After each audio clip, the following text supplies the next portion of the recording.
type this message.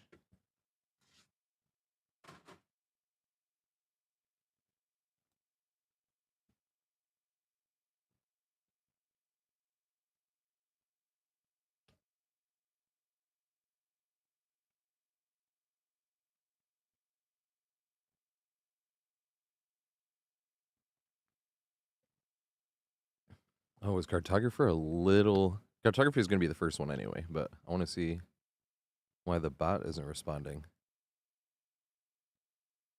It should be. Come on, bot.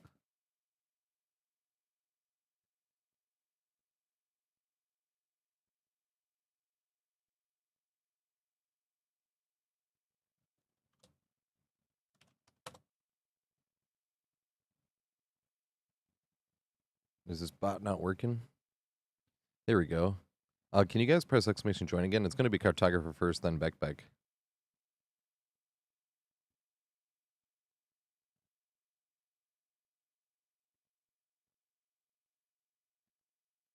Yeah, I'm sorry. I don't know why it didn't take the first, but it was going to be cartographer and Beck anyway. Oh. I just closed my YouTube chat. I can't see YouTube chat. I'm sorry for a second. How did I close it? Click on the other side. I've never seen that before.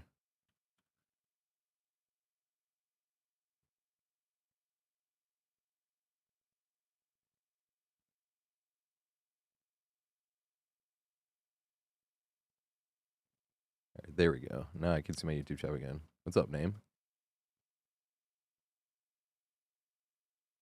Oh, there was an update thing. I feel like that had something to do with it. Here's an update for this. I was like, ah. That's why the random close. So demos, let's go. Yeah, Beck and cartographer for sure get two. Then we got one more open spot. Oh, I didn't type the message in chat. Open lobbies. Type exclamation join to join the queue. I remember doing the copy paste was working a lot better for YouTube as well.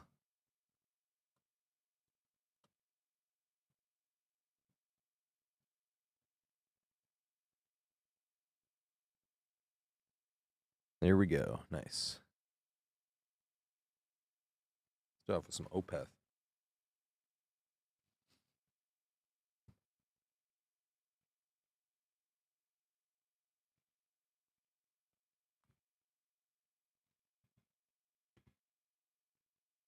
This is such a good song. Listening to the Drapery Falls.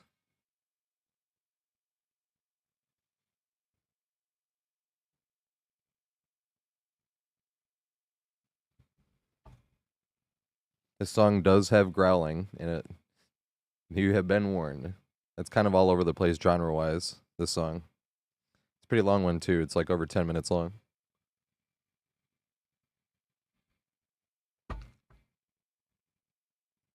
But like I said, there is a fair amount of growling. Less growling than singing, though. But we are live on YouTube as well, so if you don't like the music I'm playing, YouTube, there is no music, and YouTube has less ads, and you can skip the ads. And it's way easier to rewind. If something just happened, you just click back a teeny little bit.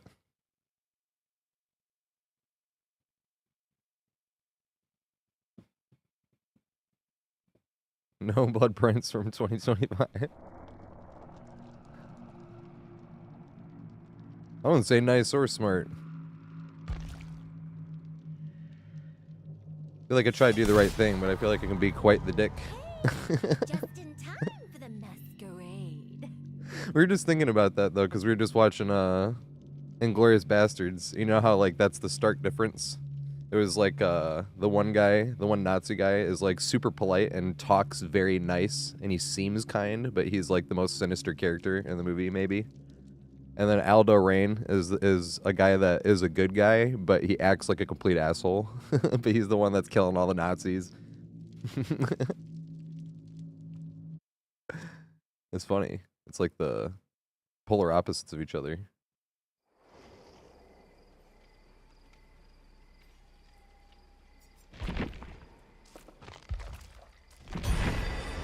Nice.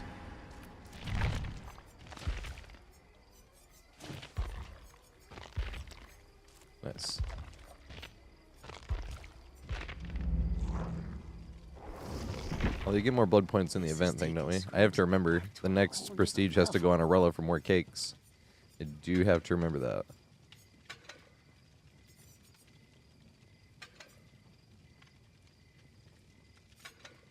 Oops. Why not? Oh, Steam offline. Thank you.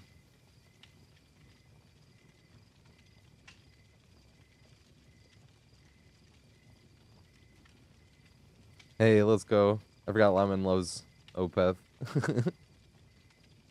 This song is so good.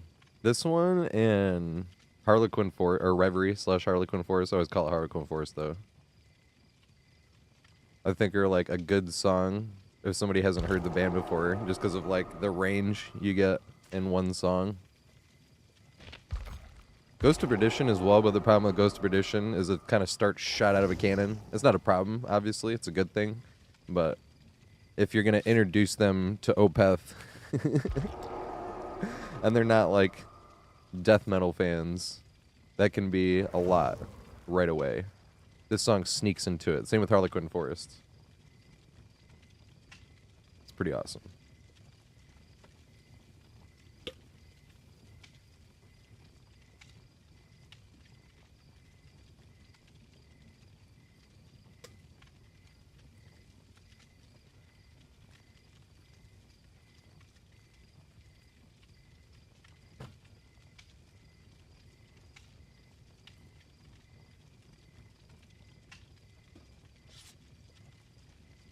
And then, all right, and then we need Hamdalf. I'm sorry, I need to copy paste this on YouTube. ML motherfucking T.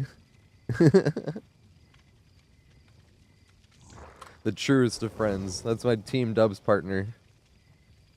I thought I put it online. I thought I did. Yeah, it says online now.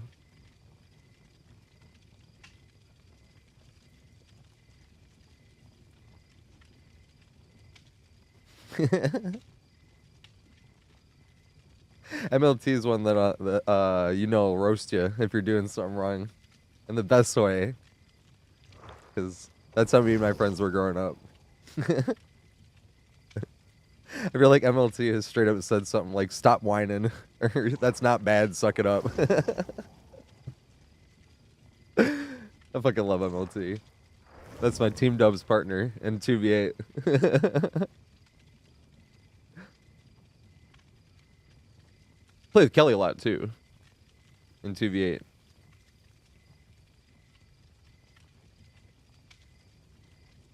There's a lot of people I want to play with in the 2v8 as well.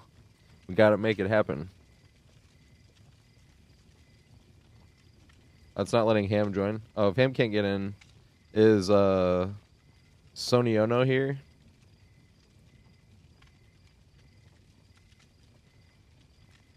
Oh, they don't know how to join. Okay, well, we're just gonna ready up because they get a second game anyway. So you have to send me a friend request like this. You do no perks since 2020 TV. Oh my god. No, it doesn't matter. Yeah. And then the thing is, it has to be the one with the TV. If it's not the one with TV in it, that's somebody on PlayStation. I don't know who that is. If they're trolling, that's hilarious. But if they're being creepy or doing dumb shit like that, then that's uncool. But if they were doing that, they'd probably have gotten banned anyway. So I think that'd be funny. They're like, well, they can't bleed people out anymore. That's funny. That's what I always imagined. I was like, they just have my name on and they're like bleeding out survivors and that's funny. I don't give a shit. But now they can't even do it anymore because of the abandon.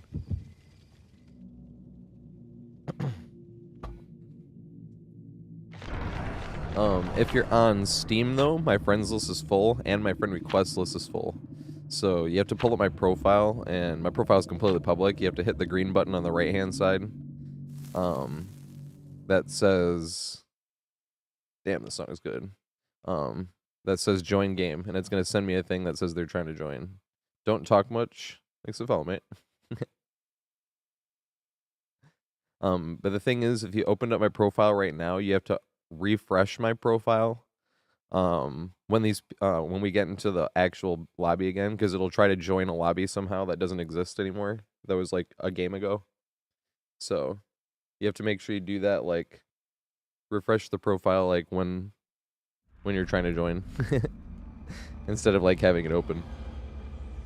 For some reason, it punishes someone that's trying to be ready, so you have to like do it when it happens. But I think there's a refresh button on the profile, so you could have the thing open. And you just press refresh, and then press the green thing, and it'll be like join party. It'll send me a thing too that's like they're trying to join the party.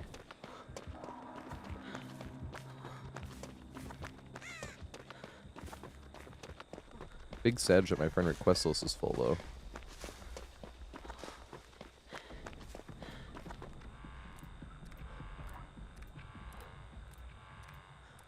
Kinda always want to have one.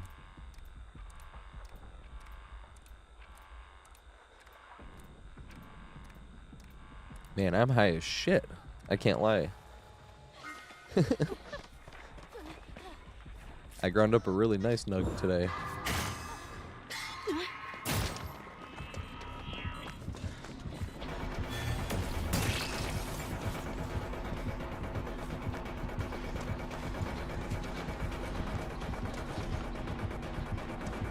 No, I was hoping to get her in it, but she was a bit too far. I even didn't want him to teleport to me, but I was trying to get her. What's up, Hamdelf?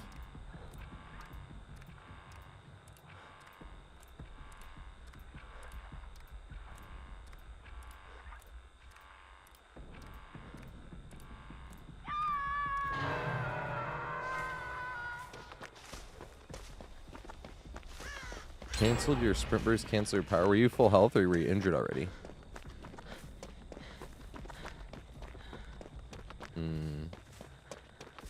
Nice.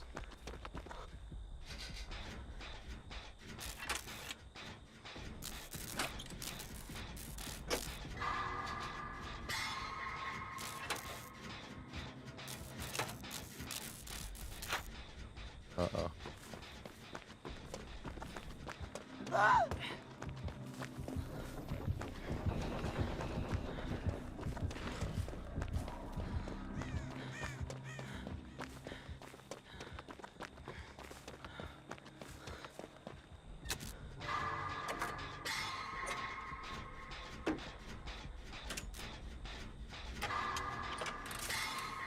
Yeah, this one and that one I feel like are the most important two. To get did. Nice. You cannot see us from here.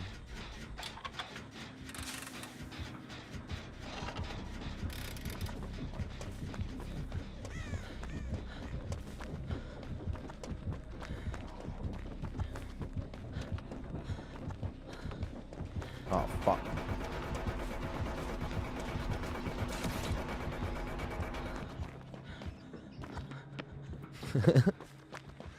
Do need to get this one did though.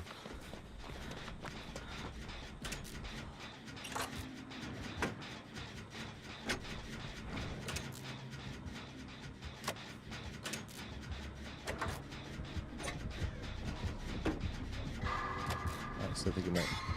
Nice, good shit.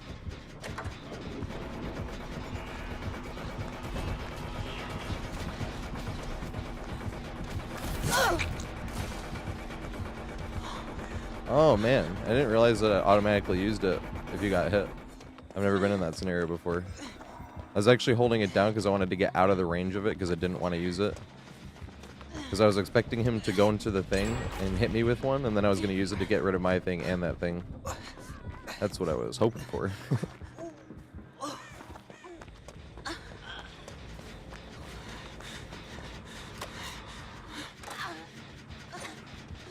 This is the gen he's trying to guard the most. This is the most important one. This, oh, we already got that one done. Wanted to save that one for last and that back corner one for last. Actually, let me heal first, right?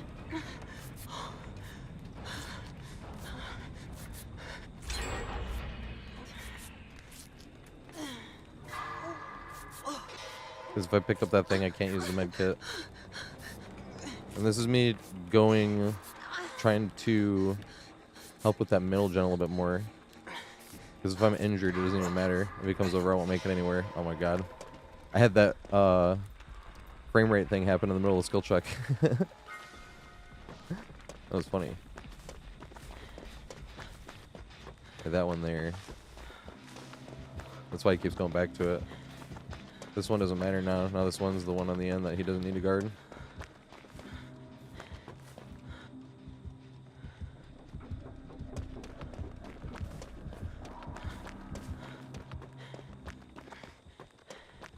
I hate looping Shaq, but I need to take him this way.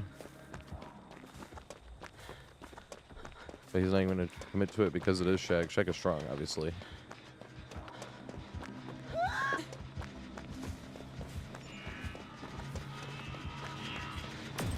Oh man, I probably could have got them both in there. But it doesn't matter with that one.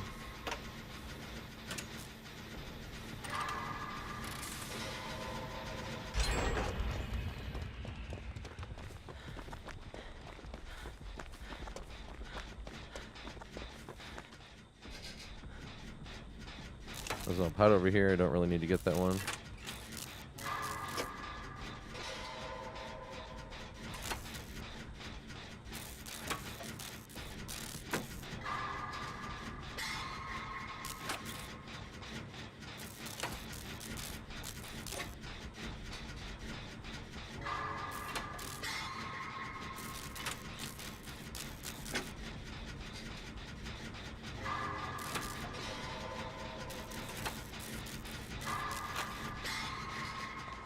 Nice. I was like, is he undetectable? So movie of today was Darjeeling Limited. That's such a light movie. I love Wes Anderson movies. It's like they're in their own universe.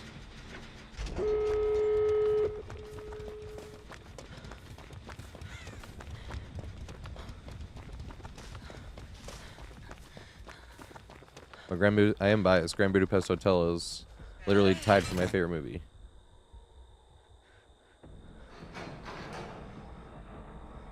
I don't have like a top 10, but there's definitely movies where I'm like, yes, that's one of my favorite movies.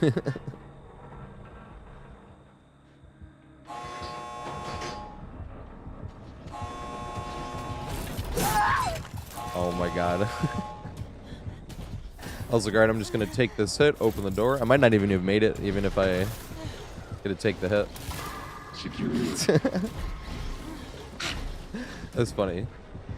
I miss Noah. Oh shit, it's gonna be blood wording.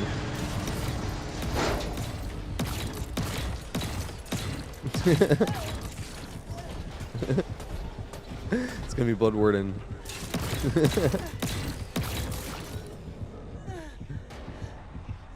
Oh my god, you just letting go. That's hilarious.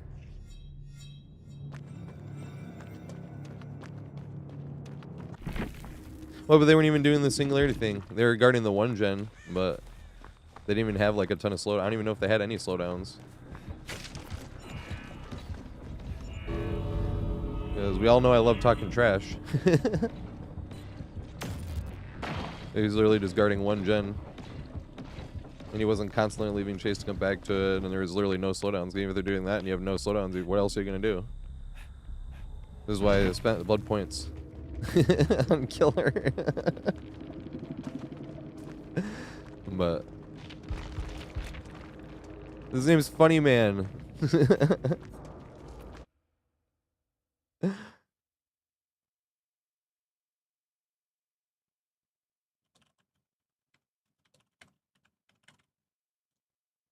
This is how I ran on people's thingy. Oh, he left before I could even say anything. Tugging me Veen or Ween.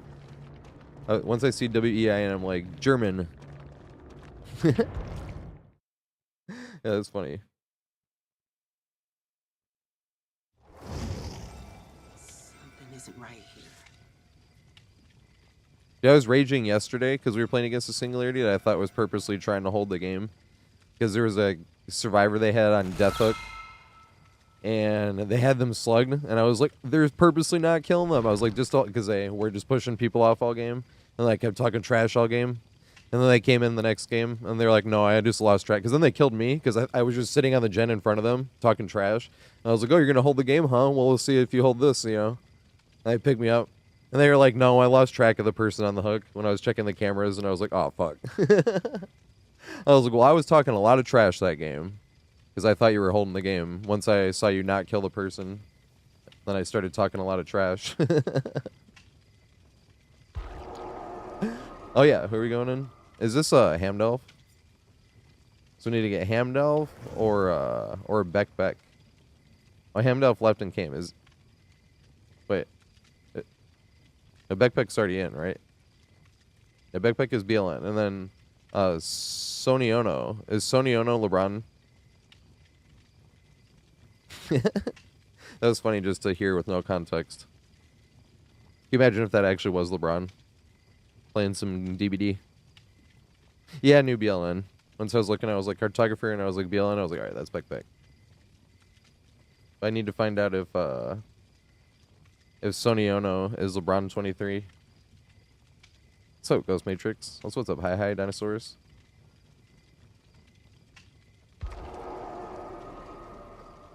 This is the order.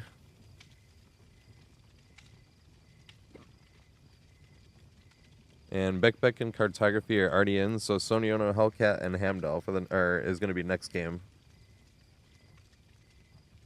Unless Soniono, well, I'm gonna open this. All right, I think they're LeBron. I'm just gonna assume Soniono is LeBron. Is LeBron.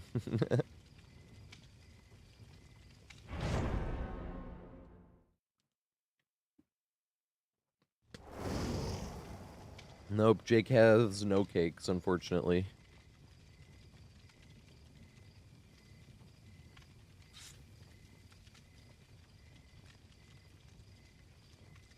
For people to... Oh, the no perks video? Hey, what's up, Lee? How you doing? Voice crack. Hello, puberty. Thought that was gone like 15 years ago. Well, no, I was in puberty, I suppose, like 15 years ago. When do you think puberty ends? It was 15 years ago. No, 15 years ago I was 18. I still almost feel like I wasn't anywhere near full grown or anything. But you could make the argument that you're not full grown until you're 25, because that's when your brain stops developing, right? It's funny how the older I get, the older my age for this is like a child, or like a kid is what I think. Not a child, but like a kid. Because when I'm like 19, I'm like, yeah, you're an adult when you're 18. You know what I mean? But when I'm 21 and I'm looking at an 18-year-old, I'm like, that's a fucking kid. I can't even go to a bar with you know what I mean? Like, if you're not even 21. Once I was 21, I was like, okay, anything under than 21, you're actually a kid. But then once I got over 25-ish, and someone told me that your brain develops till you're 25. And then it was around, yeah, like 28-ish, I was like, yeah, anything like younger than 25, I was like, that's kind of like a kid. That's what I mean, not a child, obviously, but...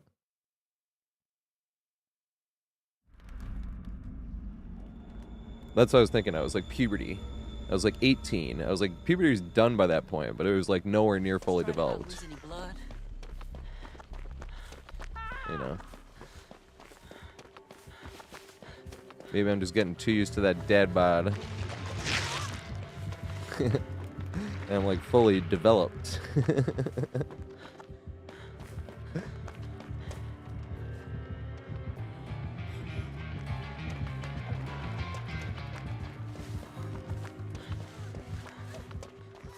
Then got two.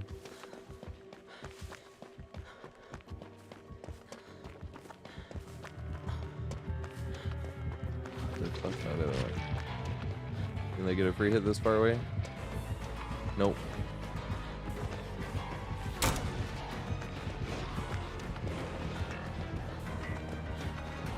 Don't vault here.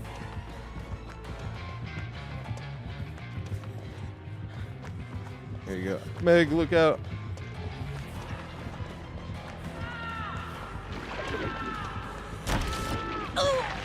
So this is what I don't like. How is that a free hit? They're literally not even on... They can't even see me on their screen. This shit is dumb. And Legion, like, has to vault the window and try to take a hit. I need to clip that one later, too. Actually. I just need to make a dumb hits from Ghoul compilation. I'm like, bro, they're literally not even on the screen.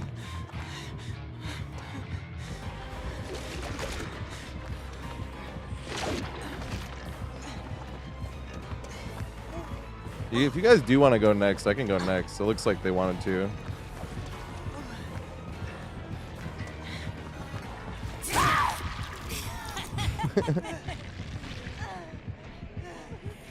No, don't hook now. Like, we can just go next if you want. And just play another one. It's up to you guys. Yeah, we can go again. Because this is the fun thing about having 3 of us in an open lobby. Wait, are you LeBron? It was supposed to be Sony Ono. Yeah, we can just go next. Because it's all 4 of us in open lobbies, yeah. Because they can just... They can just run at the killer and go next, or we can both go next. It's either or.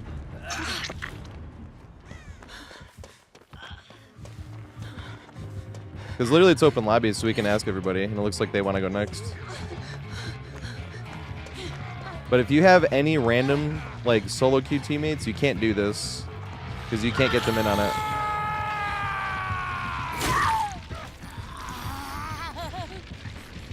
You know? Because we can't do anything on no communications.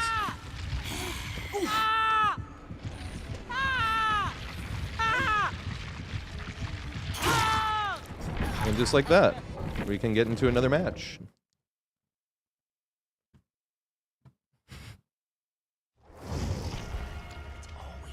But you cannot do this if you have random people. I only do this in open lobbies. And even if there's 2 of us and we have 1 random teammate, you can't do this. But here we literally, I'm like, do you guys want to go next? And everyone's like, yes. They're shaking their head and it's like, okay, we can go next then. But the thing is, if you have 1 random, you don't know if they were just got off work, worked a double, have time for 1 game, and now you're going next. You know what I mean? But if we're doing open lobbies and we're like, yeah, we don't want this to count as our game, it's like, okay, we can just go next then. And that's what we did. Although, where's Sony Ono, though? Because I think that's KDXO. Because KDXO also said in chat, can we go next? But where is Sony Ono at? Or did Sony Ono not here anymore? KDXO skipped the line. But you guys got to ready back up, though.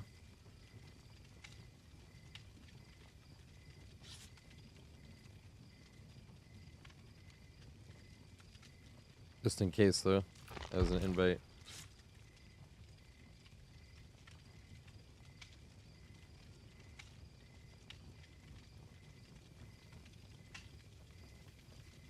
Well, Name, that's the thing. If you even got 1 solo queue teammate, like, they only have 1 time, or time for that 1 game anyway. That was me. Literally worked a 16-hour double, and I played 1 game of Dead by Daylight at the end of that. Because I wanted to do 1 thing for myself that day. I got home, barely made it through 1 game. I was like this. I was so tired, but I was like, I want to do something for myself today, goddammit.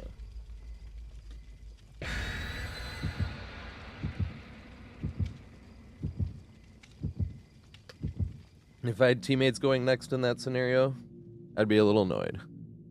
Because I'm like, I literally can't even stay awake for 1 more game.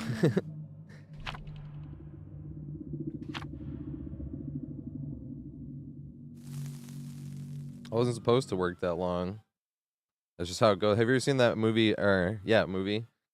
Clerks? Someone told me how it should have ended, and I'm like, dude, that would have been way better. Because it was a good movie anyway, but I like dark endings, personally. And that was dark comedy. But, like Bad Santa, I'm going to spoil this for if you haven't seen Bad Santa.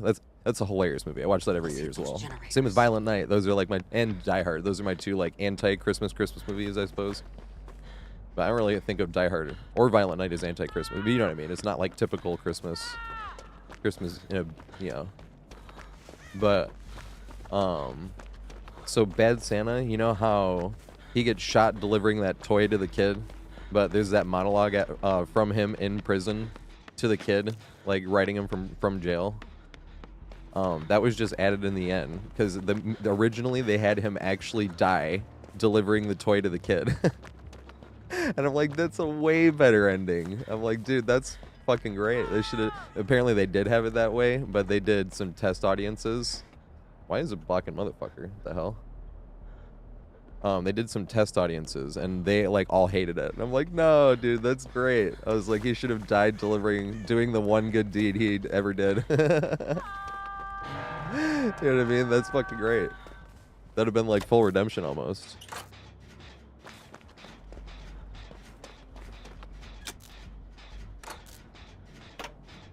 Actually died being a Santa and delivering a toy to a child. What was that kid's name? Thurman Merman? When he meets him, your name's Thurman Merman? He's just like, Christ. It feels bad for the kid, because the guy playing Bad Santa in that movie, he's a huge piece of shit. Like, the whole movie, he's a huge piece of shit. Like, they're crooks as well.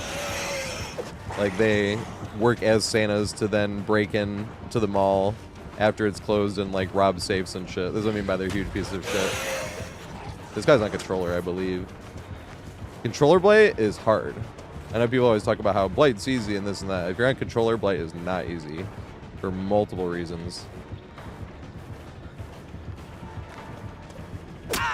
Damn it. You have way less time to re-up. It's supposed to go. Oh, shit. I went to the wrong one, and I was like, oh, shit. The pallet's over that way. And then I was hoping that he'd go off his rush that way and try to cut me off. But I turned and that pallet was unusable anyway because of blood flavor. I was like, oh, shit. Whoopsie.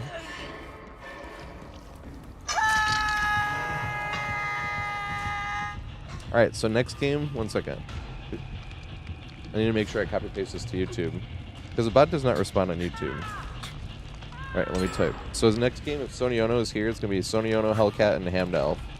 And then we have 3 open spots if anyone wants in. Just got to type exclamation join. I'll put you in the queue. You get 1 game when your turn's up, except for if you're the first 3 people in, then you get 2 turns. You can also get 2 turns in other scenario or 2 games like the last game where we're like, do we just want to go next? Because the game's like already over from the beginning. Not this game. I'm not asking if you want to go next this game. This game's 100% fine. We don't have everybody injured and 2 slugged with 5 gens. And oh shit, there's blood flavor. I am in a terrible spot though. He's seen. This is bad.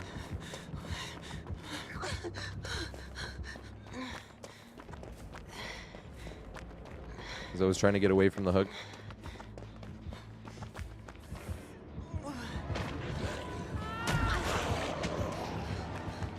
Make it away again. I get myself. I don't know if that was enough.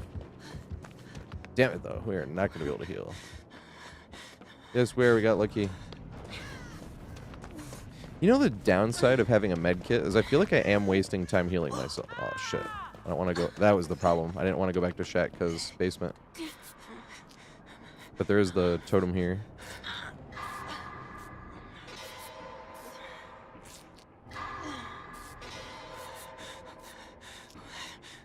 Yep, by any means.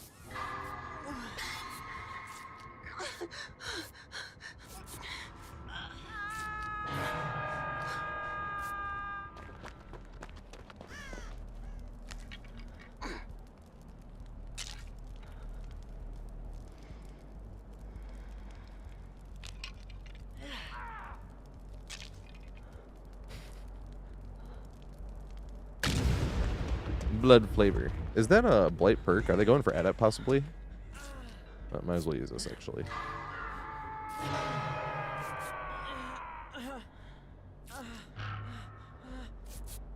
Getting so sick of this map. So tired of Sanctum.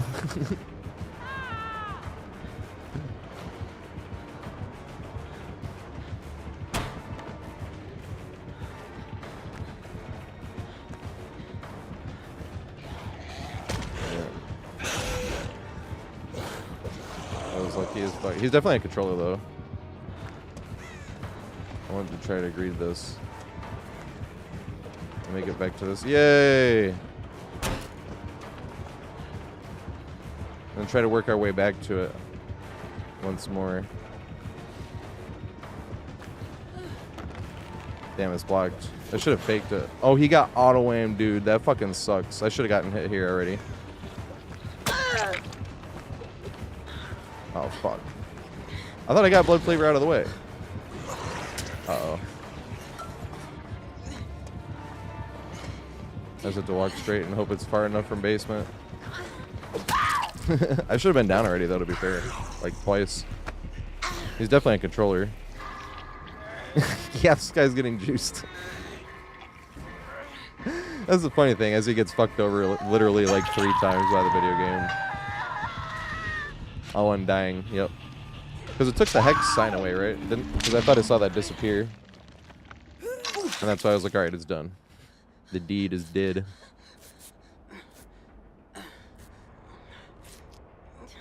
You know, it's funny. I never realized how hard being a weatherman is until I'm trying to think of pointing. I'm like, I always go to point that way, and I'm like, oh wait, like the opposite of where I need to. Because you know, your parents would be like, that's harder than it looks. At least that's what my parents always say. I didn't realize that until streaming, and then I'm trying to point to something. I'm like, over there, because I'm in me looking at it's over there. I was like, wait, it's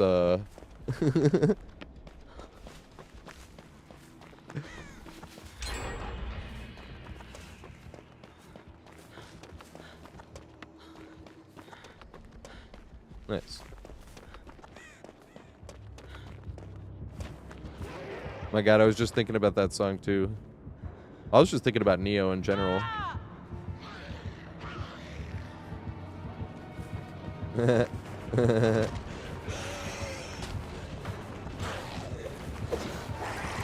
we have a simple paladin back here?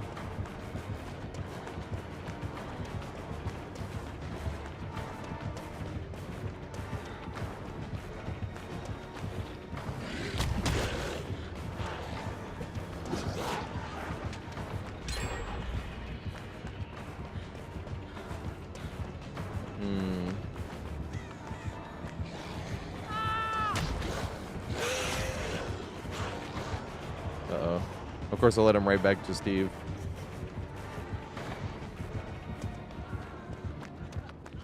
No, Steve.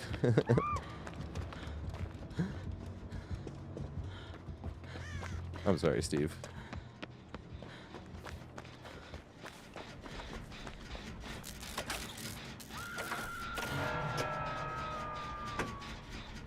Yeah, that's the thing, Hi too, is to have all the characters. Like, for me, it's almost nothing because it's always like, what, once every 3 months or something? Oh, more than that now. They've been pumping out content. But it's still just like one at a time, and it's always like $5 or something.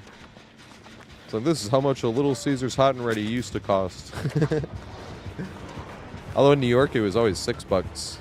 I always thought that was funny. Because there was a Little Caesars in Washington Heights I'd walk to.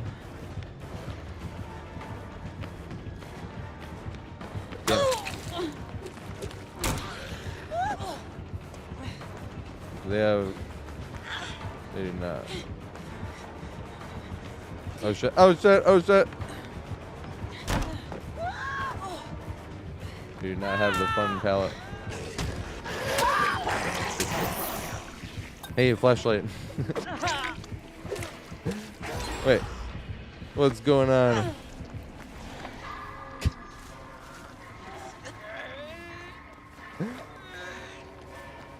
The sad thing is I don't think I can write Giga Chat either, because they were playing nice as fuck the whole game.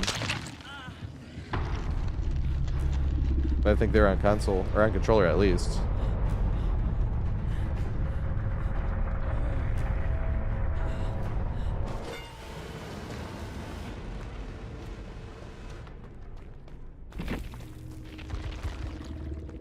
They're on PC at least.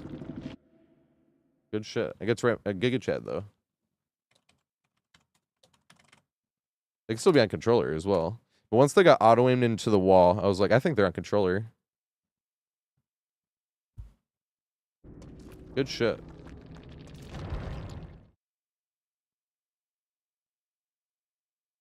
Alright. Who we gotta get in here next?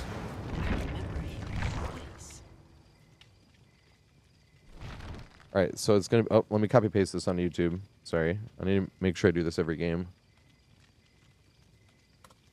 All right, this is the list right now. So is Soniono here? We need to get Hellcat and Hamdalf in here. And if Soniono is not here, is Duddyute here? Because they are next behind him. Good song, we just heard the song.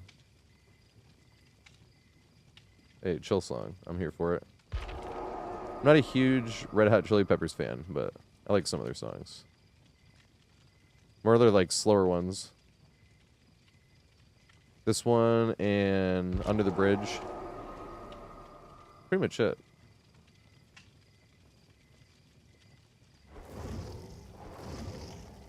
Alright, so that's, that is Hellcat and Hamdalf. So I don't know if Duddy's here. Oh, would do next if possible. Okay, so is... Wait, Daraj. Is Daraj Orange Whale? Oh, that is Orange Whale. Wait, Orange Whale, Duddy, and... Okay. Jaraki is Daraj, I'm assuming.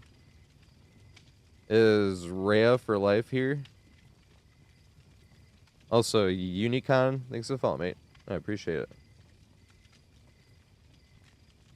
Alright, okay, nice. So we can get all three of them next game. I don't know if Rhea's here. We're just gonna ready up. That does not count as Rhea's, like, one game rule. Obviously. Because Rhea's, like, supposed to be 2 games from now. So if Rhea's not here 2 games from now, that's then on their 1 game notice.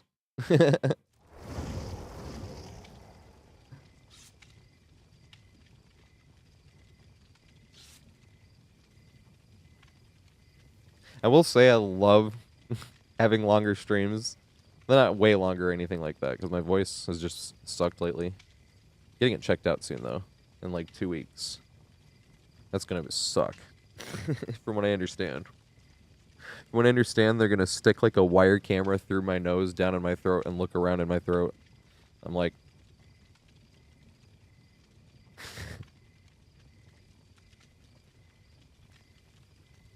Someone said yesterday, they're like, but after that, it's only a memory. And I'm like, that's what I'm afraid of. Having that memory.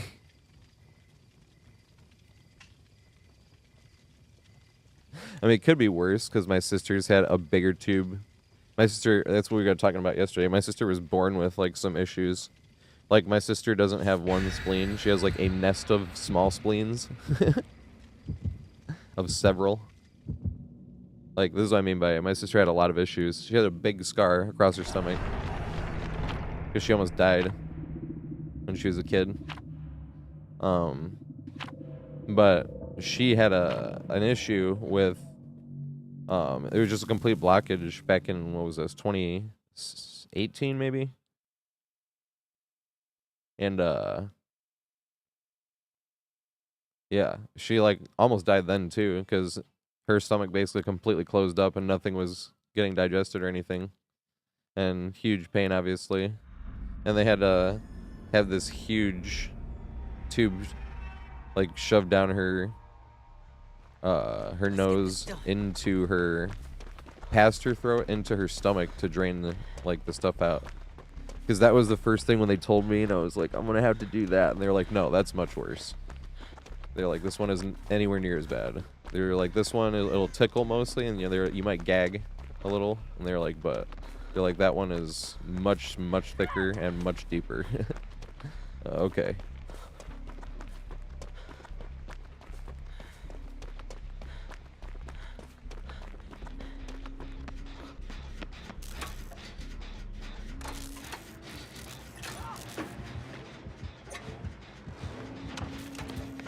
See, remember when I was just telling people how killers open that door? Because when they changed this back, because they had the doors open, and it makes this stronger. But when they changed the doors back, I was like, thank fuck. And almost every game I ever play on this, the killers open the door to get access to the gen. But if they open either door...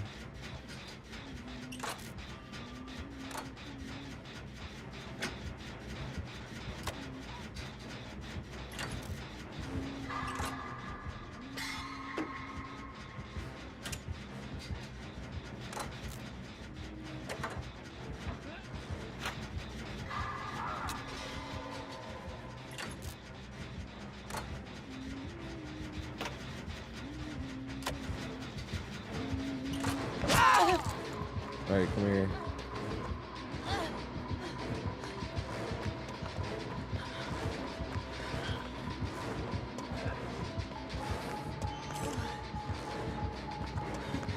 Break chase. Yay. We broke chase. So that vault was for free. That's what I was trying to do with this wall here. Was break chase. This window is devious. I fucking love this window. This is one of my favorite main buildings in the game. In purely survivor main fashion. For this one.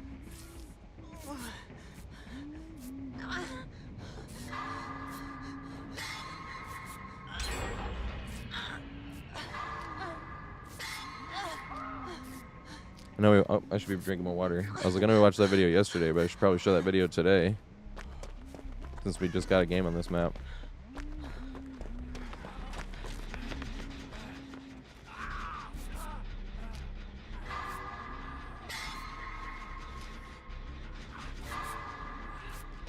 Oh. Also, what's up, Deontay? How you doing, mate? I played 2v8 with Deontay as well. I'm trying to remember everybody who I've played with. I've definitely played with MLT the most. Definitely Kelly second most. And then after that, I think I've played with some people twice. Like, I think I played with Joey twice. Progressive Lotus once or twice.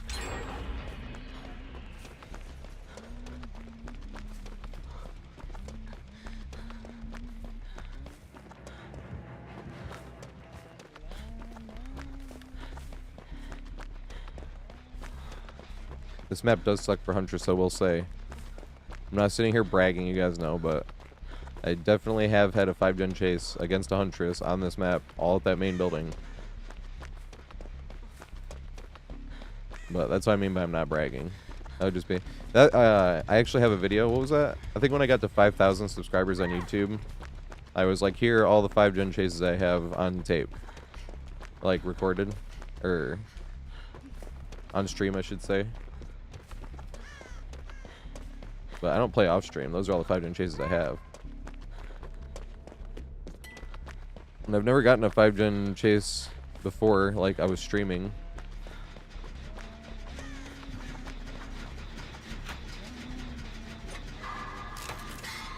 But that was one where I pointed it out specifically. I was like, this was clearly a killer that was having fun. They were trying to... like, they were specifically like, I want to get this guy down here. He knows how to loot this main. And they were trying to get the down with their power at the main building. I was like, this is a perfect example. I have their point of view recorded, actually. And I do have their permission. I was like, can I make a video about this one day about how... because people overblow, like, this and that with Survivor. And it scares people off of trying Survivor because it's way... people think it's too hard and this and that. Like, no, people talk about, like, a 5-gen chase being like, oh my god. I'm like, most 5-gen chases are, like, something like this, where... they're like, oh, a Survivor that knows how to loot this main building, because this was kind of right after they changed it. And they were just like, literally just trying to get the down with their M2.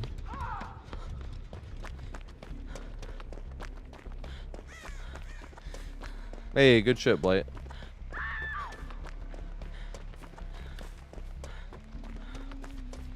Hey, good shit. Yeah, unfortunately, I only really stay around after I've died in open lobbies if I'm like the last two, like somebody else is left because I still want to say something. Or get good chat in your profile though. But if we're trying to get more people in. But if there's nobody in queue, it's just like, alright, fuck it, you know. But there's people in queue, so I was like, alright. That's right, Giga Chad, we're on it next. But I never mind if people, or if the killer doesn't have comments available on their profile. Because we all know how Survivors act. We had a Survivor yesterday. I like need to make a short about that. I've never seen that before.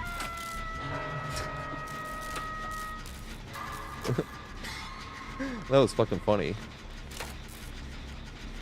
I'm still seeing new shit from after 10,000 hours. So we all escaped the match, right? We literally like got everybody off hook and we all escaped. And one of the survivors is yelling at me in post game because I didn't rescue them fast enough. I'm like, I rescued you guys and you guys got out. There was only one yelling at me though, but I've never seen that. I'm like, what? They're like, but you should have rescued me before searching the chest. I'm like, I was injured and the killer was in the area. Do you want me to rush the killer right in front of you while I'm injured? Like, that's a great idea. They're like, I feel sorry for your future teammates. And I was just like, oh my god. Like, it wasn't like the repulsive behavior you expect where they're like telling you to this and that, you know, and personal insults. It was just like, what in the fuck? I was like, dude, we all escaped. What in the fuck do you want about? That was mind-blowing. I'll be laughing about that forever. Especially because we all escaped. It was like, what the hell? How is this salt here? We literally escaped. All of us escaped. I literally got both on hooks and we escaped. That was like the least thing I expected. I just gotta say GG on the killer. Start getting yelled at by teammates somehow. What the fuck? That was hilarious. That's like my new poster child example for mind-blowing survivor privilege.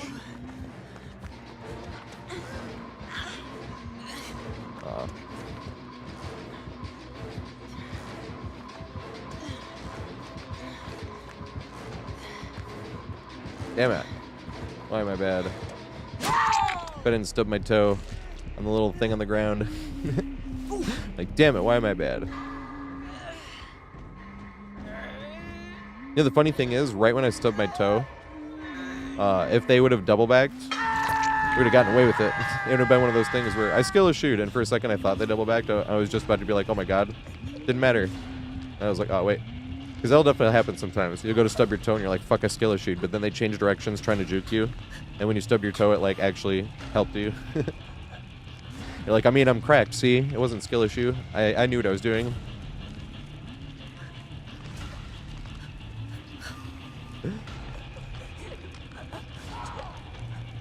Oh, Judge, I was talking about a game yesterday. I have never seen that before. I was playing Survivor. I wasn't even playing Killer. That's why I think it's hilarious. Next time I see Survivor whining, bro, I've had a Survivor whine to me when we were playing Survivor in a game we all escaped. That is the new bar.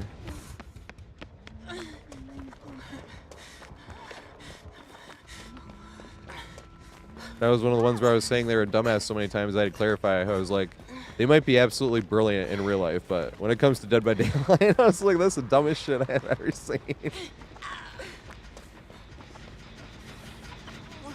That's funny. I'll remember that forever.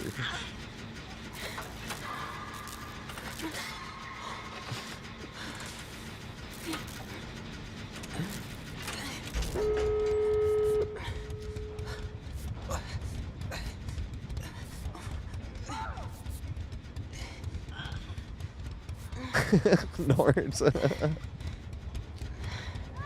That's the thing. I don't ever like taking trash talk past the game. I don't ever give a shit, you know? But talking about this game here, I'm gonna make that video next week, actually. The trash talk video, or the video about trash talk. The video is gonna be called "Is Trash Talk Toxic?" That's gonna be what it's called. It's gonna be like, absolutely not. But it's gonna go over like, oh shit, the things that we always talk about, the Rasheed Wallace principle.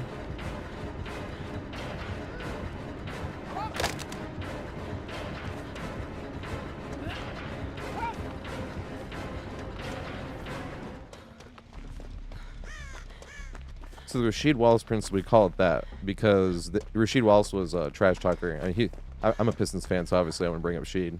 But he was always talking trash, and he was in an interview, and they asked him about, they're like, so what would you call trash talk? He's like, you know, when you're playing on the road, and you're sitting on the bench, and you have those fans that are in your ear, you know, and you, like, don't want to hear it? He's like, that's what I like to do on the court, you know, and it, like, gets me and my teammates into it, you know? And they're like, we know it's just trash talk, but it's, like, a line that you don't want to cross. And he's like, yeah, I'm not talking about nobody's, like, mom, wife, or kids or anything like that. Like, I'm just talking about, like, that person in their game, like, defense, you know? He's like, so there's a line, I'm not trying to cross that line. And that's the clip I want to show. And we just apply that to like everything. I know some people are gonna be like, he said that person. I'm like, he said in their game, and the only example he provided was defense. You know what I mean? I'm gonna clarify that in the video before anybody tries any funny business and be like, say he said you can make fun of them. I'm like, no, Rashid would have pissed off people more. Nobody hated Sheed. There's clips of him trash talking at the foul line and the person he's trash talking to laughing. He's like, I ain't scared of y'all, and the guy's just cracking up. He's looking at the ref, and the ref even thinks it's funny.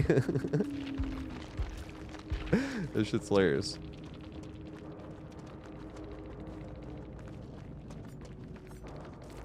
It's a good day. They're being super nice.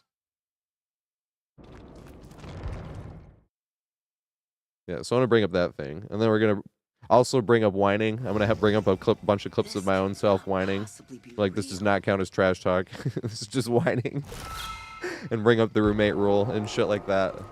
You know. Okay, so here we go. So it needs to be Duddy, Orange Whale, and Jaraki, right?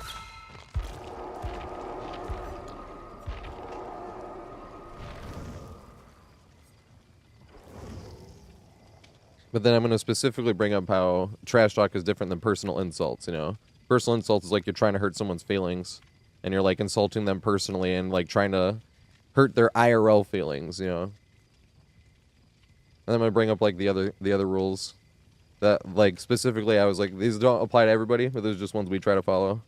Like, I don't really like talking trash to people that are like playing poorly or doing bad. The whole point of trash talk is to make it seem like they're playing poorly or doing bad.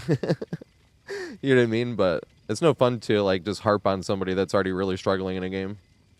Now, every now and then that has backfired because like I'm getting hard tunneled by a blight or something, and there's no gens done, so I start talking trash, you know, and then like gens get done. I've had that happen like 3 times in the past 2 years, and then I did feel a little bit of regret. It was like, damn, because then you feel a little petty, like you're just, you know, piling it on. You're like, well, when I was talking trash, we were losing, you know. Like, you know, that's the problem. Every now and then that'll happen, and it does feel a little bad. Milky Raid, thanks for the follow, mate. I appreciate it. But the thing is, too, is if you don't cross any line, I know I don't cross any lines, so it feels a little bad for a little bit, and then I'm not losing any sleep over it or anything. But the reason it just feels a little bad is that's the only time talking trash where I feel like I'm a live content creator, if that makes sense, because streaming is like the easiest thing. This is recess to me. This is what I was just saying earlier. I was like, I've been streaming a little bit more, which has been way more fun, but I'm getting less editing done, and I actually have to get editing because I have to make videos if I want to be a full-time content creator, obviously. I work at a dispensary right now, which is that'd still always be funny to me because that's you can get sent to prison for that in some states for selling weed, and now I clock in and pay taxes on selling weed. That will always be funny to me, but on this perfect day. But yeah, we're just gonna talk about specifically that and how personal insults isn't really trash talk because you're trying to actually hurt someone's IRL feelings. But then like the extra little rules of like not really talking trash if someone's playing bad or struggling hard, like I said, that can backfire sometimes. And as I said, that's the only reason I feel a little bad because I'm somebody might see this after they lost the game and they're already annoyed. They come in and I'm just like, huh. But the thing is, once we come back and win, I am immediately like, fuck, that sucks. Like, because I'm like, but like I said, you don't lose any sleep over it because you don't cross any lines. You move on to the next game. And you're like, all right, well, I was just video game trash talk anyway, you know, like. But I don't even remember the last time I went to the post game chat talking trash. Yesterday, another survivor was already talking trash to me. So then I started talking trash back. But I can't remember the last time getting like singled out by a killer first in the post game. I don't count either. Like if they're saying like fucking trash survivors slamming gens and shit, like I don't even count on being singled out. Like I'm not gonna be like, usually I agree with that. You're gonna try, you're like, yeah, that gen's fucking flying. You're like, that was a really terrible map for whatever killer you're playing, you know, like you say stuff like that. But that's the thing though, is you can talk trash whenever you want, as long as it stays video game related. That's the golden rule. We have just a bunch of extra little rules. Like I said, this is going to be a video next week because we end up talking about this too much and I just want to have the video done. But another extra rule, right, is like I always move on to the next game. Once we're in this game, if I'm Well, I mean, if I'm whining about the last game, then you were whining in the first place. But specifically, like, if I'm still talking trash Let's work together. about somebody from the game before, and we're, like, in this whole other game right now, you know what I mean? It's like, well, that guy got in my head then. You know what I mean? But you usually just move on to the next game. You're like, all right, here we go to another game. You might talk the trash to fill the space until you play another game, but once you're in, you're like, all right, we're in a game now. But the exception to that rule is if somebody from the last game comes in here to talk trash about that last game. And then we'll talk trash about that last game for the whole this game, if they want to. I'm not going to keep bringing it up, you know, if they're, like, gone. But if they keep talking trash, I'm like, okay, we can know this is fun, because I love talking trash. It's fun. Because video games don't matter, you know. Same with sports. That's why it's fun. Is you're watching somebody airball. Airball! Like, it's not exactly a nice thing to do, but basketball doesn't matter. We're playing on a fucking driveway, you know.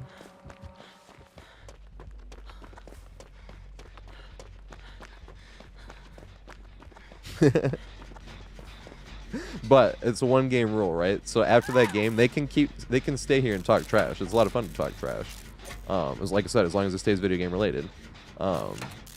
But they have to keep it current. So once this game's over, it's like, all right, that was 2 games ago. Like, we gotta. I should have unhooked right then, actually, right when they went down. I have to go take some aggro here.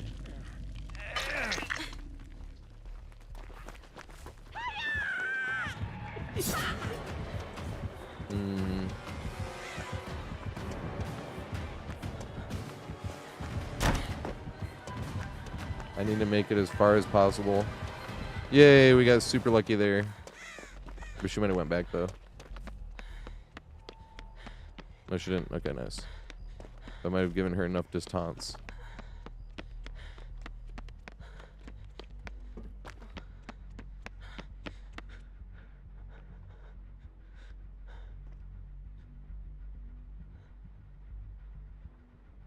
Yeah, worst body block in the world incoming. That's going to be a really fun video to make. I'm not going to lie. I'm going to be laughing my ass off watching that. Because once again, it feels bad at the time, but then when you're looking back on it, you're like, well, at least it's a video game. Thank fuck. That's one of those scenarios. Should never be losing sleep over playing bad in a video game, either. Or letting it stress you out. Maybe while it's happening in the game, but once you move on to the next game, it's like, alright, we're playing a new game now. And it's just a video game.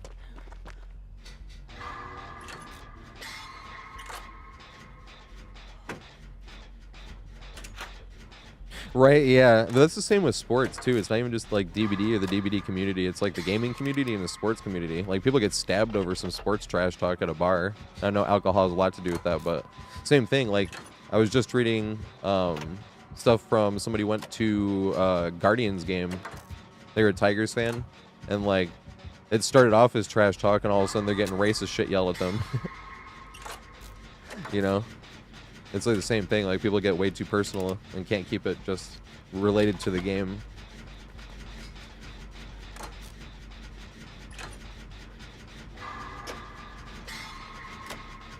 Now, they did make it clear, though. They're like, we're not saying this happens like all Cleveland fans. They're like, we've been to many, many, many games, but they're Tigers fans, and they always go fun, and they've always had playful banter, but they were like, but this time...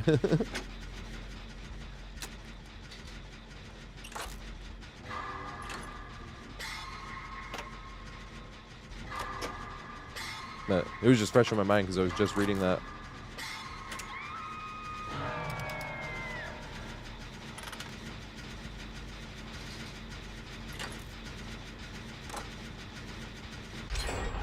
It's a lot of trial and error, but here's the other thing with the whip is...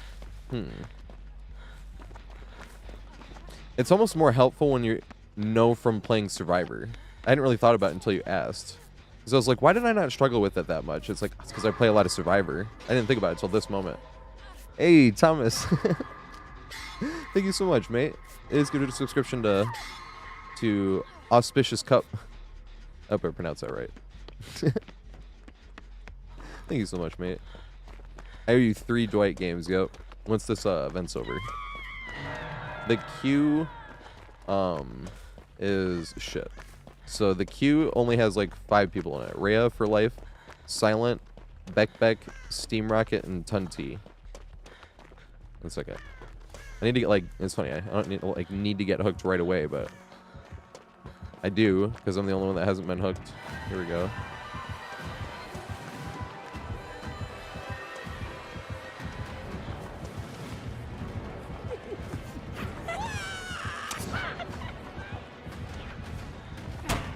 No, dude. How do I keep getting this lucky? I'm trying to get hooked, I swear. Without, like, hard throwing. It's like suddenly you win every single 50-50.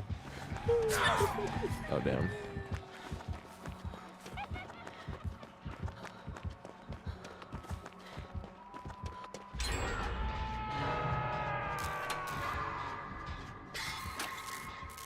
Suddenly every single 50-50 gets one.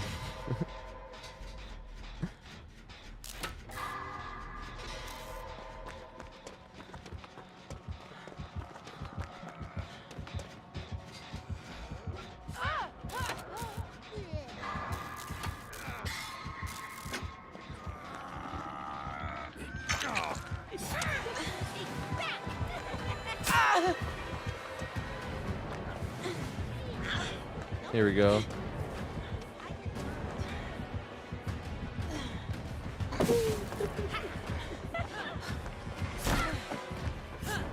Oh god. I wasn't even thinking about it. Anybody there? I thought they were gonna break the pallet. They did a double vault. That was a nice play. What should I have did there? If you just cut right to the side, I think I could have cut back around the corner with a double vault. You like never see Chucky's even do that shit anymore. Since they nerfed it.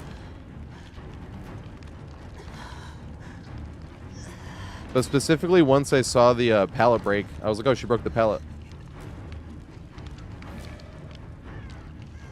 If she hadn't broke the pallet, I was going to curl back in and try to avoid the rush anyway. When I saw the pallet break, that's an add-on, right? Where it breaks the pallet if he's camper. Guess I'm off the hook. And then I vaulted the other one, and I was like, oh shit, she's still coming. Oh, she is right there.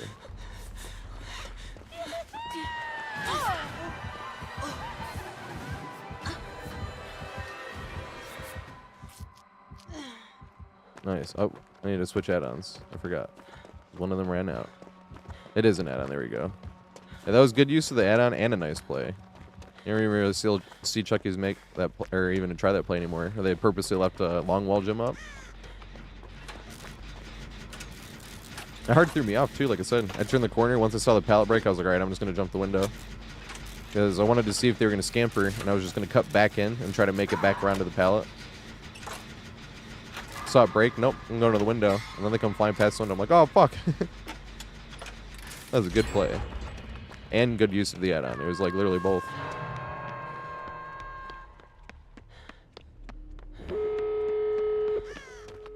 Giga Chad, Chucky too. Fucking 12 hooking. Hookin, 12 hookin. Yeah, I hadn't really thought about that, Cocolo, until this moment when you were asking me about what you can and can't whip over, and I was like, why did I never struggle with that? It was really just from playing against a bunch of Nemesis, specifically when he first came out as well. Because I did not main Nemesis when he first came out. I had some fun games with them, but I was still... What was I maining at the time? Like Pyramid Head or something.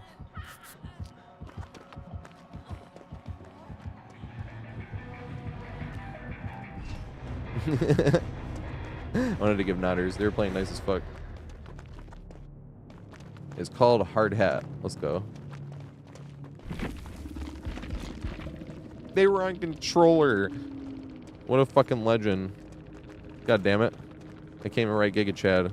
It is. Here we go. Nice. Good shit.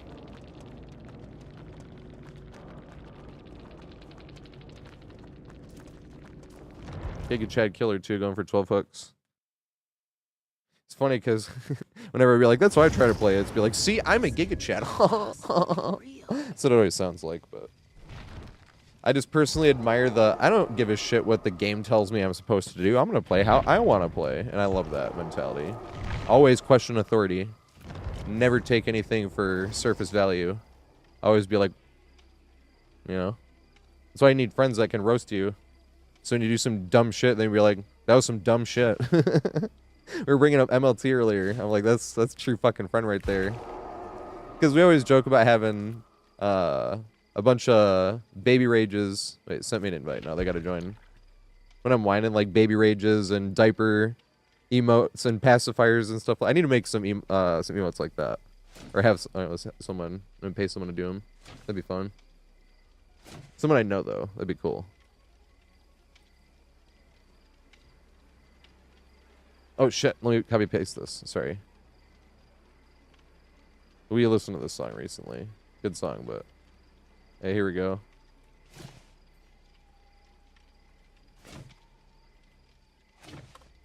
All right. Oops, I just copy pasted into Twitch. Here we go. So we need. Oops. Let me see. Which one is 1.5? All right, we got to do the event now. I need to spend blood points on a relic because the relic's running out of cakes.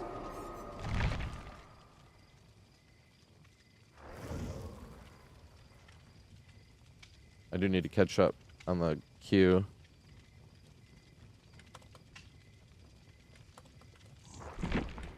What the fuck? Yeah, the event is killer sided, but killers need to get something. It's funny. For a while, I was wondering why it annoyed me this year, but not last year when they got a killer sided event for the. Because it's like the same event as last year. I was like, why did it not bother me last year? And I had to like take a look in the mirror. I'm like, why am I getting annoyed by it this year? And at the root of the issue was me being selfish. I was like, I'm blaming the event second-handedly for the killer queue times being terrible. Because Springtrap came out, obviously the killer queue times were going to be bad. But then they got even worse because the killer event was killer-sided, so even more people were playing killer. And I was like, that's why. Because I'm selfish and I want to play killer. When the queue times are cheeks, and they keep getting 1.5 bonus, you know what I mean? When you keep getting stuff like that, it's like, alright, well, I gotta play more Survivor then. Alright, so I don't know if Rhea is here. So we're gonna ready up. If Rhea, we're gonna assume, if Rhea is here, then they're gonna get a next game, but if Rhea is not here next game, it's going to be Stream Rocket, Tunti, and Kokolo. I'll copy paste this into like that.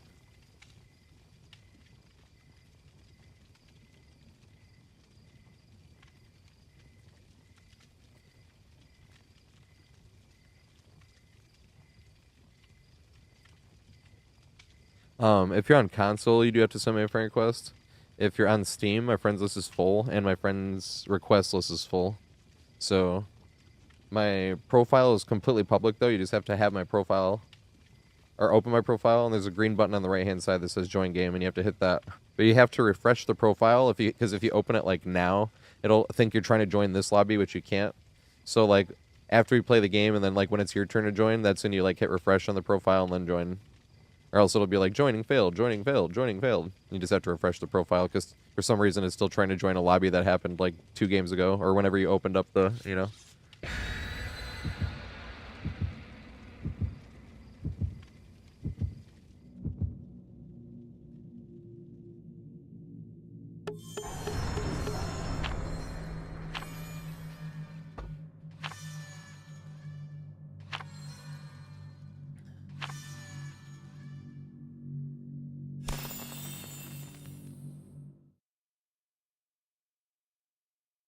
Good shit. We're listening to Smells Like Teen Spirit.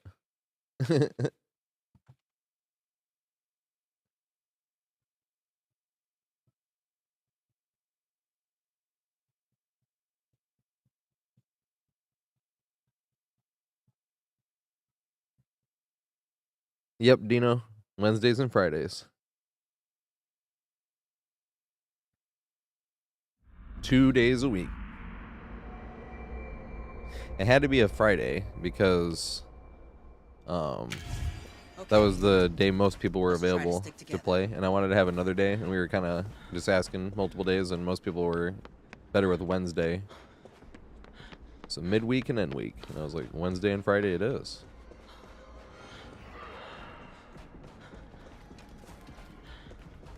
Galaxy, thanks for the follow, mate. I appreciate it.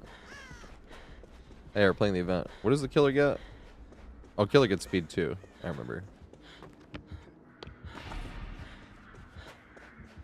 Hey, Stream Rocket.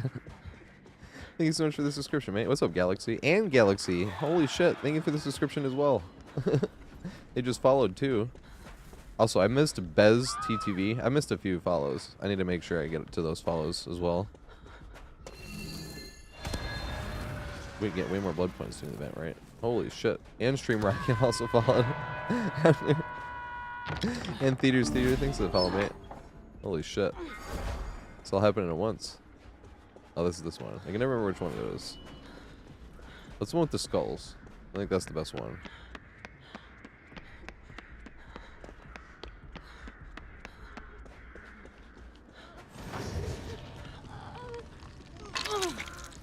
And they're gifting a subscription. Holy shit. Holy fucking shit. I hadn't thought about this. About, like, community perk games. Because then I would actually have something to offer for when people are doing hype trains and shit. Then it wouldn't be Scam Train. That's what Cool Mike Show calls it, and I always thought that was hilarious. Calls it Scam Train. They changed the name. It's not Hype Train anymore. What do they call it? It's something else now.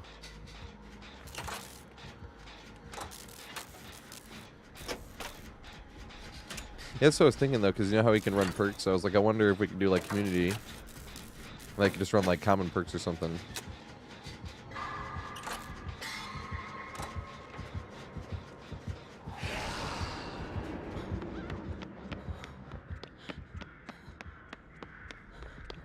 Oh, I think I have a donate thing. I think that is my PayPal. That's what Devin does. I feel bad for Devin because like the last three times Devin. So what I do when somebody, so this is what I usually do because obviously I like running no perks the most, especially because of no perks IRL. So I really want to try to keep to the rhythm as much as possible. That's why I took so long for Killer because I really wasn't having much fun on Killer for the last 2 years, not just last year, with no perks, no add-ons. But ever since Paid for This came out, that was when it was like, bruh. And like Doctor got pooped on by Paid for This and Calm Spirit meta because of the Ultimate Weapon. I used to like tap. I'm getting my foot an MRI in like 3 weeks, so I'm actually making progress on my foot as well. I think it's my Achilles though. I always say my foot, but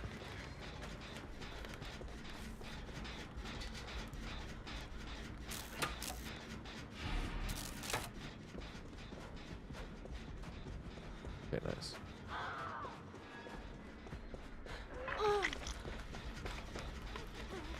I'm here for you.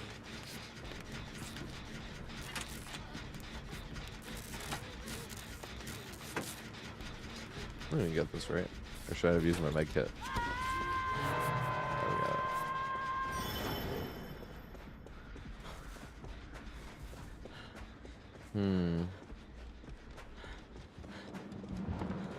Here we go.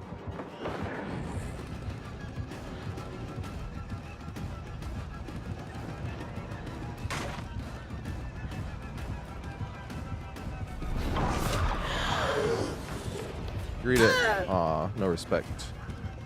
Big Sag. Uh-oh. Well, this is bad. Because I had to run a little bit towards them because there's no other pallets. There we go. Oh my god. Hey! Oh shit. Can I make it far? Far enough at least. Damn it. Dude, thank you so much. He's donated $7.50. I need to make that. I need to write this down. How do I make that alert longer? Which thing is that? I need to write this down though. Where's my pen? That's why he does a donation.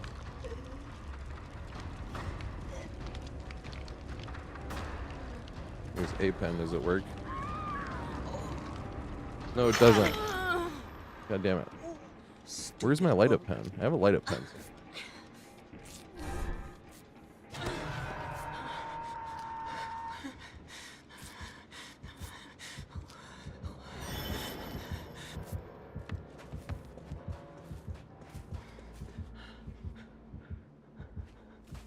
Big if you turn around. Big goofy turnaround. Big goofy. Makes it sound fancy. It wasn't goofy, it was goofy.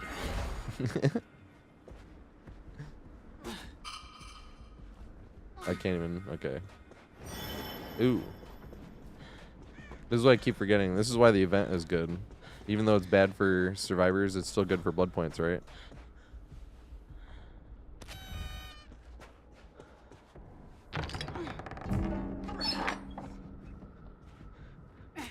This is why I gotta do this. And this is why you gotta take it out. Because if you don't take it out, nothing respawns or something, right? That's what I've heard at least.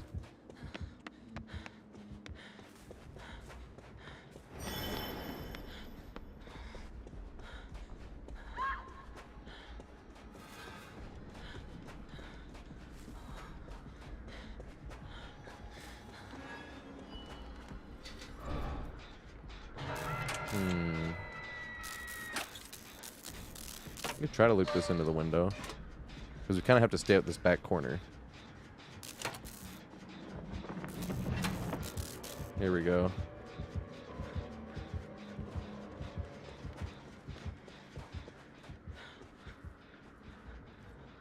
Oh, I was kind of hoping he had darkness revealed when he opened the locker, so I went and stood by a locker.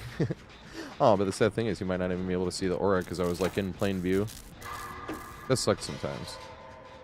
You ever have that happen where you're running towards the hook and you can't find them on hook because they're like technically in view, so it's not showing you the aura?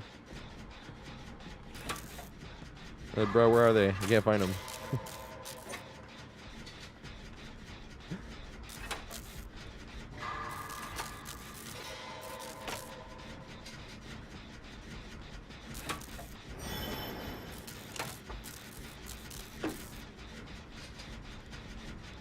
Oh, lol, that sucks.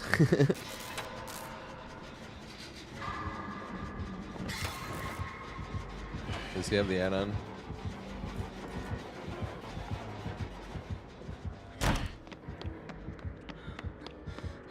Chase me.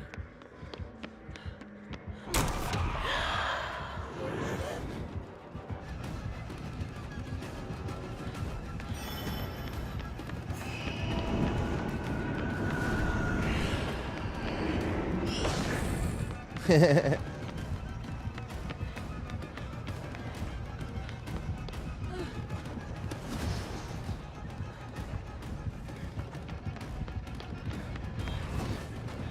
don't think I can make this, right? And get that lusty blood. I was wrong. I'm gonna try to greed this around.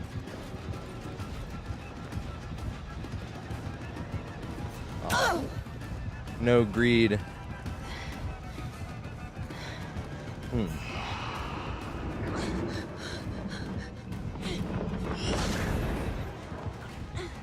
Read it. Hey.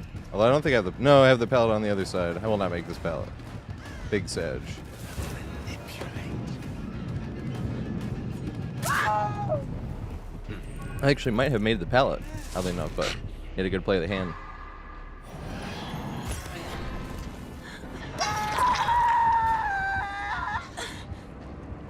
Oh, so here's the thing, Tragic, is I could do smoking streams, but I smoke outdoors, number one, so I'd have to figure out, like, a camera scenario.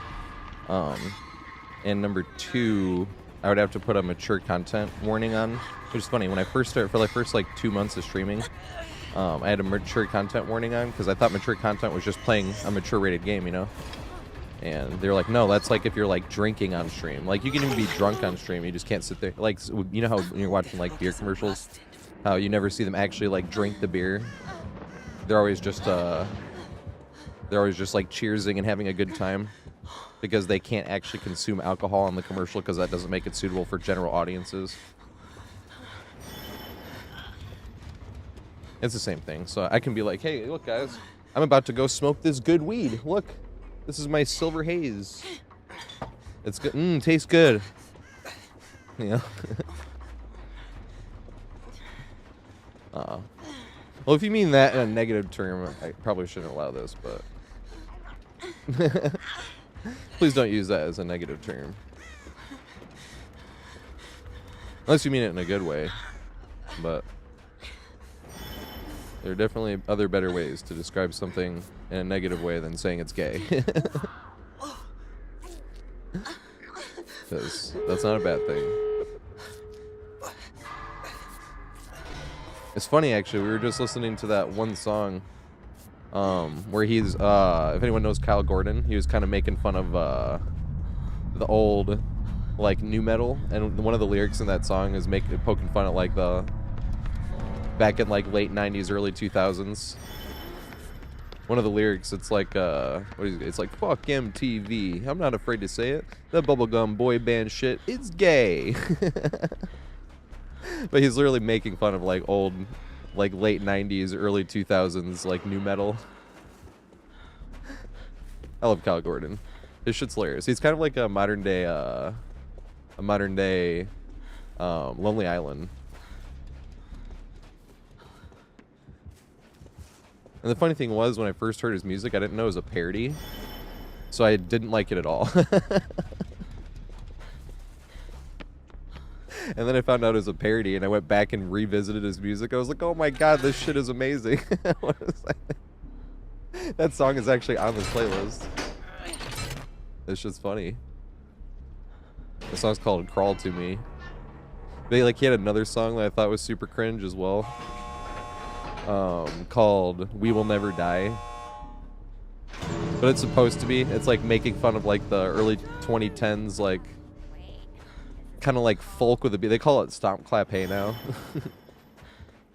Not Stomp Clap Hey Now, but Stomp Clap Hey, or Millennial Core or some shit.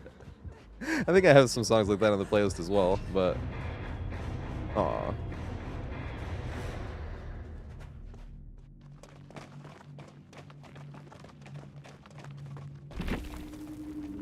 Yeah, CJ.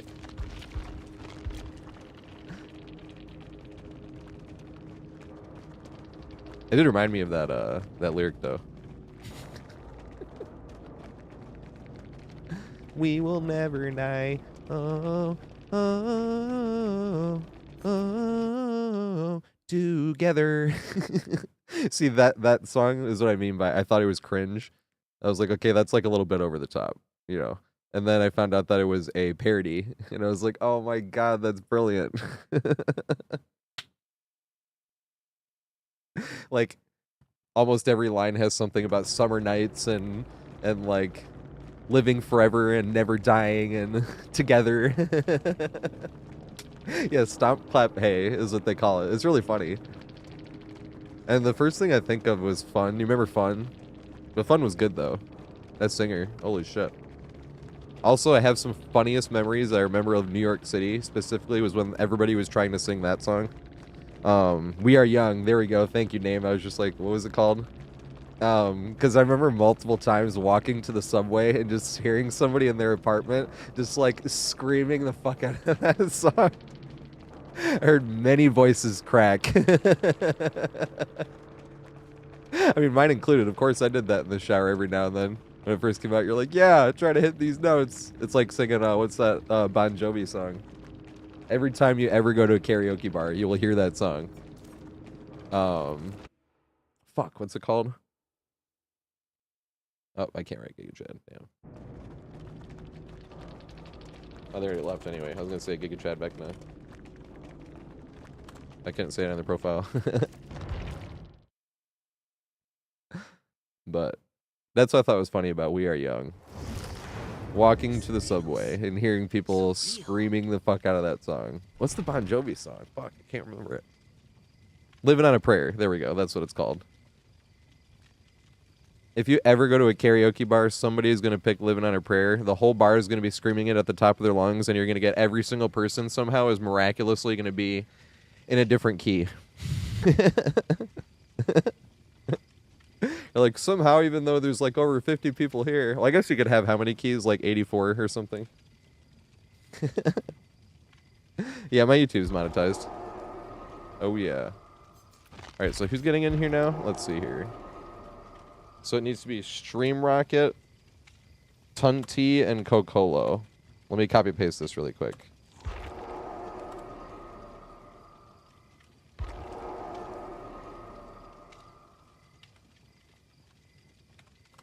There we go. Ghost Duplex. Is that one of them? I think YouTube gets monetized at like 1,000 followers, whereas Twitch works a little bit differently. Twitch, you have to have 3 concurrent people there. That was why I turned off the viewer count. Like, I don't have a... Like, I don't know how many people are here on YouTube or Twitch. I mean, you obviously see it. Obviously, it's like it's not like you don't see it, but... I just don't see it while it's happening, when I'm actually live. You have to look at stats, though, because I want to be a full-time content creator, obviously. So you got to figure out just, like... How many... Obviously, you're not looking after every single stream, either. It's more like at the end of the month, because that's how Twitch and YouTube works. You get paid once a month. So that's essentially what you're looking at. You're like, okay, how many shifts to work this week and next weekend, you know? But I would stress out too much if I was thinking too much about, like, how much money I'm making on my streams, you know? Especially because streams always feel like the easy part. Streams don't feel like anything work. Stream is the recess. As we were just talking about yesterday, because we've been having longer streams, but I'm getting no editing done. We're having longer streams because the event. Can I prestige? 50?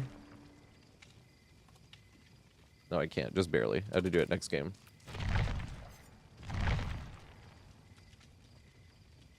Or Wesley Pipes. Yeah. Man, the Half-Baked reference. Let's go. Time to watch Half-Baked again. I need to do YouTube memberships. The only thing is, I don't know... I can't figure out a way for a benefit for YouTube memberships, really. Without just, like, putting a video up and then delaying it to go public for a week, but that feels lame.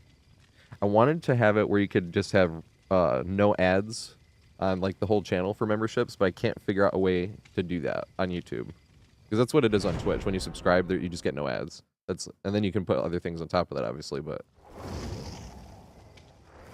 That's what like, if I could do that, I would have memberships immediately activated. I would just, you know. But it just doesn't feel like I have anything for memberships to get. Favorite stoner movie? Does Dewey Cox count? It probably doesn't count. Because Dewey Cox is already my pick for my favorite funny movie. I don't get starstruck easily, but if I met John C. Reilly, I would get very starstruck.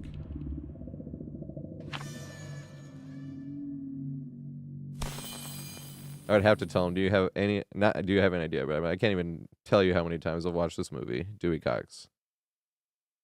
But serving and bartending in New York, or even just walking around, you walked by and met a lot of people.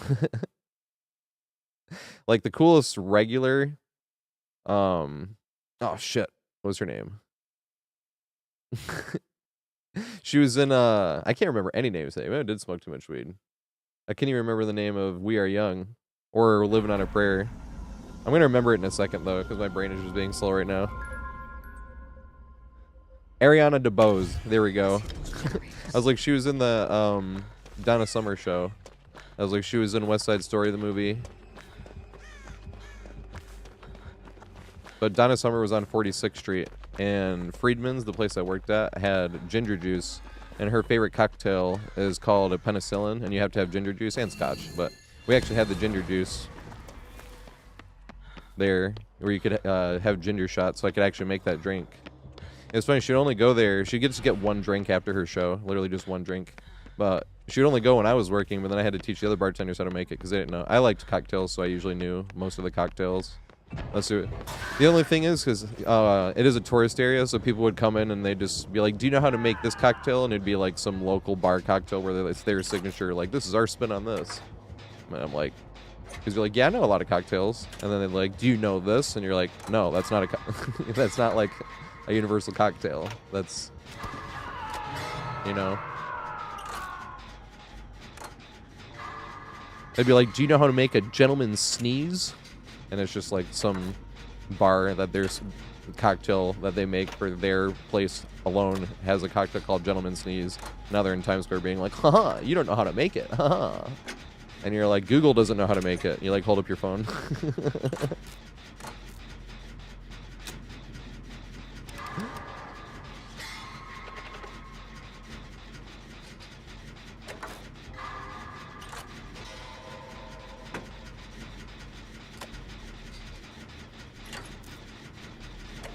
Yeah, but I don't blame him either, Galaxy, because if I was on vacation, I wouldn't want to be using my brain at all.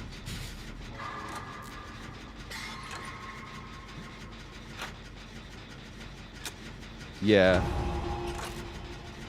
I never worked at a bar that didn't sell food, actually. Because technically, every bar I worked at was a restaurant. But the long room, the kitchen closed early-ish. The kitchen closed at like 10, and the long room was open till like 4. So that's the closest I could say to working in just a bar, like not a restaurant. But even that, like I said.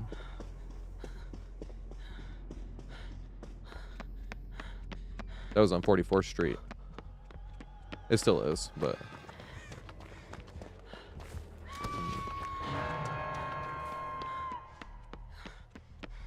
Oh yeah, 4 a.m. That's when they stopped. It was fun because there was a bar on 52nd called McCoy's, and it would be a speakeasy past 4 a.m. until like 6-ish. And nobody, they wouldn't let anybody, not even like New Yorkers, like it wouldn't be like, oh, you're with a friend. Like you had to work in the restaurant area. Specifically, they wanted bartenders, because once you close your bar, you can't go anywhere to have a drink because everything's closed and they can't serve, right? So McCoy's would stay open, and basically all you could have was like Jameson and like Bud Light. But at the same time, it was like cool to have a place that you could sneak into. But they were like closed, basically. Like the only people they would let in is like, oh, I know you bartend at 47th Street or 44th Street or 43rd Street. Like it basically was essentially just for like Times Square Times Square area, which is because Times Square is really just 7th and Broadway because they cross. So at the bottom part of Times Square, it's like between 6th and Broadway, and at the top part of Times Square, it's between 6th and 7th. You know. As opposed to on the east side of Times Square, on 40th Street, it would be between 8th and 7th, and then at the top part of Times Square, which is 47th, it'd be between 8th and Broadway. Oh my god. But the whole Times Square area, what people consider is anywhere from 40th to 47th between 6th and 8th Avenue. They think of that as like the whole Times Square area.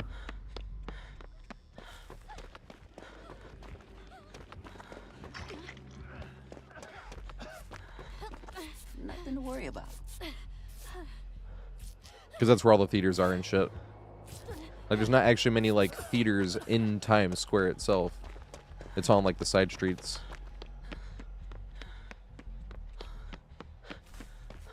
That's why when Ariana DeBose would come in, she was on 46. Same with the Audio 46 people. That's the reason I have these headphones. They were on 46th Street, so they come. And you have to go in Times Square. They could cut through the hotel. And there we were. We had free Wi-Fi, too. That was my favorite place of all the places I worked at. But that was also, like, it's like the fun. You know how people talk about, athletes specifically? It's funny comparing bartending to an athlete. Because it's definitely not the same thing whatsoever. But, you know how people think about, like, the team that drafted them, they hold, like, a special place in their heart? Like, that was Friedman's for me. Because I was trying to get more bartending shifts at Cafeteria. And then Selma and Linda, Selma and Chef Linda. So Selma was the GM of Cafeteria. And Linda was the one that yelled... that yelled at me my first day at Cafeteria. I did not like being a server much. This is why I wanted to bartend more. But my very first day at Cafeteria... you're supposed to only work lunch shifts for like at least 2 weeks, I think, because you train for like a week and then you are supposed to work at least 2 weeks worth of morning shifts before you do any dinner or overnight. Usually overnight, that you had to work there for at least a year before they let you do overnight. Overnight was awesome. No, that's the funny thing is this is like technically the fanciest place I worked at, and there's a place called Cafeteria of all places. This is really funny. On 17th and 7th, that's still there too. That place would turn into like a club overnight because once again, like all the clubs have to shut down at 4 a.m. because they can't serve alcohol, right? So once all the clubs are shut down, this is why overnight got crazy. And then all of a sudden there's a fucking line outside trying to get because you're at capacity and you don't have a bar for them to sit at, so they can't just be like wandering around the restaurant. So they actually have a line of people waiting to get in from like 4 to 6 a.m. and you're completely at capacity. Like that shit's hilarious. That was working at Cafeteria overnight, but that's why you had to work there for like at least a year before they let you do overnight. But overnight was awesome though. That was like the coolest crowd. once again, I liked bartending. I liked working late nights, so of course I was gonna think that was the coolest crowd. Yeah, good shit. We're not both running this, are we? Oh fuck! I realized too late.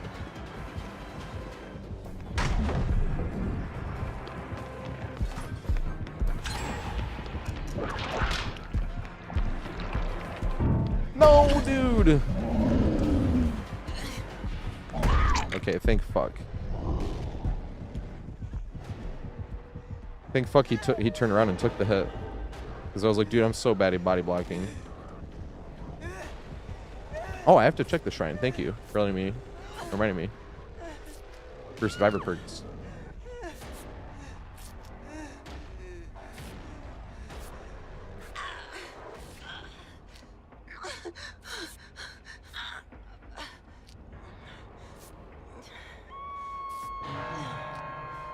Oh yeah, but the first day at cafeteria, so I actually had to work a double because there was like 2 people called out at nighttime, and Emiliano, well, I loved Emiliano. He was a great manager. He comes over to me and he was like, okay, we have your back. We know this is your first day and you haven't even like done the dinner menu one time. They're like, but it's gonna be fine. We have your back. And then not even 5 minutes later, I see them like pushing a table together in the front, and I'm like, oh shit, okay. And then he's like, okay, you get a very VIP guest, like very VIP. They're like, I was like, okay. This is funny. My very first day, I had no clue or idea who she was at the time. Now I know, obviously, but at the time she was on Disney Channel, so I didn't know who the fuck this was. And so but it was Zendaya was coming in. And I had no fucking clue who she was. She was like 18 or 19 at the time as well, so she wasn't drinking or anything like that. But the funny thing was I had just been told, like, because he was like, we know you don't know the menu, we have your back. And then it's like, oh, you got an extra VIP. Like, they're like, we know you don't have the menu, just give them whatever they want. Like, whatever they want, yes, give it to them. And I was, okay. You know, I'm like, this is great. So the first thing she asked for, she's vegetarian, and the first thing she asked for was, do we have any veggie tacos? And I was like, yeah, we can make that. And head chef's in the window. I wasn't thinking about this either. So of course, like, new guy that shouldn't even be working dinner shift puts in an order for like fish tacos sub veg, and like with the text sub vegetarian. Because I was like, they told me they were like, we have your back, like we'll do whatever they want, like say yes to everything. So I'm like, okay, you know. And then like all of a sudden I hear like, what the fuck is this? And they're like, who's DJ? Where's DJ at? Because I'm brand new, it's my first day, so I walk over and she's like, what the fuck is this? She's like, you think you make the menu? And I was like, they told me to give her whatever she wanted. And she was like, so you think you make the menu now? And then like as this is happening, right, so the owner was not only there as well, that I also didn't know about, because this is all happening because I was just told to work a double when I wasn't even thinking about dinner at all. I was just like, yeah, sure. And then the owner, her niece was there, and they had the PDR, the private dining room, where it's just like this huge long table with like 20 seats basically. They had that all to themselves. But the thing was, her niece was like, I don't know, 10 years old or something. So there was a bunch of little girls here, and they all know Zendaya. So while Chef is yelling at me for being a fucking idiot, but once again, like leading up to this, like there's reasons why I was being a fucking idiot.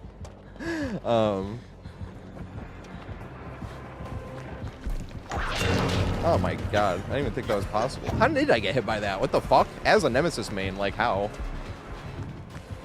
How in the world? I wish I could hit something that far around the corner. You just fucking oh shit. This is not what I thought it was. No, it did the quiet thing, dude! That is the worst. I'm gonna juke this from this side. I hope they double bag. Damn, they didn't double bag. Dude, I went to build a pallet and it gave me the fucking quiet thing. And I'm whining about it. I went full diaper mode there. Oh, my thing didn't work. My video game. Oh. I did. Did you guys hear that? That was cringe as fuck. How? Okay, and then how do I not get hit by that? I wasn't even behind the wall that time. How in the world? Oh yeah, so here's the thing. So I typed in sub-vegetarian, right? And Chef is yelling at me, and the table is in sight, like right behind me, because it's the very front circle table on the restaurant. And they just pushed one of the two tops right next to it into the table. And as Chef is yelling at me, basically being like, no, basically go tell them to fuck off, essentially. She didn't say it like that, but, because Obviously, she knows that they could hear if they were trying hard enough to.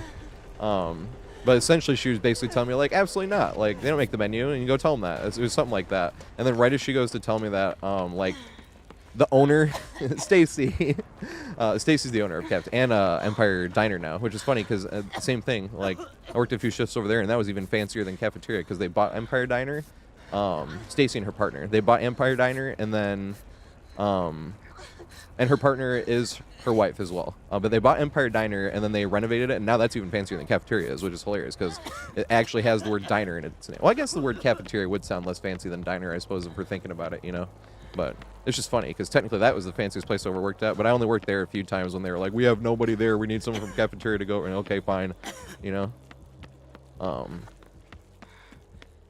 But that was the thing. So Chef was yelling at me, and then all of a sudden, like all these little girls, like, it was literally like 14 little girls, all like surround this table, all like trying to get autographs and pictures with Zendaya.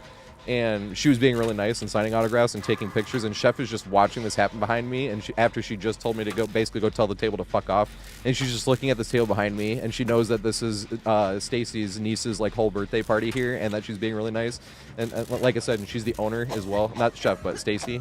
And then she just looks at me in the face, and she was like, "I'm gonna do it this one time, but if you ever send a fucking ticket like that again, that's the last fucking ticket you'll ever send here. Do you understand me?" And I was like, "Yes, Chef," right away.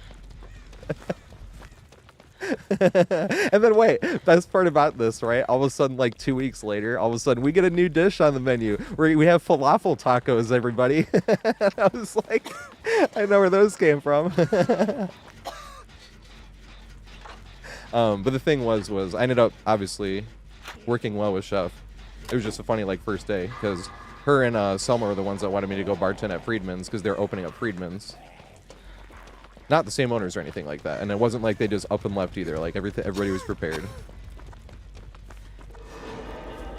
and they were like, "Do you want to come bartend full time?" Absolutely, but that's why, no matter what, even if I worked at better places and made more money other places, Friedman's always my favorite place that I worked at.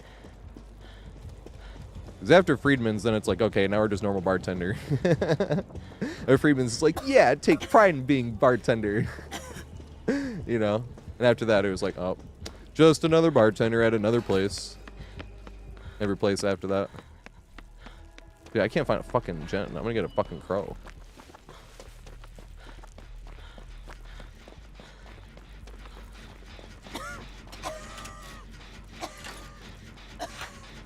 Idiot sandwich moment.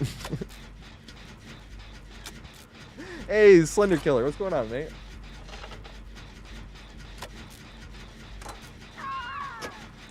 You know what they say when you assume? I wanted to assume, I'm like, you were playing DBD, right? But, you know they always say that. You were playing DBD, and it's like, actually, we're playing Peak or something. Because I've seen people playing Peak recently. Before that was, like, Schedule 1, I think. Like, what's going on? Where are you coming in, Mr. It's open lobbies. If anybody wants to join, type exclamation join, it'll put you in the queue. And we do open lobbies on Wednesdays and Fridays. And I should start stream, I stream Monday through Friday at 4:20 p.m. Eastern time. If you're you get one game, but then you can rejoin the queue once you played your game, obviously. There's no cap to how many games you can have. But if you're the first 3 people in, you get 2 games right away. You can get 2 games as well, but you don't want to be in the position to get 2 games. That means you got, like, hard tunneled out or left on hook or something, and we can't exactly do much about that if we're not on communication, so... Like, all right, they get another game, but then you have to wait around while the game finishes. Every now and then it'll be like nothing we can do about it. We had a game like that earlier where we actually just went next, but we had to make sure everybody involved was there. Because if you even have one solo queue, you can't go next. Because speaking of working doubles, because I definitely had that happen, work a 16-hour double, and then have time for one DBD game, and if I had teammates that were trying to go next, I'd be really annoyed. I don't even have enough energy, and I wanted to do one thing for myself this whole day and play one fucking video game, you know? So, but everybody in that lobby was like, yeah, let's just go next. I was like, all right, we're going to go next. And then that doesn't count as their game as a whole. That's when he gets like tunneled out or something like that. It's like, all right, they're going to get another game and we can play this one out. Or we can go next and not count it for everybody. We did do that once today, but that doesn't happen too often. I'd say like one time every other open lobbies-ish. But if we have one random on, then we can't do that.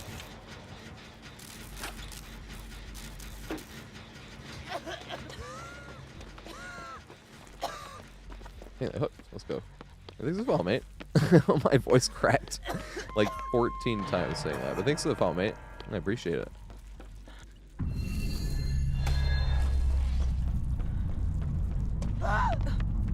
Oh yeah, and I'm not saying anybody will ever be impressed by anything I ever do looping-wise, but I've been playing with no perks since 2020. I've been playing the game since 2018, though, but I make a bunch of looping guides, so if anyone's ever even slightly remotely impressed by anything I do looping-wise, trust me, you can do this shit better than I can. I make way too many dumb mistakes for how many hours I have. But that's probably what keeps the game fun. Being like, yay! Or, like, the downside of fucking up.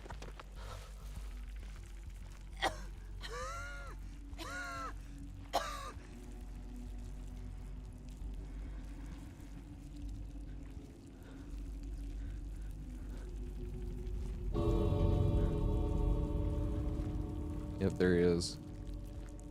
Why does he have no aura?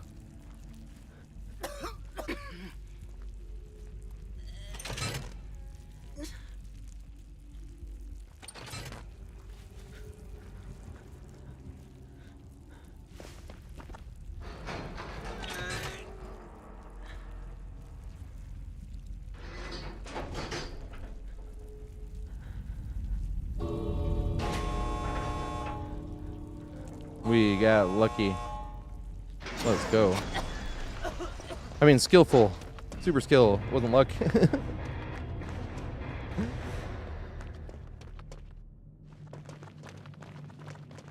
Yeah, it's always happy hour. Love Dead Dog. That's my favorite map. That's so much fun tiles just besides main building, too. That was Giga Chad Oni. I run in his profile if we can. Can't. I can say it in the thing, though.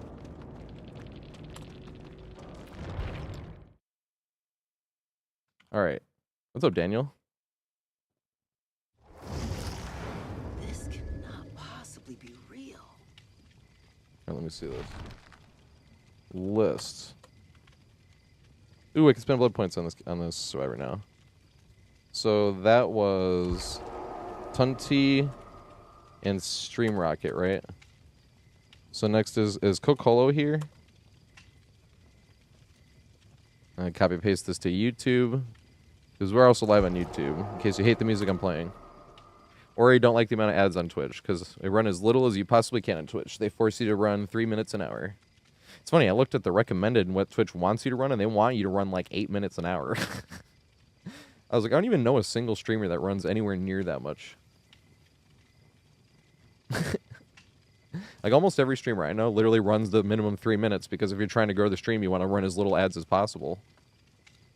YouTube, same thing. I run as little ads as I possibly can. But YouTube, you can also skip the ads. You get less ads, you can skip the ads, and it's easier to rewind on top of having no music if you hate the music we're listening to. Listen to some Opeth right now. But the playlist is all over the place. It can go from Opeth to Tupac to Always Sunny in Philadelphia theme. You know what I mean? Like, it's all over the place. So whenever someone's like, I love the music, I'm like, I'm sure I'll have something that'll make you want to go to YouTube. It's a 1,187 song playlist, and nowhere near as big as it needs to be. Need to experience more better music as well. Not just better, but you know what I mean. Music never gets old. Can always have more better. More better. I'm just used to saying more better and everything, but you know what I mean. You get hit too. Can you skip the ads? From my understanding, you should be able to skip them. Oh, so here we go. This is you? Mine? This is Kokolo? Or...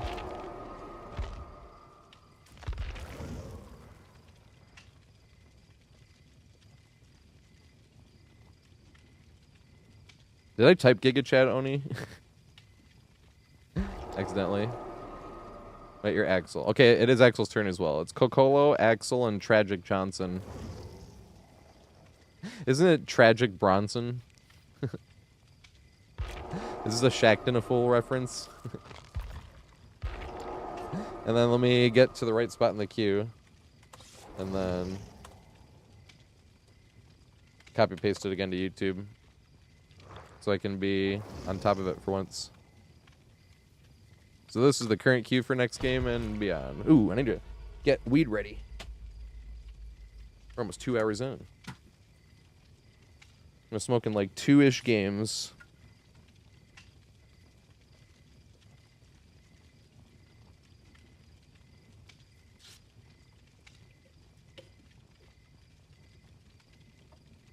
When's my game?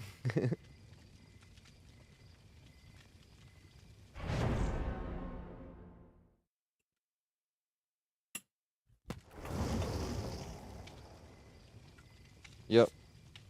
It's weed time. I'm smoking a mix between this, which is garlic fumes, and this, which is silver haze that we were joking about earlier. Yes, my jar is too big, but when I bought these ounces, this was 2 ounces, so it's just in the same jar. I bought these in literally March 1st. But the more weed you buy, the cheaper it is. So if you buy a ton, as long as you're good with it, then it's fine. Silver haze is sativa, and garlic fumes is a hybrid.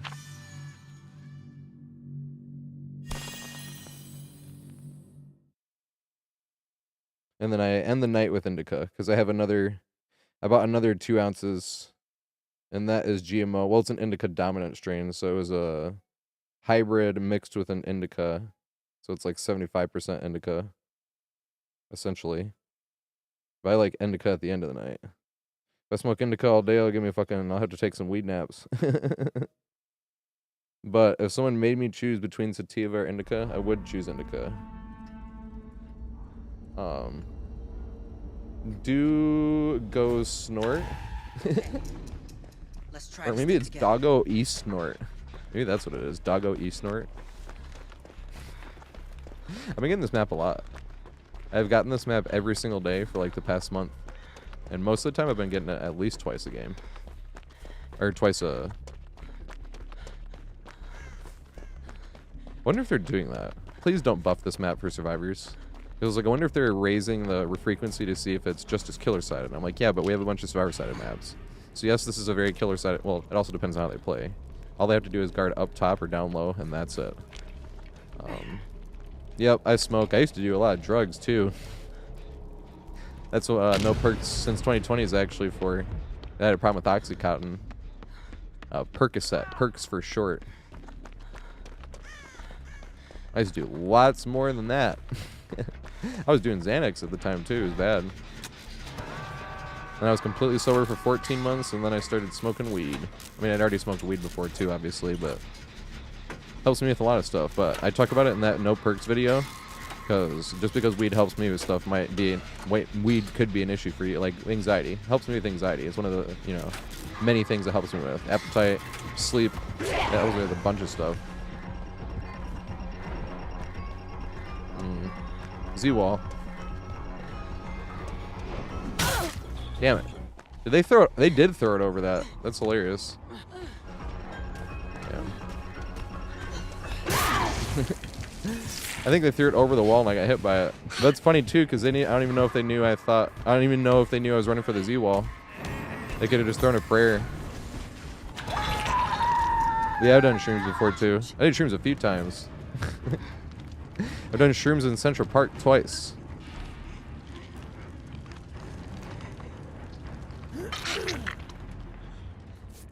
Guess I'm off the hook. I guess I've done shrooms 4 times. Did it in the park twice. Did a microdose once, and then we saw a movie. And then there was one time right before I left when I was 18, right before I left to move to New York City. The same thing, like, I ended up a drug addict, so take this for what it is. Don't do drugs. But that's what I talk about with weed in that video specifically. I'm like, weed is the only thing I'll ever do again. It is definitely, I mean, obviously, unless like I have a prescription pill called Keppra I have to take twice a day. I don't count that, obviously. But I had seizures for the first time last November. I actually missed a week worth of streams from it. Because I'm pretty consistent with fucking streams. I like never miss. But that's because the stream is the free time. The stream is me being selfish. Because Because if I want to be a full-time content creator, I gotta edit more to make more videos. I'm like, oh, but streaming is fun. I obviously have to work until I'm full-time content creator. So I've been getting a lot less editing done on these longer streams. But it's been more fun and relaxing. The streaming is just playing games and hanging out with friends. If I get to do this full-time, streaming will never feel like a job. Even editing doesn't feel much like a job. Because you can edit in your bed without even leaving your bed. You can start editing. You know what I mean? Like,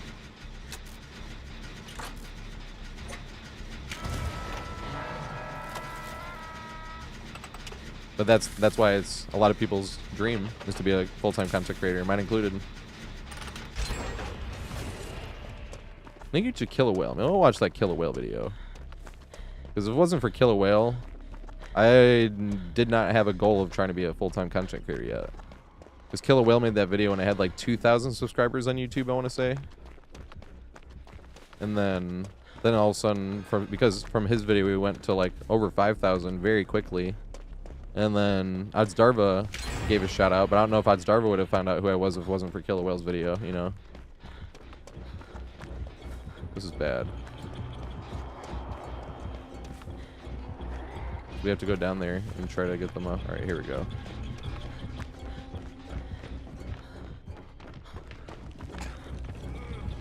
Yay. I'm not gonna make it though.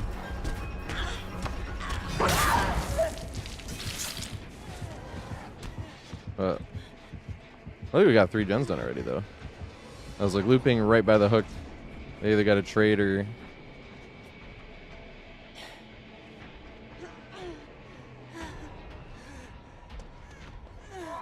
I'm trying to crawl.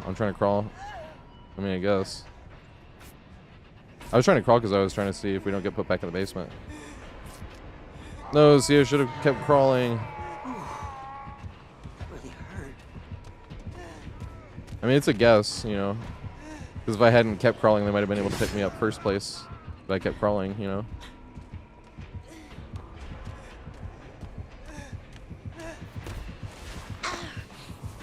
Wake up, wake up. Grab brush and put on a little makeup. What, does Galaxy want me to go back to doing drugs, or does he want me to stay like it is and telling people not to do drugs? Is that delusional? Is that the delusional part, telling people not to do drugs?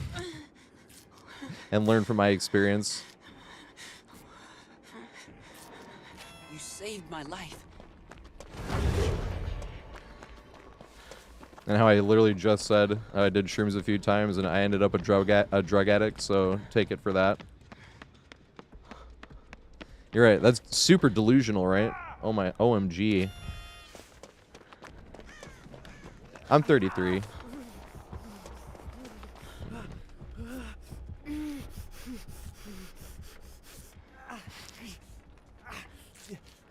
If you go look at that video, actually, there's a clip of me nodding out in front of the killer. I was trying to open the door in front of the killer, back with old Dead Hard. They hit me once, and I nodded out a little bit. And then I looked at my camera because I realized I was nodding out when I came, like, just for a little bit. When I came back, I was like, wait, am I live? Like, it goes through your head for a sec. And you can see me look at the camera for a second and then giggle at it, like, and I was giggling because I thought it was funny that, like, ooh, scandalous. Like, I'm nodding out and people might be watching and not even know. And, like, the whole reason I play that clip is to be like, look how terrible and unhealthy that mindset is. I needed help, and that's the point of that video, is I needed help. Like, I wouldn't be able to do it by myself. I went to visit my parents for the first time in more than 5 consecutive days in over 10 years, and it wasn't even like some big decision if I need to get clean. It was like, fuck, I have no hookup here. It wasn't even like I finally, like, was strong enough to get clean. It was like, fuck, this is, like, going to be forced sobriety. But it was in 2020, so my bar wasn't open. I was just going to hang out with my parents until everything opened back up. And even then, I was dragging my feet. I didn't visit my parents till the end of October. They wanted me to visit way earlier than that. In hindsight, I probably should have visited earlier than that, but you know what I mean.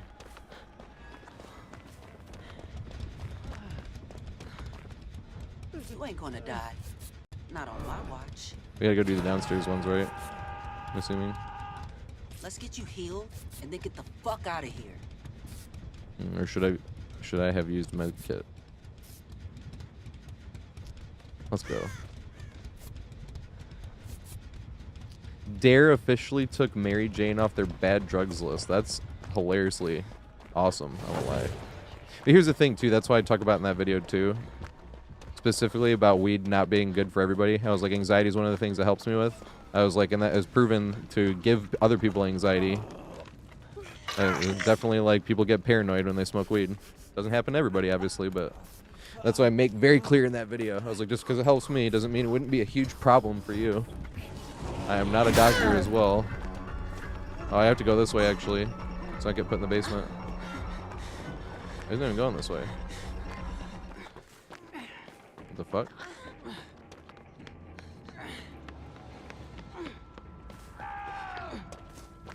Hey, thanks for the $5, mate. Holy shit. I appreciate it. This is when I wish. It's not like I wish the event was over, but I wish.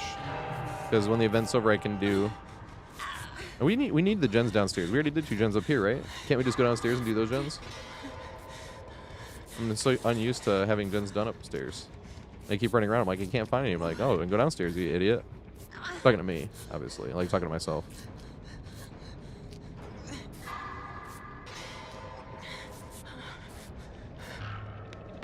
Oh no, I'm not a doctor. No, I'm a bartender. Well, I still think of it as a bartender. I'm a bud tender right now. I work at a dispensary, but I like bartending a lot more.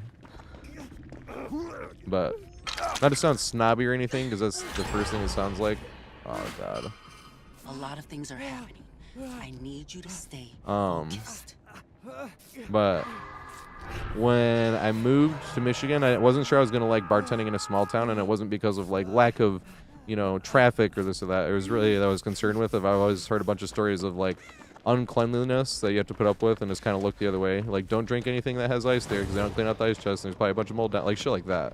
And I wouldn't be able to look the other way. The restaurants I worked at were like in Times Square, so there was eyes everywhere, and you couldn't do anything bad, and that was good, you know.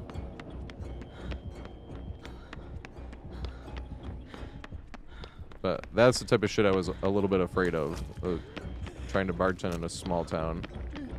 I think now's the time. No, make this. Oh my god. I don't know if I make this. No. Dude, why does it never do that? Every time I try to put a pallet up, dude, it uses the fucking silent thing. I'm literally have the thing on my screen telling me put pallet here, and it doesn't put pallet there. What the fuck is that? I'm whining about it. It's like, dude, that's so annoying. I should have thought about blocking the window, but I did that one too late. Like, alright, well, at least I'll put up the pallet here. Did I try turning the pallet on and off again? You're right, I didn't try turning the pallet on and off again. Unfortunately. Alright, I have to go to the bathroom, but we were talking about this video earlier, because we had a match against... I might have even showed this yesterday, so I'm sorry people were here yesterday and watched it, but we played earlier on Gas Heaven against the Huntress. And I was talking about how bad Gas 7 is for Huntress and that main building in general. But I was like, we should show that video when I go to the bathroom really quick, because it's not a super long video. And I don't like leaving nothing on the screen when I go to the bathroom. The only thing is, like, 2 games from now, I'm going to end up go smoking and have to play another video. That's the other thing. I'm like, huh. I mean, going up and downstairs right now, I'm kind of using crutches until I get my MRI. So, just going up and downstairs. But that takes me a little bit longer. That's why I have to play a video. Because I'm not sure I can get back in time. Because sometimes I get back and I'm AFK already, and I'm like, I'd rather just not take the risk and be AFK at the beginning of a game, fucking over teammates before the game essentially even starts, you know. Rather not do that if possible. Where is this video? Oh, here we go. Nice. Here it is. I need to make hotkeys for this. I need to do that this weekend too. Yeah, so this is what I was talking about, how, and also it's a good example of what I mean by, like, we talk about when you know all the circles and the loops are, then Survivor's really easy. I mean, it's not easy winning all the 50-50s, but a lot of that's out of your hands, like trying to greed the pallet, or it's an unsafe pallet and you throw it and they respect it, you know what I mean? Like, those are 50-50s, trying to, win or lose. But at the same time, like, you still did as much as you could, and then you just lost the 50-50. But this is an example. What I mean is, like, even if you don't know all the circles, but you sort of understand what to look for, because once you know the other main buildings and how everything works, then you have stuff like this. This was the very first game I played when they had reworked Gas 7. This was the very first game. We were just talking about earlier about how when they had reworked it, the door spawned open, but then you could loop the main building way better. And then, yeah, sorry, I'm gonna go. But killers always open the door anyway, and I'm like, I can't even get clips of when the killers don't open the door because they always open the door. But this is that video, and this is what I mean by how easy it is even if you haven't played the map before this happens. He already broke the door. It's a doctor. He must have, like, spawned in this, like, literally spawned right here.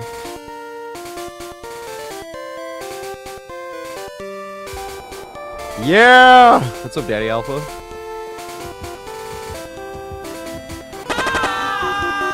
Why have billions when you can have millions?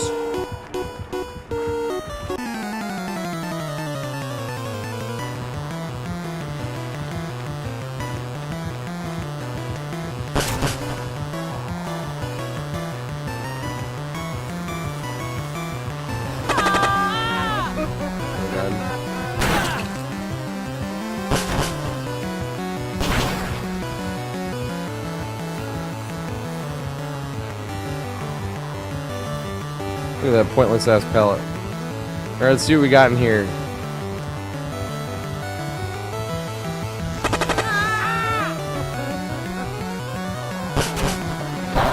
Yes! I like this. This looks strong.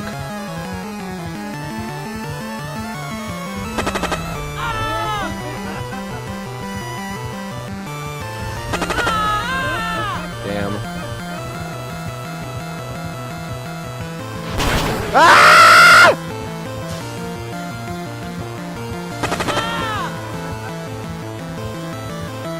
Is the window unblocked?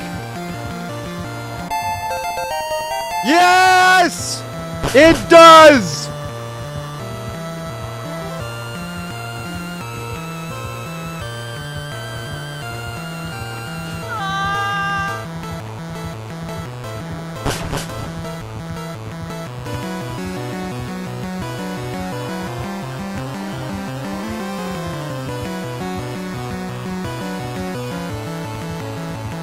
No.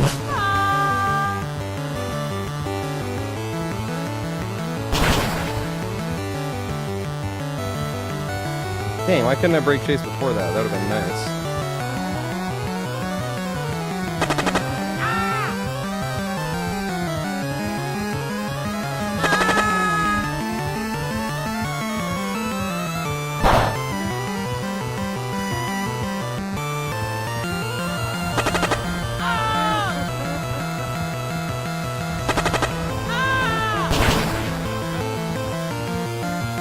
No! Oh my god. How did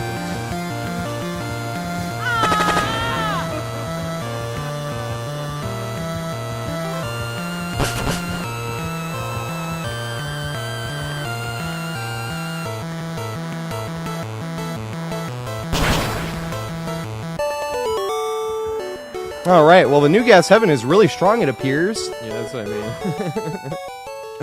That's what I mean by this shit's easy. Like, even if you don't know the stuff, but you can just sort of understand what's going on.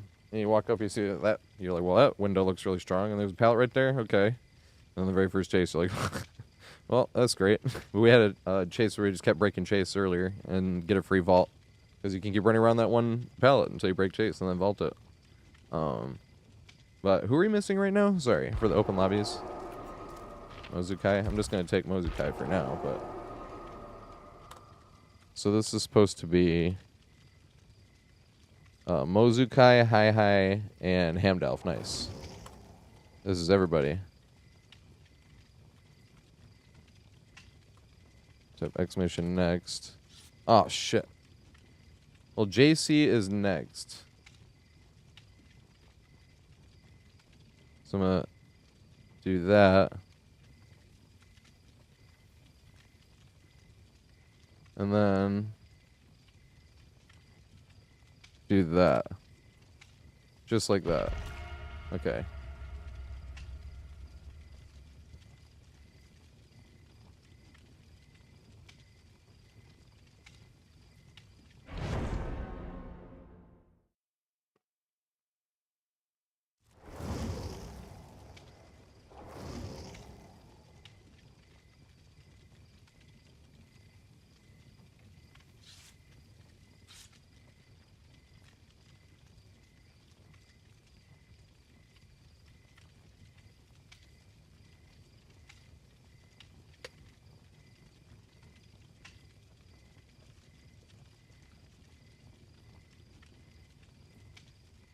Well, you can just type exclamation leave if you want.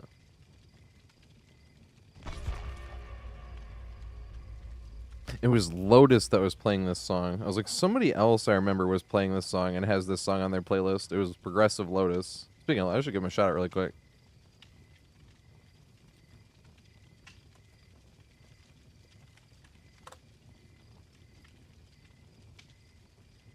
He plays all the killers. He used to be a Billy main back when Billy sucked. And curving was, I mean, curving is still really hard, but it used to be harder. It used to be much less forgiving. And you got like punished for using a thing. There was overheat instead of overdrive.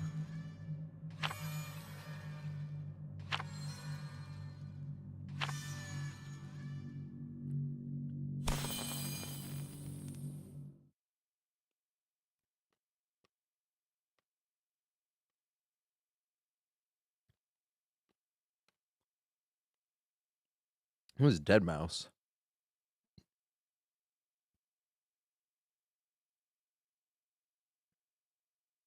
Right? Hell yeah, it's Dead Mouse.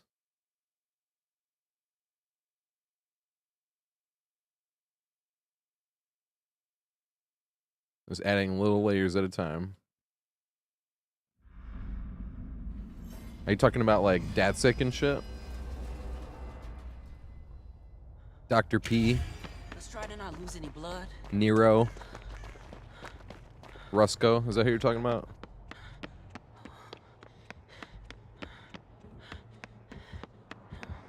I have some Benga on here. I wasn't a huge fan of Scream though.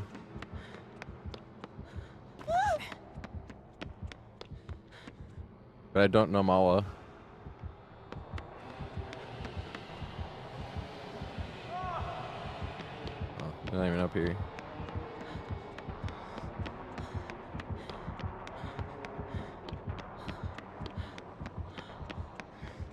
Damn, they got it. I got it too. I was too late.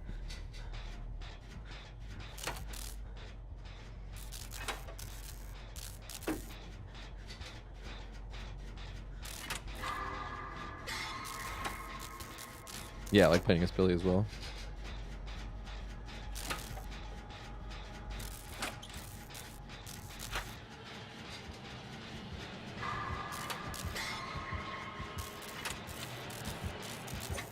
Especially when you're making the deal. I'm going to make a video on that as well.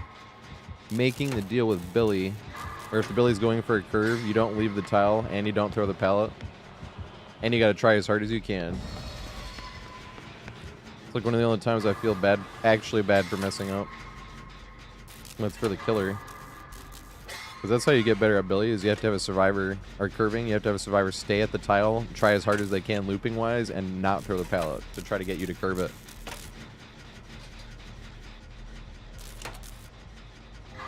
Thank you, Julie Bully. Because I was always green pallets anyway. And then she was like, I kind of do this, but with like a purpose. Not, she didn't say it like that, but essentially, you know, is what she meant. And she was like, but usually, because she's a Billy main, just like Progressive Lotus, back when Billy was like, kind of sucked and was hard as shit. He's still hard to master, but way less punishing. But she was the one that was like, I'll stay at the tile and not drop the pallet and not leave. If they're trying to curve. Oh shit. I thought he was downstairs. Tried to curve back, it was too late. Oof.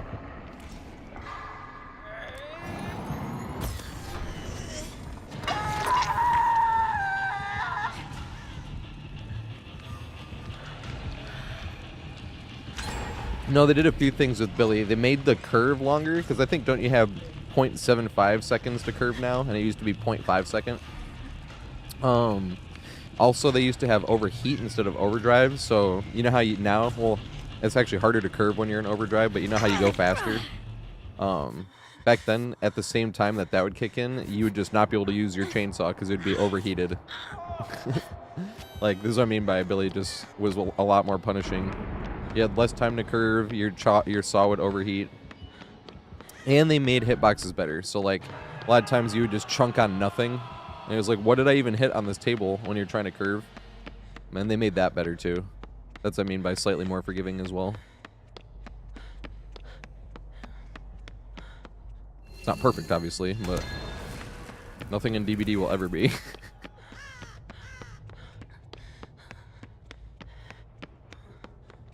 Yep, that was when they killed him. Yep. But that's when Julie and Billy, or Julie and Progressive Lotus, I remember.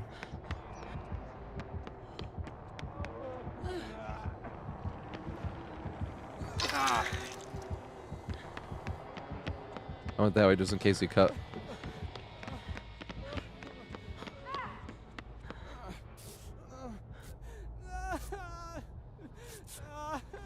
Right, and I know some people that didn't like Overdrive as much. Like, I think Uncle Stan Bana was also, like, one of the biggest curve billies. I don't think he liked Overdrive as much, because once you're in Overdrive, it throws off your curve. Because you're going faster, which means you can't curve as tight on the smaller tiles.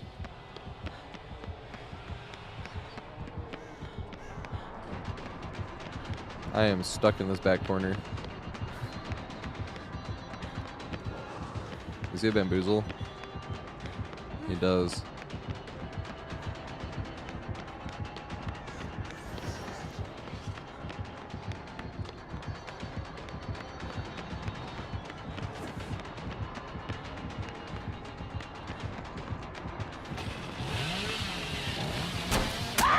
How, dude? There's no way that would have given me that hit if I was playing killer. Yeah, no fucking way. No way if I was playing killer.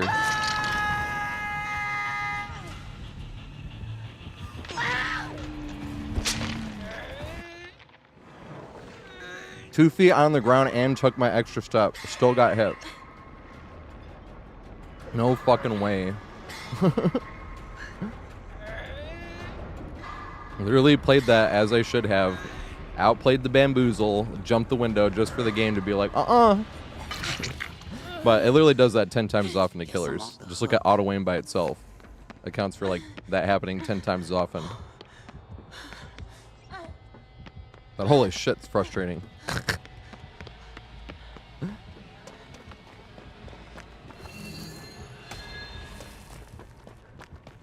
Because I was even thinking, I was like, I could vault this one window here. I was like, but no, but the bamboozle's going to be open. We can vault that. We have the distance. It'll be perfect. We did. But the game, wait. The ping's not even bad. I was like, wait, I didn't ping check. I'm like, come on, bro. But that's why I had to bring up the auto aim. I'm like, yeah, but for every time this happens here where they get a lucky hit, they get auto aimed like 14 other times.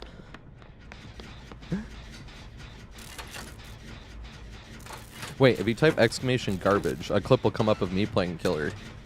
And I was like, this is what happens when I play killer. And I tried to M1 somebody. That wasn't an M1, I understand, but it doesn't have a longer range past the window, but just because it's not an M1. I mean, a projectile killer is different, but it's kind of why I don't like that Ghoul can get a free hit through a window. Because, like, Legion can't do that. And it makes it so they don't even have to risk getting pallet stunned. Like, if you're on the other side here, they can just hit you with the tentacle without having to risk getting pallet stunned, and it's like, this sucks. Ghoul is not overpowered, but Ghoul is definitely tied for my least favorite killer to play against. We found this out yesterday.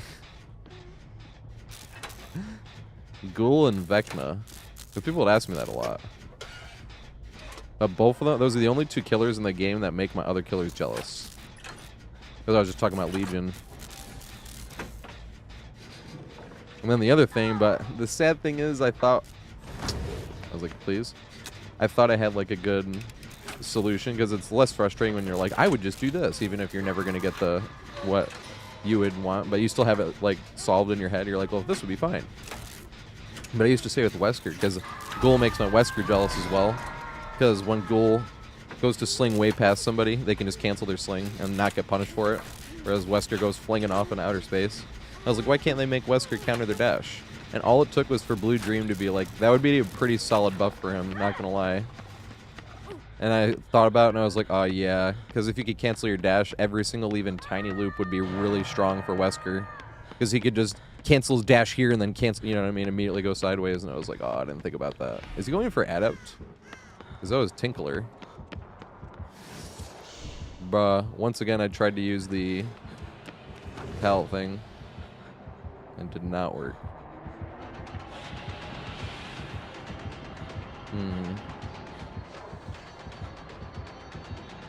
Right, it's not done yet though. Oh, he's like, just open this. I can't.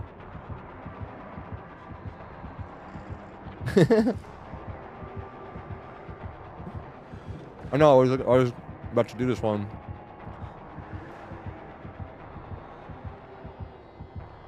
Good time to point out that we'd have gotten annihilated if he was playing mean. Because usually I say if the killer gets 5 hooks, sometimes 6 if it's like a great map for them. This is not a great map for Billy. So I usually think if they're playing nice and they got 5 hooks before the gens got done, if you're in solo queue, which we're not in solo queue, we're doing open lobbies, but we're not in communication, so it's basically solo queuing together. Uh-oh.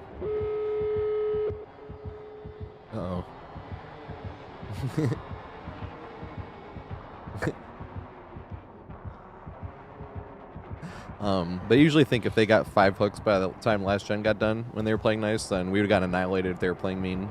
But I like to say mean because if they were playing comp or this and that, I was like, it makes it sound like the killer doesn't know they could have just tunneled somebody or camped the hook or, you know, at a convenient time.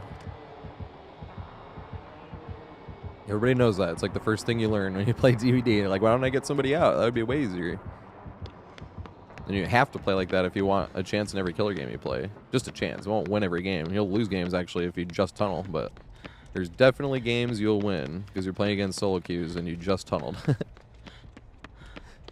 you're playing solo queue, the amount of time... If you're playing in a big map, you're like running around the whole map just trying to hear a tear radius. You know what I mean? You're literally like, where are they? And you waste 45 seconds you could have spent a gen just for them to go down anyway because you couldn't find them. Because, like, say they're like 2 tiles ahead, and I'm just trying to hear tear radius, and I'm trailing behind them. So I'm just barely out of reach of the tear radius this whole time, looking for where they are. I'm a worst body blocker in the world anyway, but just, you know what I mean. Even if you want to help out in solo queue, you're like, dude, I can't even find them. And then you could have spent that whole time on a gen.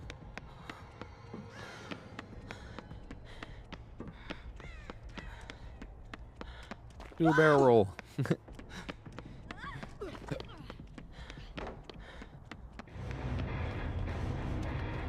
I think we should count that one, though. They had pretty much everybody on death hook. Because usually, like, if the killer memes around a little something, I was like, but they basically were just like, there's enough gens done, fuck it. You know? What do you guys think in chat? Should we count that as their game? They were on controller. Holy shit. We're getting annihilated by Billy on controller on Gideon. What a legend.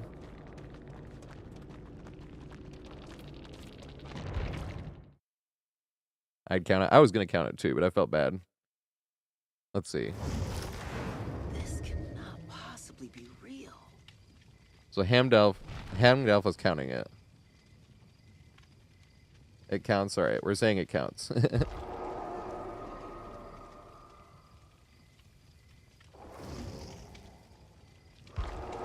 Right? He got me with it. I thought he was downstairs. Jesper, yeah, type exclamation join and it'll put you in the queue.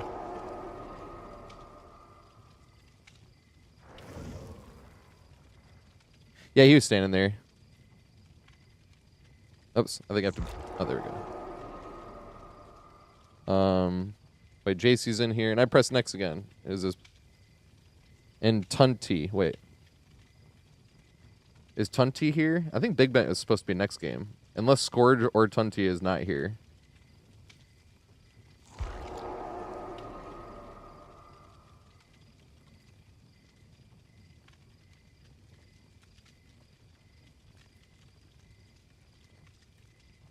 Can you get in here, like, right now? Well, yeah, it is your guys' turn, so you guys can just get in. I'm probably going to smoke after this game. And get the... No, I have a button ready for that one. I can press a button and the killer whale one comes up.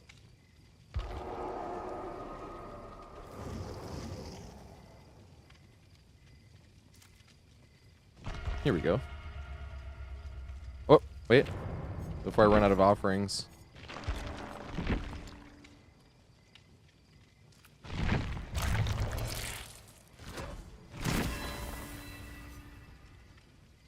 $35, nice. Nice. Because the rest, because I'm spending on killers. Ooh. Here's what I do. I have every killer P1'd now. So should I now, instead of trying to get them all P2, should I get a few killers to P3 and the other killers will stay P1? Cakes-wise, because those killers I'm like never going to play anyway. Might as well get some cakes on killers I'm actually going to play more.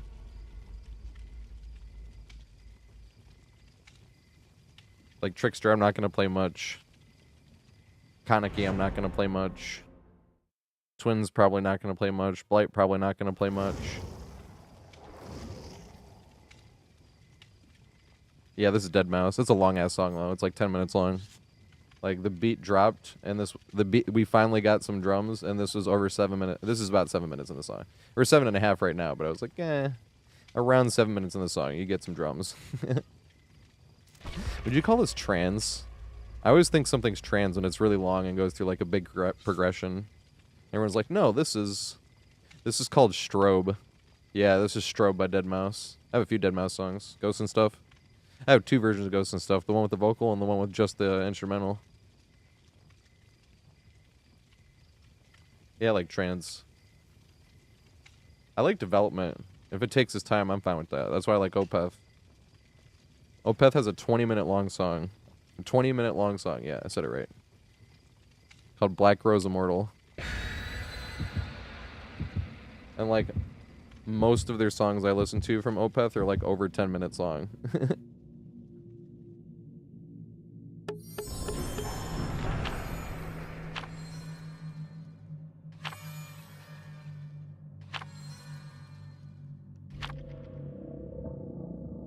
Yeah, it was a good one. Been going on for a while. This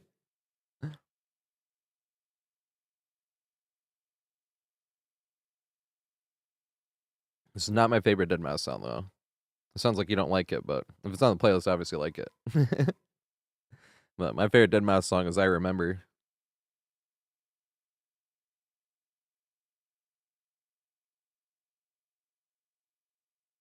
Yeah, Ghost Stuff is really good, too.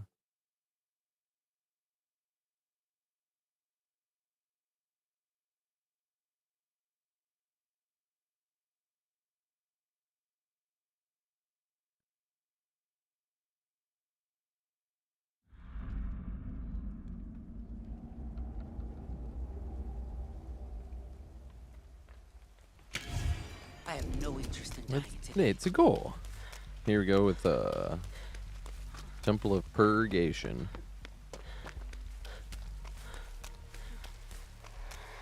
Spirit, interesting. Uh-oh.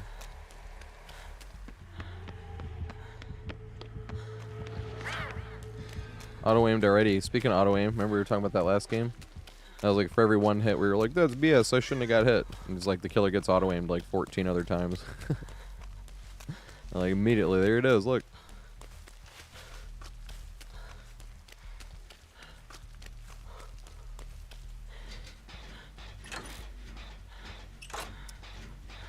I think I'm in top MMR, but we're also doing open lobbies. Open lobbies and MMR is kind of all over the place. I do bring that up. That's one of the reasons why I like doing solo queue a bit more often than open lobbies. So we do solo queue 3 days a week and open lobbies 2 days a week. Because the only time I seem to get like inexperienced killers, especially like extremely inexperienced killers, is when I'm doing open lobbies. I think because I don't have any rules about playing except for like just don't do anything that that won't get you banned. You know, if you're like hacking, you can't play.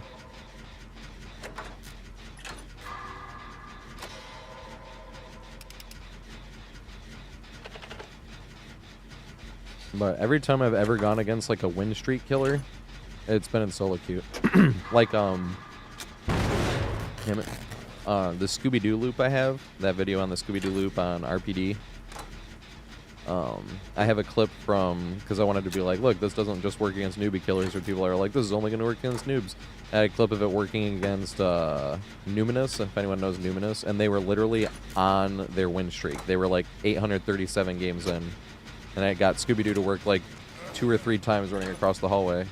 And even when they hit us with the chainsaw, I saw which way they were coming from, and I'm like, we still could have thrown the pallet. I even said it like when it happened, because we were just greeting the pallet over and over. But once again, that was in solo queue. Like, I've never ran against a win streak killer when I was doing open lobbies. No, it's not like I don't get inexperienced killers playing solo queue either, obviously. That can happen too. As MMR is not completely accurate and doesn't work all the time. But for the most part, the games tend to go a bit tougher during solo queue than open lobbies. Oh, whoops. Oh, wide. Damn it. That's funny, I hesitated. And I think she doubled back, and I think she hesitated for a second. Go up this way. Damn it, I don't think I make this. Nope.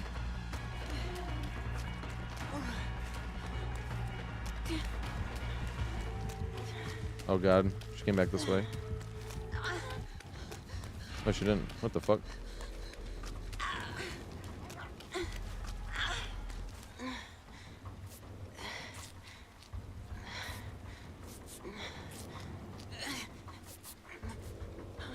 Oh yeah, beast mode. On the jumpsuit Jake game when I was stoned as fuck.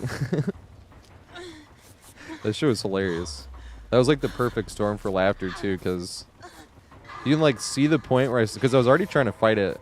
If I'm ever like early enough back when we show that video again, I'll point the exact moment out because I had been laughing before, but you can see it start building up in my eyes, and I'm trying really hard not to laugh because we had won so many 50-50s. But then, like, the thing that threw me over is I remembered the killer was playing nice, and they'd already had a kill, and the other 2 people went down kind of fast and everything. I'm like, the killer's gonna win this game anyway, and that's when, like, you can just see it break. And I just started cracking up, like... God damn, that shit was hilarious. Because it was one of those, like, alright, the killer's having fun, too. Like, like, there was, like, 0 guilt whatsoever. Holy shit, everything worked there. Talk about everything worked. Like, even every time he ran past a checkpoint, he, like, wouldn't double back. And then the times where he stayed at the checkpoint, he double backed. Like, everything about that. Was like, I kept just waiting for, like, a single thing to backfire. Just did it. And it just kept getting funnier. God damn. I was laughing my ass off. Like, literally actually laughing my ass off on that. Stoned as fuck.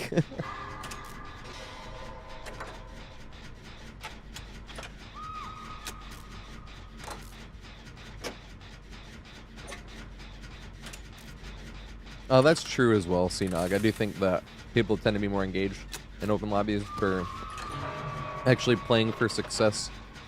In solo queue, I think I said this in that one video, but you gotta think about all your teammates are like a killer main that's trying to get a glyph challenge done.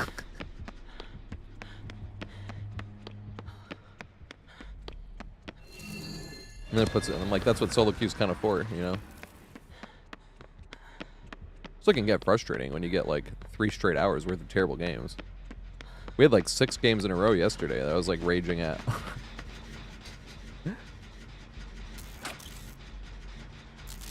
Well, not 6. The first 3 I was getting more and more frustrated, and after that it got funnier. Because I was like, holy shit, it's getting worse still. And then we got the funniest survivor example ever. I have never seen that before. And I will laugh about that for the rest of my days. Because that was mind-blowingly hilarious.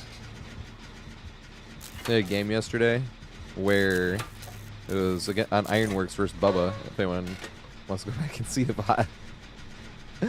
Oh yeah, my VODs are available on YouTube. Some people, because I have the VODs as unlisted once the stream ends.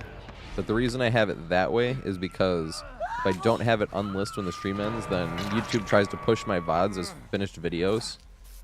and my other loop, I have really long looping guides, so I didn't want that to start getting confused with like thinking one of my long looping guides was just like an unedited stream VOD, you know. Swing.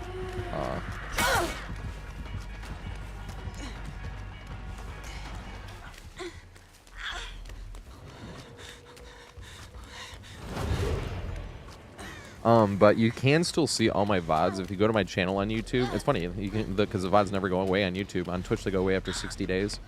But on YouTube, if you go to my channel and then go to my playlist on my channel, there's a playlist that says live streams, and that has all my VODs from YouTube. They never expire. That's what I meant by. I was like, if you want to see the VOD from yesterday.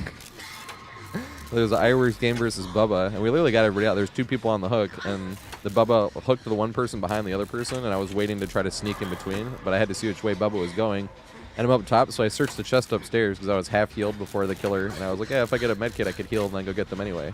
But there was no medkit, obviously, and then while I was up there, Bubba left, so I went downstairs and I got them off, and we all escaped. And I got yelled at anyway in the post-game chat by one of the survivors on the hook for not saving them enough. I have never seen that. I was like, I got you off the hook and we escaped. And they were like, you were fucking searching a tool chest, you idiot. And I was just like, yes, I should have ran at the killer while I was injured and the killer's still in the area. That would have worked out great. That's what I mean by, I was like, holy shit, I've never seen this before. I was like, but now we have a good example when I'm playing killer and I'm making fun of survivors. And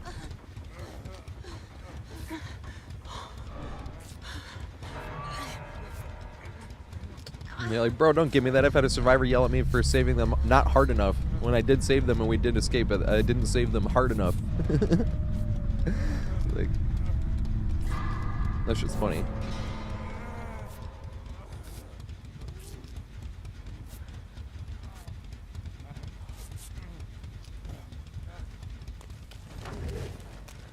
I think you can have 3, right? You can have 2, and you can have the bird.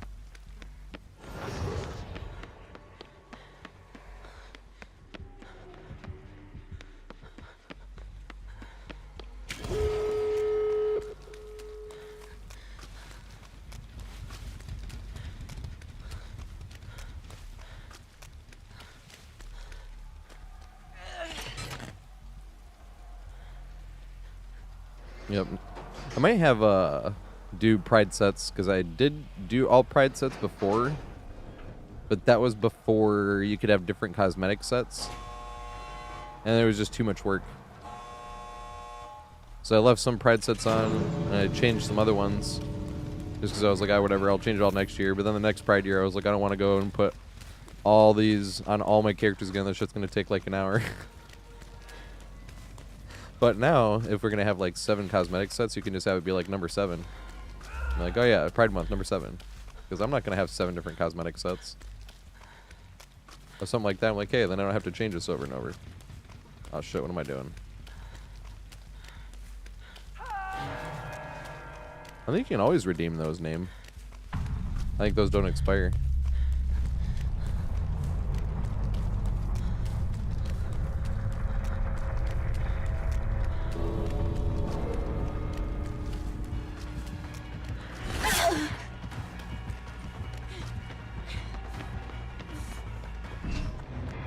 The lens of Frank.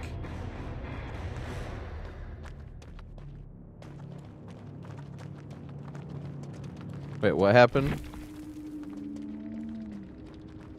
Oh yeah, if you're playing against like a comp anything and you're not playing comp yourself, it's not gonna go well. That's why we talk about killer. Like, survivors, if you have the perks and stuff, you can still not sweat in the beginning and wait to see if the killer's sweating, and then you can, like, get a bunch of pressure back by shoulder the burden and DS and off the record and all this shit, you know? But killers, if they chill in the beginning and all of a sudden the gens get done, they can't do anything. Hey, thanks, mate. That's funny. I didn't know they were talking to me at first. Whoops. Hide the profile in case there's nudity. There's not nudity.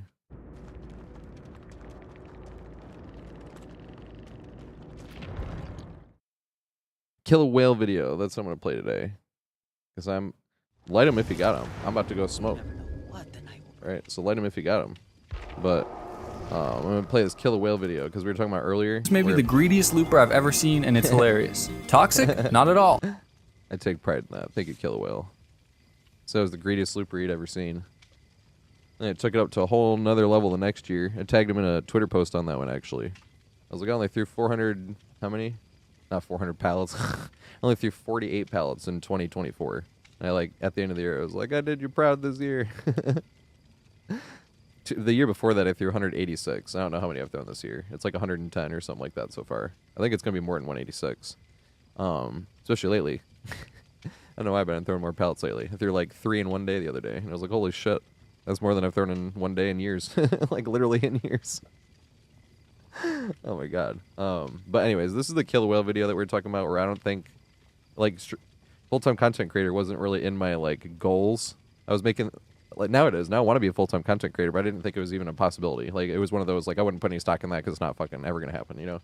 Like, when Kill a Whale made this video, I went from, like, 2,000 subscribers over 5,000, and then Odds Darva, this is why I think Odds Darva knew who I was, probably because of this video, and then Odds made a shout-out in one of his weekly compilations that was, like, that was somebody was trying to loop that front part on Getting Meat Plant, and this thing came up. He was like, "This guy, Mr. TatorHead, loves this palette. You should go give him a thing." And like on his screen, it came up, and it was like, "Subscribe to Mr. TatorHead."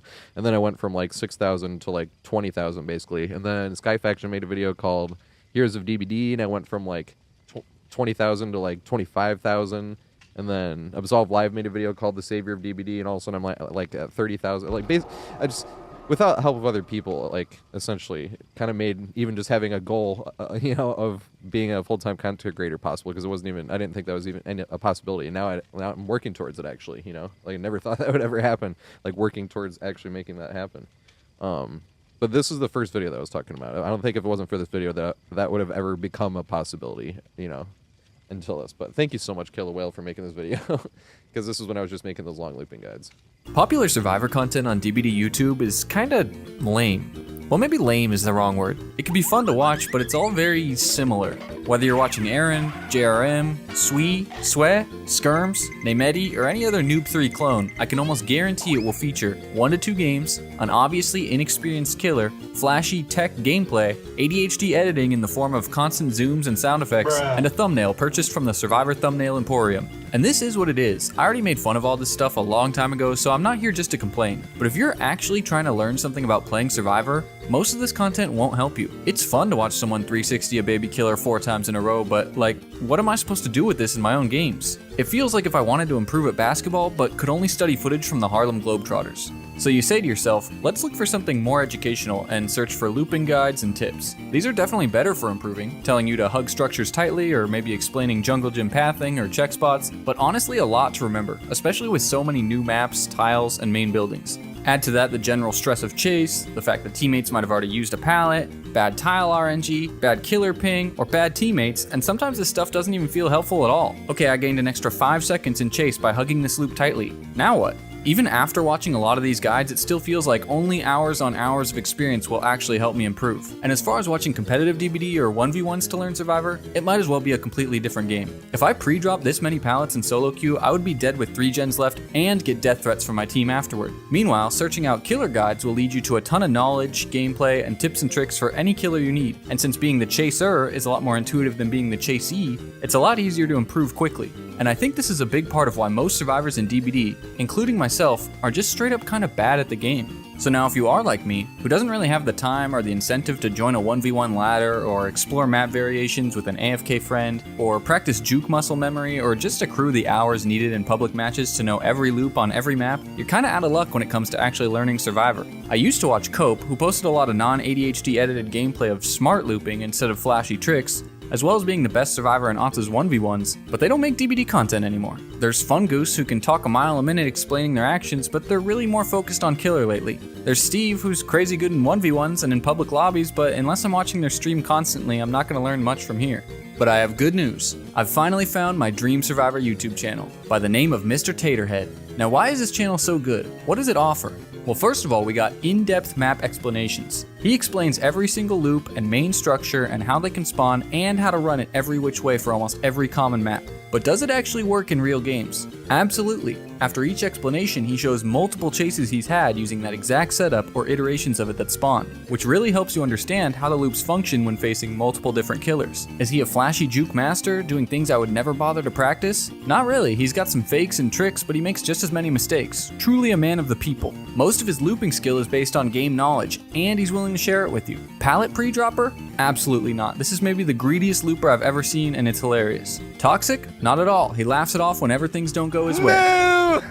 Clickbait builds? Hell no. This Giga Chad hasn't even used a perk since 2020. So when he juices you for 5 gens, you really have no excuses.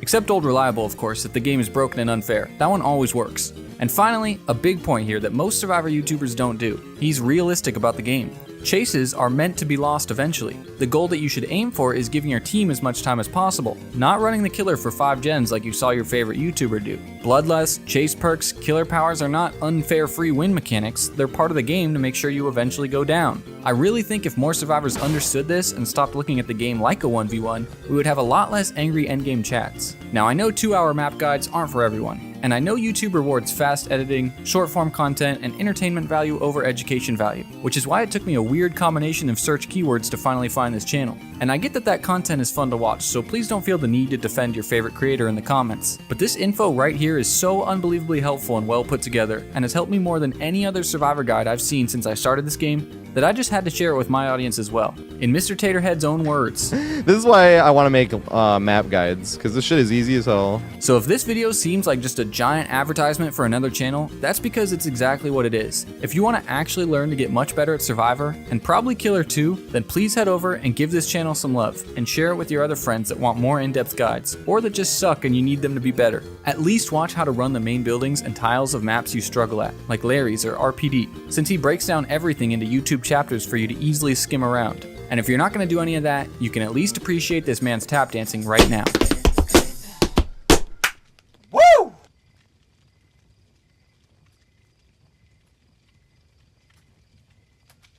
Alright, I'm here. I'm back. It took me a little bit longer than I thought it was going to. I'm here and I'm flying. Oh yeah. Yeah, I used to be able to tap dance. Can't do that anymore, but I'm getting my foot MRI'd. If eventually my foot needs fixing, it gets fixed, I'll be able to tap dance again one day. Maybe never at that level. But if you want to see that whole tap dance, that was the very end of the tap dance too, which is funny. The very end was actually my take on the shave and a haircut 2 bits. Because you do it with the pullback, da digga digga da da da. Is like what it's supposed to be, but I said da digga da digga digga da da da da da.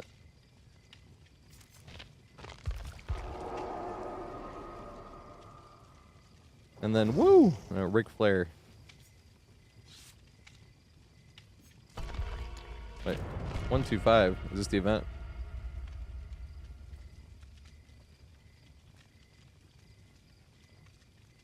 Only P69. P69 is where it's at. I'm gonna try to collect P69s, not P100s.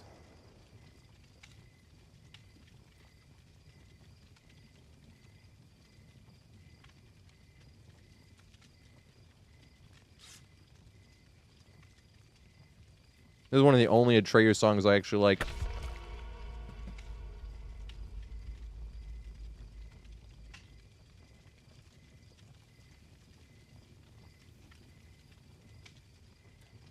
I like the drummer singing, but I hate the screamer. That's why I don't like a lot of death metal. I'm really picky on the growling. I like Slipknot, but I don't even think that's growling. I don't even know how Corey has a voice. It sounds like he's just fucking actual screaming or yelling. Sounds awesome, though.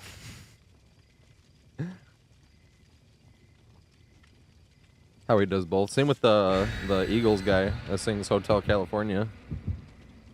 Obviously, this drums is a bit more than that, but...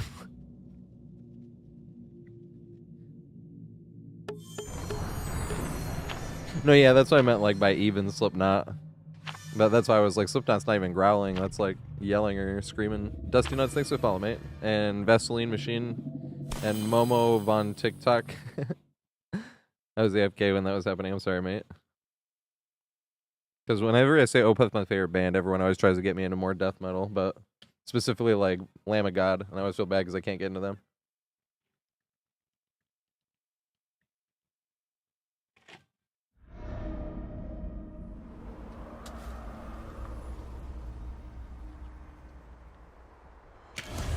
I have no interest in dying today.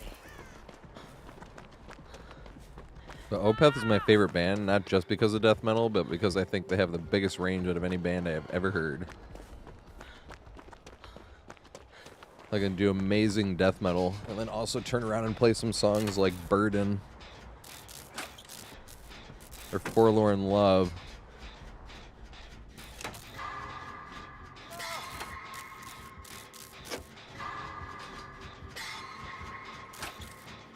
They're just, that's my best. That's my favorite. Love me some Opeth. Oh my god, Pain Res and Deadman Switch, no way. Never seen that before.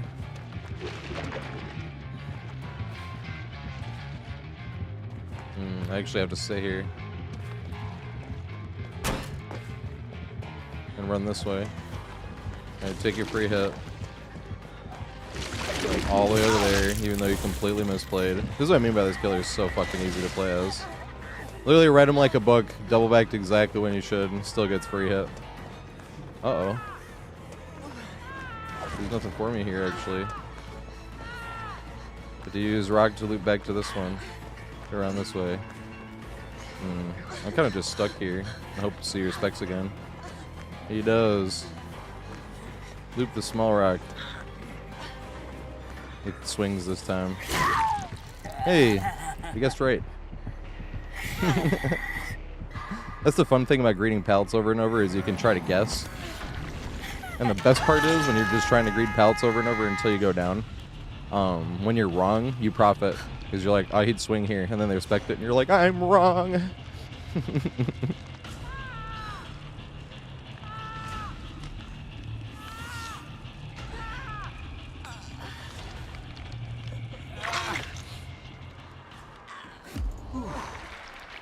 Really hurt.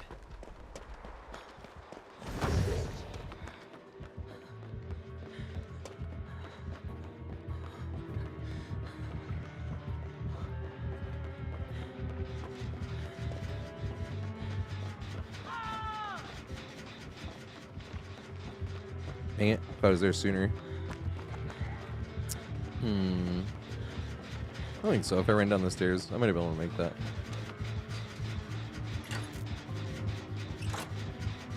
Nice. And dumbass.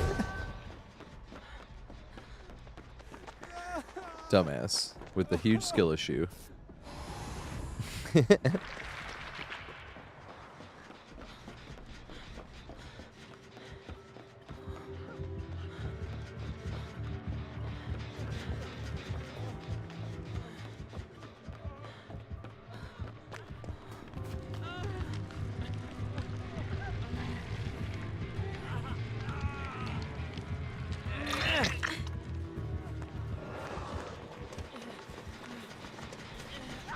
Laugh when we get out of this. Because if I hooked them and they just jumped down, they could have slapped. You don't want to just depend on the killer playing nice. Because if I unhook there and the killer jumps down, it's not like, oh, mean killer tunneling. It's like, no, my dumbass unhooking in front of killer. You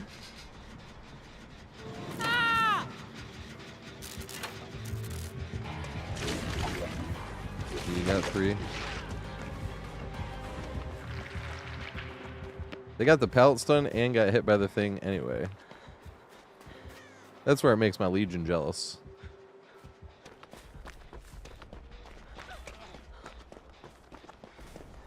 You can Chad Ghoul though. Going super far out of the way to make sure everybody 12 hook.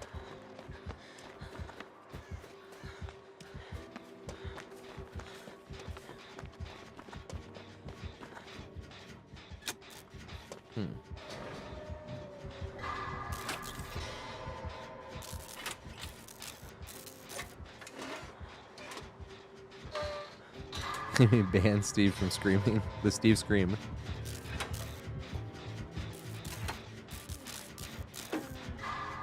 It sounds like an ice cream flavor. The Steve scream. Miss goals.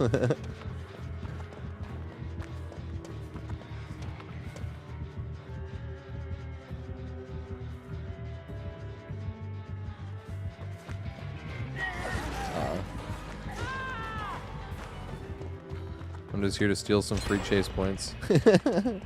I even got more points for distraction. Oh shit. Bro, that is way too much. Like, this killer is too easy to play. How far away is that for a free fucking hit? That's such garbage. That is way too dumb.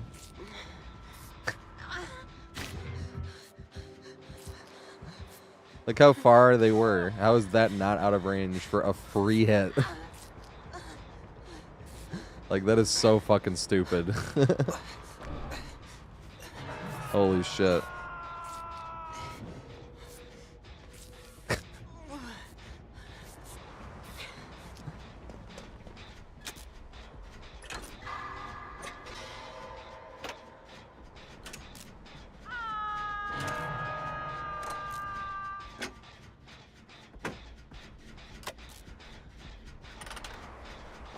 So yeah, that's the thing. I want to make a compilation one day. Not even that one, but the ones that suck is like over a window around the wall. You're like, how in the world? That's the compilation I want to make one day. Oh shit. Kind of case playing like a Giga Chad though. Taking nothing away from the actual person.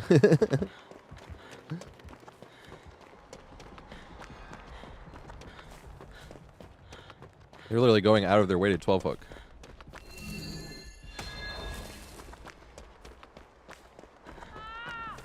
Because they have a few slowdowns, yes, but even going out of the way to 12 hook near the beginning could have been like too late once if they're playing against like a super sweaty Swift that's just slamming gens out. It's like, oh, they already got 2 or 3 gens done. I can't be in the corner of the map though.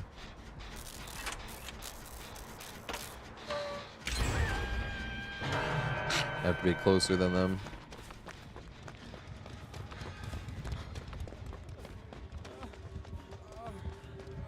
I'll run this way. There we go. See, that one is like nothing wrong with that. Like literally, absolutely. Like I would never whine if that was gonna hit me anyway. It's just the ones that make my Legion jealous. And I don't like the cancel either, I won't lie. Because why can't Wesker cancel? This is just my least favorite killer to play against. The Wesker, you dodge it, and Wesker goes flying out into the distance. This killer can completely miscalculate, and then they press a button, and they just end up right in your ass anyway. And it's like, man, this is the easiest killer in the entire game to play. That's why I don't give a shit about putting any blood points into him.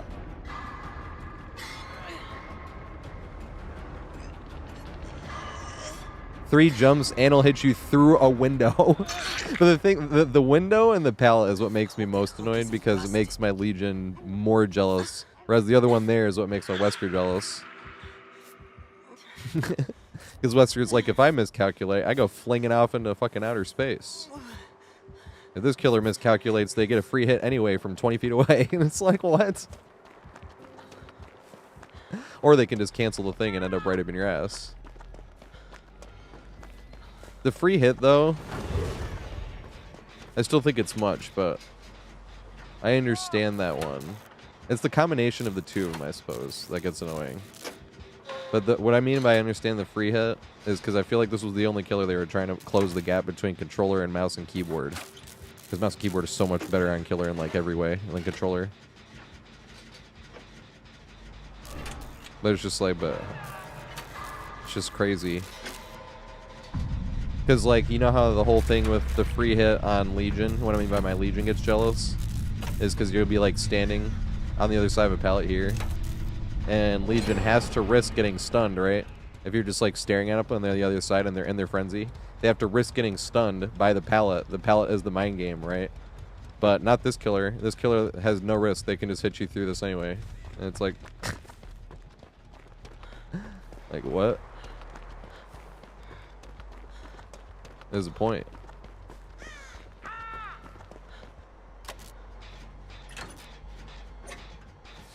But there's only 2 killers in the game that make my other killers jealous, and neither of them are even the strongest killers in the game.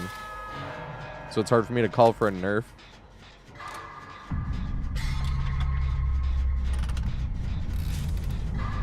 When calling for a nerf doesn't do shit anyway, but be like, this should get nerfed. But both times where it reminded me, that was the first thing I thought of. I was like, see man, Legion in this spot like gets completely fucked over with no other plus side. And then on the other thing I'm like, see, and then the Wesker gets fucked over here with no other plus side. And that's the same with Vecna. Vecna makes my Pyramid Head and my Artist jealous. Because the teeniest little bit of elevation can make Vecna uncounterable at tiles, the skulls. Because they can not only go through the wall, but they'll also not be able to duck underneath them without the add-on because a slight change in elevation. Whereas like Artist and Pyramid Head are like, we get completely hard fucked over by the littlest bit of elevation. You know? Like Pyramid Head goes to use a thing and if it's like upstairs, it doesn't go up the stairs. And that's what I always wonder. I'm like, I wonder if Pyramid Heads and Artist Bird could go upstairs and stuff like that. I was like, then I probably wouldn't even have an issue with it. It just sucks because when I see that happen with Vecna, I'm like, man, why does Artist and Pyramid Head get fucked over so bad?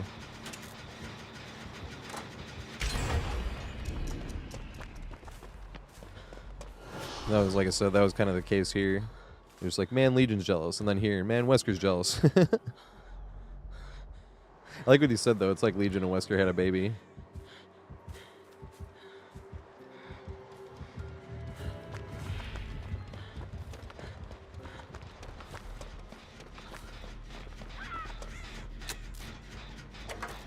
And once again, I know I said this earlier in the match, but once again, I'm not saying anything against this killer because this person's playing him like a gig chad.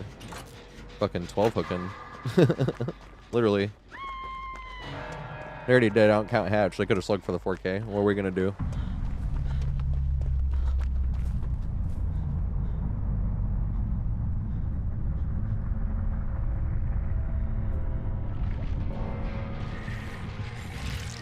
Oh god, do they have barbecue and chilling?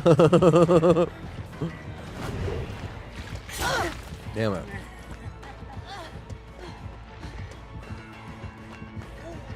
Can we make it this far?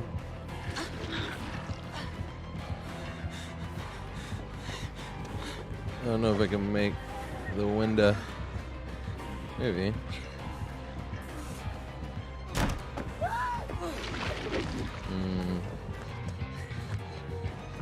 Is there something here? Yay. Oh, it's there.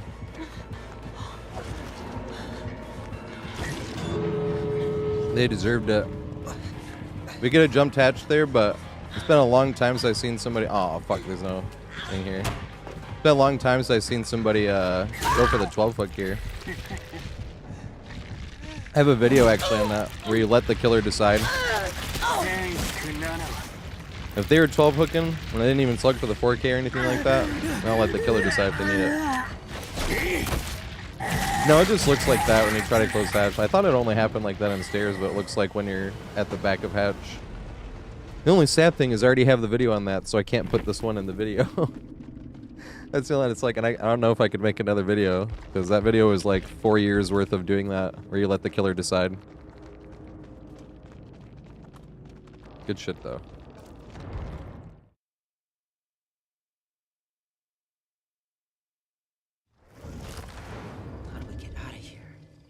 Oh, who's next on the list? But it was a 12 hook. Oh, Wraith, I see. Yeah, I usually do that for all the killers. Because what I was just saying earlier in the match, and like I said, this is my opinion, so I'm not saying this is correct or anything, but even if they have like really strong stuff with them and they're not playing hard right in the beginning, and like their first 4 hooks were already spread. And if they were doing that against like Super Sweaty Swift, they're already risking like having played 2 laid back and like losing 2 or 3 gens and not being able to come back from that. And I'm like, I appreciate those, because I know we're not in solo queue, we're doing open lobbies, but it's still like solo queue together. And they're like, I'll run a bunch of strong stuff and I'll play it really good, but at the same time, I'm not gonna make it completely miserable for solo queues. Yeah, it didn't still stop me from whining about Ghoul the whole game. Where 2 separate times throughout the game, I was like, and to clarify, this person is playing Ghoul like a Giga Chad. They're going, I was like, I hate this, and my Legion's jealous, and my artist is jealous, and my Pyramid Head is jealous, and my 33-year-old man, fully grown adult, whining over a video game. My character in the video game is jealous of my other character in the video game. It's true. I say that full-heartedly. I actually have to... Did I level up Artist another level before? I did before I even got Skull... I didn't spend any on Skull Merchant. That's hilarious. Alright, Skull Merchant. I've never even opened your Blood Web before. That's hilarious. How many cakes did you get? 39. Not the worst, but not the best. Alright, all my killers are P1 at least. So if we can get... I want to see how long I can go.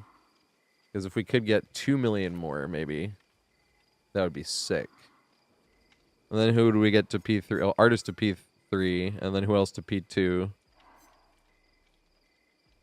Either Unknown, Dracula, Houndmaster, or Alien, maybe.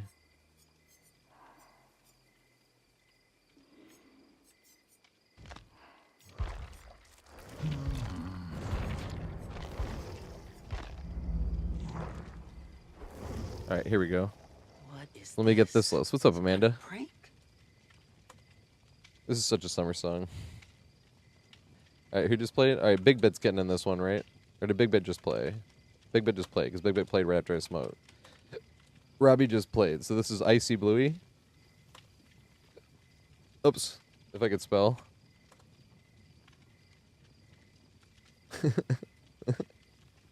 I gotta copy and paste this to YouTube really quick. That is the list. And I do not have a cap on the stream right now, so I will make sure I get to everybody on the list until at some point I'll be like, alright, whoever gets in that person's game, that'll be the last one. But it'll always be like the end of the list when I say it. But we're not even close to that yet. So this is going to be Icy Blue, Jesper, and Okami Myth. I don't have a cap on my head neither. Nope.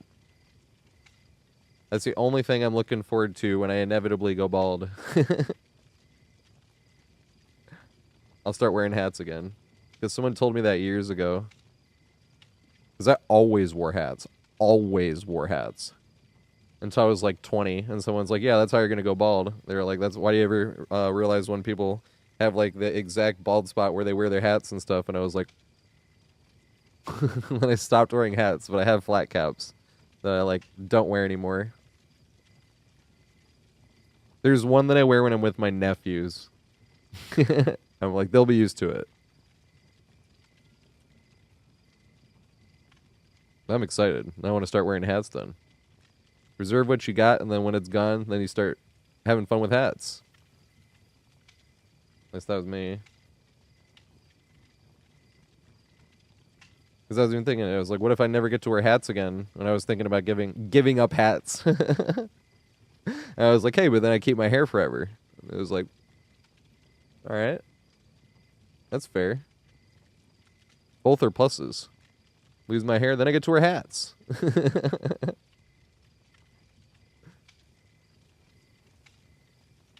I definitely like wearing flat caps. And beanies.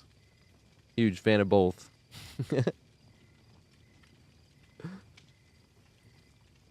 Make your hairline recede. Yep, this is what I've been hearing. That's why I haven't been wearing hats. But pretty much all my uncles are bald. On my mom's side, definitely. On my dad's side, not. And my dad's not bald. So there is hope, but at the same time. Probably very little hope.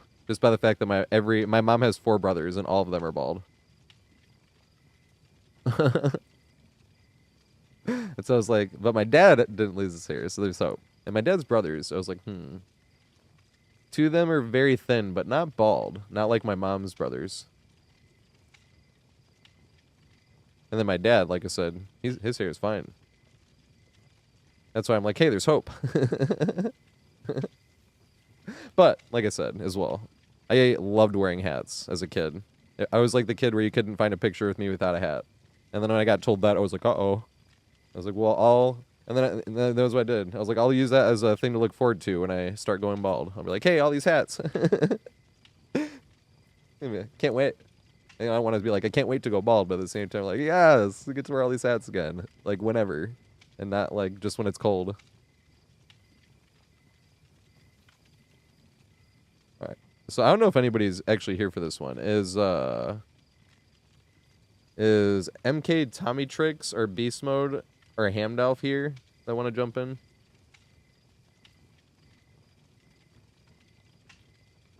Oh, wait. Who's trying to get in here? Icy Blue is trying to get in here. I lied. So, yeah, you have to send me a friend request on this thing here. Over here. Oh. My fault. It's me. I'm skill issue. This might be a terrible manager. I never managed. I never wanted to be a manager. But I was a great bartender. Managing, I never wanted to because I knew I'd be a terrible manager. Because I could come into bartend. I could even smoke before bartending. I didn't all the time. Sometimes, but it didn't really affect it either way.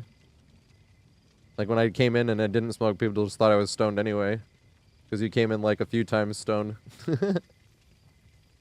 My sales were always so much better than anybody else anyway. It never mattered. And I don't even, it's funny, like thinking about sales. It's just because you actually ask questions. Like if somebody orders a burger, you want anything like bacon, cheese, avocado, mushrooms, onions, or a fried egg on there? Yeah, can I get bacon and cheese? Or you're like, yeah, what kind of cheese do you want? I got cheddar, pepper jack, white cheddar, Gruyere, you know, like whatever you got at that place, American. Just like that. And if they get bacon and that's probably added like $5 or something to it. Bacon and cheese.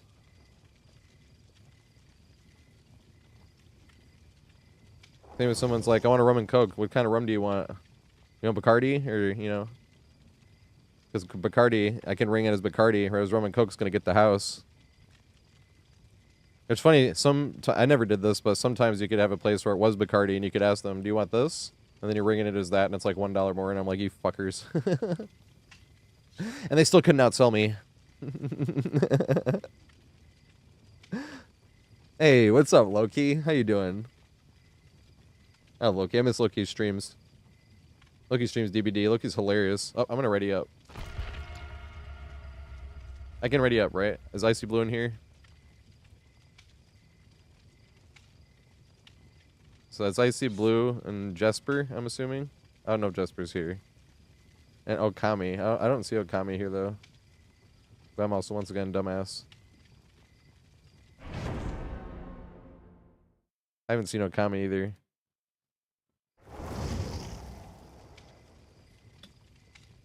Oh, is this fucking... Oh, this is Brother Village from Death Squad. I could try to play this one. But that's the thing. We've been doing longer streams. I haven't had the energy to play like a Guitar Hero song.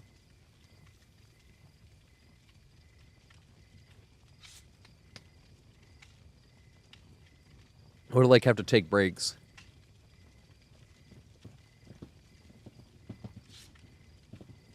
I can't wait for that guitar.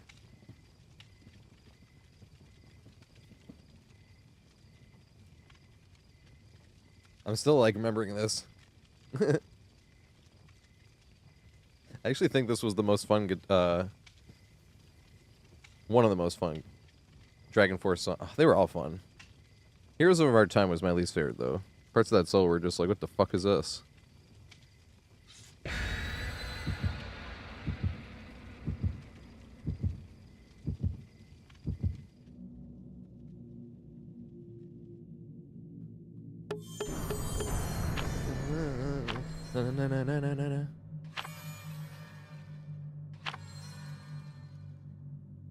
Aw, come on, killer. Or random.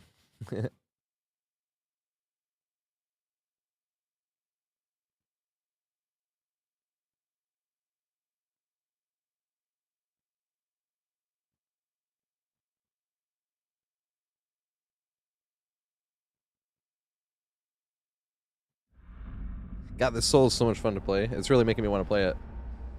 On Clone Hero, we're listening to Revolution Death Squad by Dragon Force. I'm pretty sweaty on Clone Hero. I could 5-star that at least on Expert. Not sure about 6-star anymore. I'd have to work at a 6-star. But I'd have to have a guitar where I could control a star power, and I'm getting one soon. That's the thing, is some of these songs I'm like, I could definitely 6-star that. And these ones, I'm like, I could definitely 7-star those too. There's songs where I like 6-starred it, even though I 100%'d it. I'm like, bruh.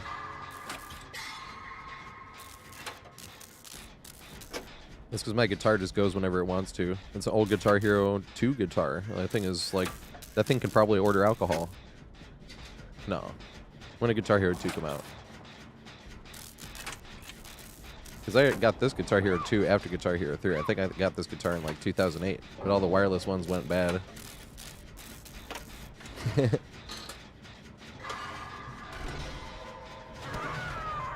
That was our one random, right?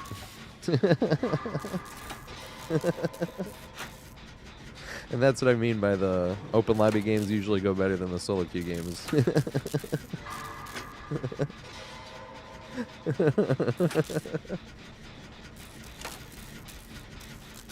That's really funny.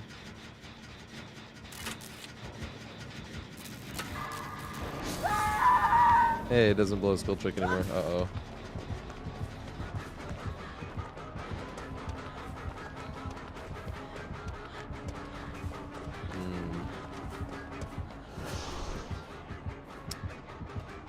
Whatever. Hey, we got the God palette.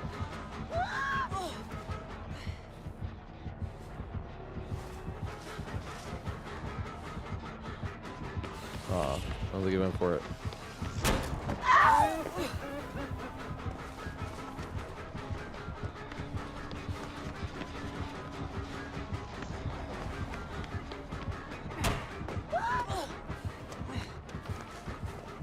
Running the main. Running the main.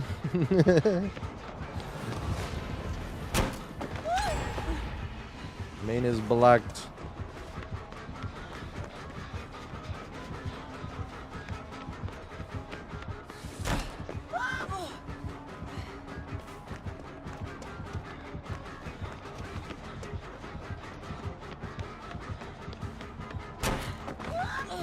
That one is blocked. There we go now.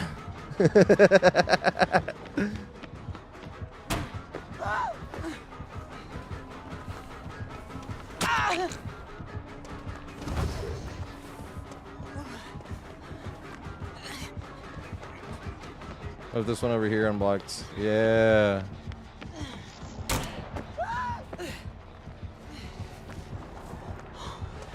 Crazy how that's like just barely out of range. Is this one up here unblocked too? Oh yes. But now blocked.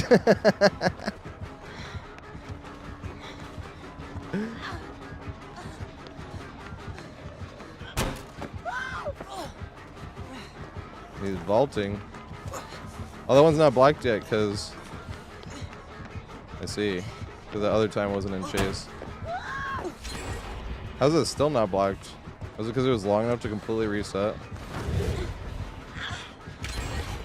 Open, open, open. Yeah! Oh my god! It's open sesame. Holy shit!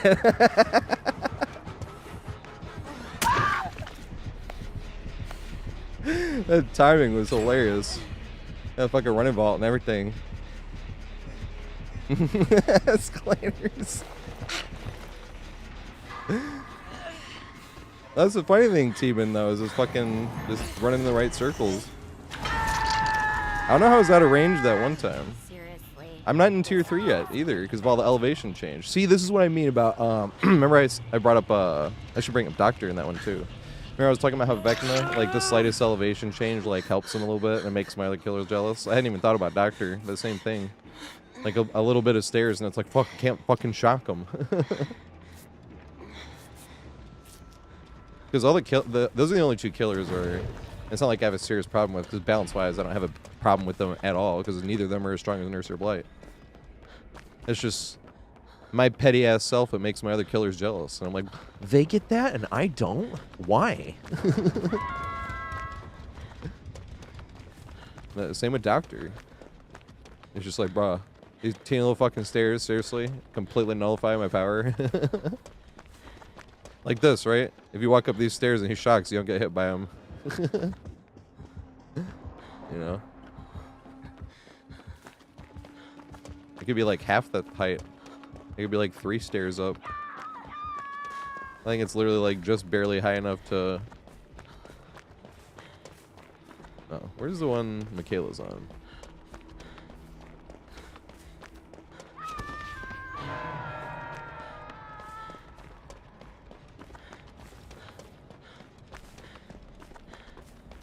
Yeah, that backfires though. I've definitely a few times, like against Bamboozle or a window like that, you're running at it and it's blocked and you're just praying. You're like, please. Even that one, I was like, open like joking. And oh my god, it worked. I should have actually just said open sesame. I would do that every time when we're in that scenario from now on.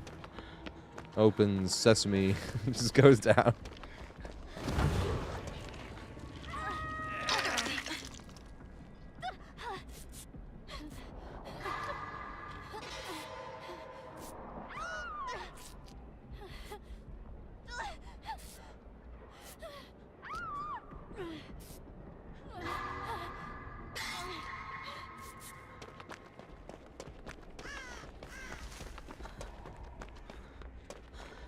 Well, that shit was literally punishing if he even tried to use the power because he'd lose too much distance, and then the elevation change was fucking him over. This is what I didn't even think about this until now either, but people were talking about how even the event made like stronger killers stronger and weaker killers weaker.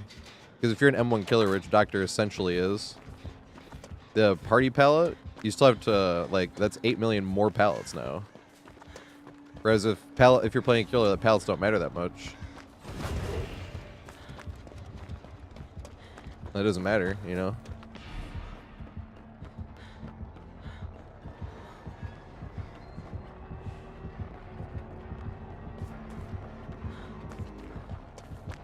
It's already done.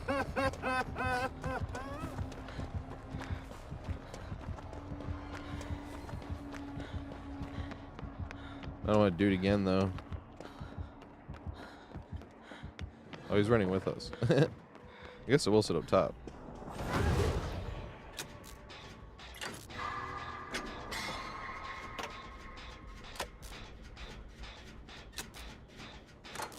For 4 more shots. You know what's funny? This is the loop I made the video about that's called, like... I wasn't eating during that. I need to make an eating and chase compilation.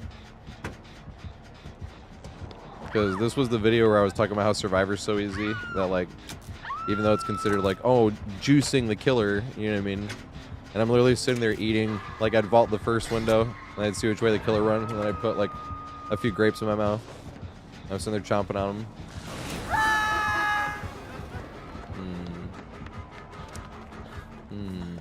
So I don't know where to go this way.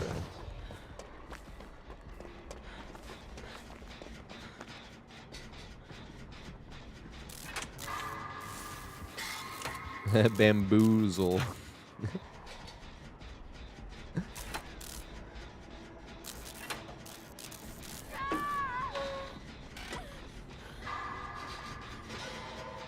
Oh yeah, like loop with friends.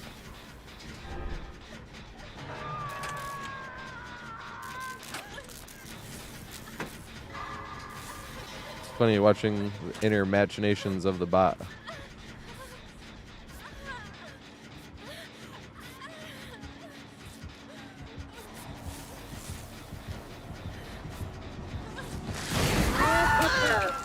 That's terrible.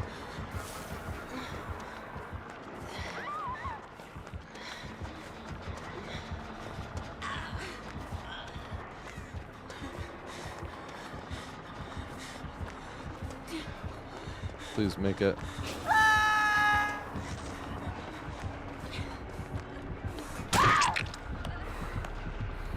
Yay, he took it.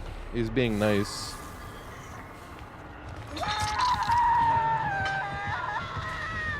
She played that perfectly too. Cut back to the window. Doctor up here. No, Doctor's like a C- tier killer. Personally. That's my opinion. That's what's funny about like different maps, like getting meat plant. Doctor is like almost uncounterable if he brings the right build for getting meat plant. With like thrill of the hunt and shit, impossible skill check.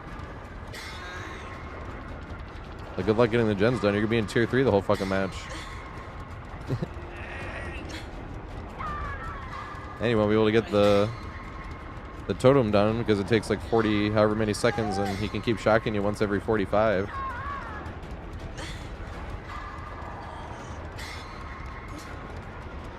And you're not in tier 3, you know what I mean? Like, Hope that hook isn't rusted.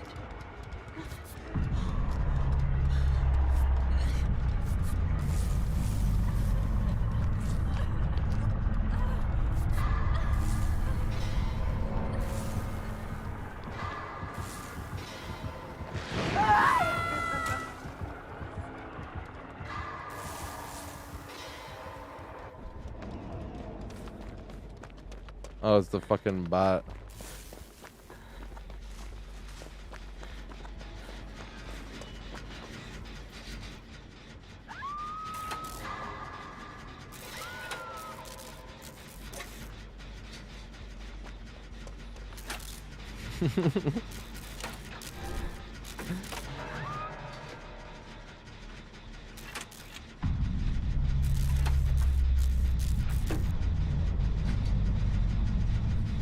No, the bot left.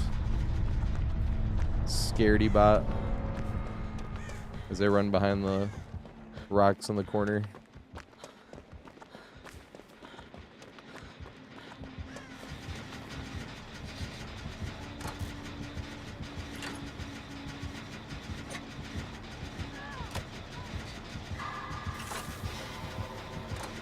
Oh god.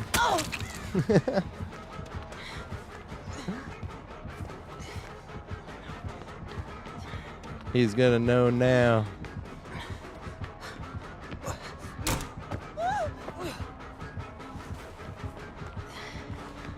Uh-oh. I done stubbed my toe. That'd probably do me in.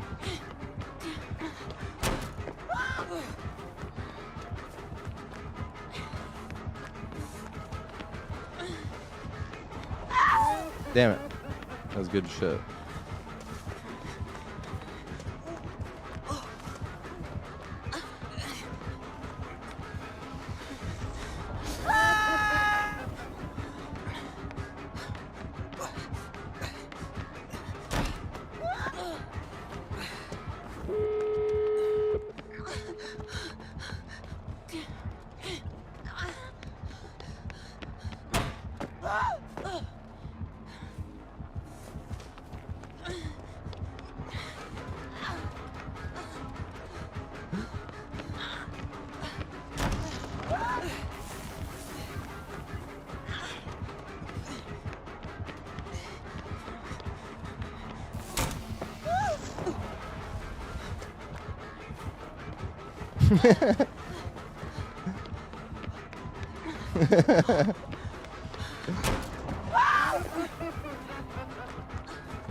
Damn it.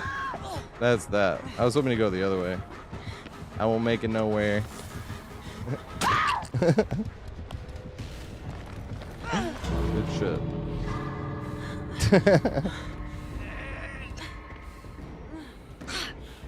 Hey, we get the Mori.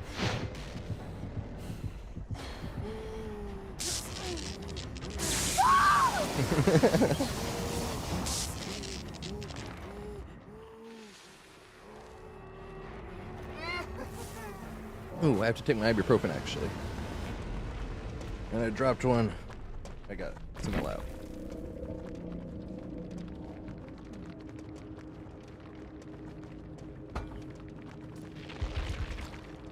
A controller. Good shit.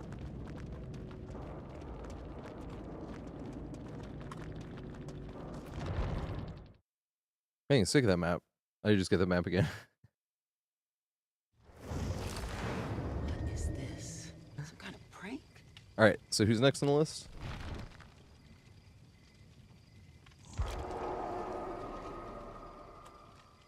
Yeah, I'm doing open lobbies right now. Momo, sorry. I do open lobbies every Wednesday and Friday. Now, my streams are not going to be as long once the event's over, because I usually stream for 4 hours and 20 minutes, and a little bit less when the Pistons season's going, but then I get more editing done.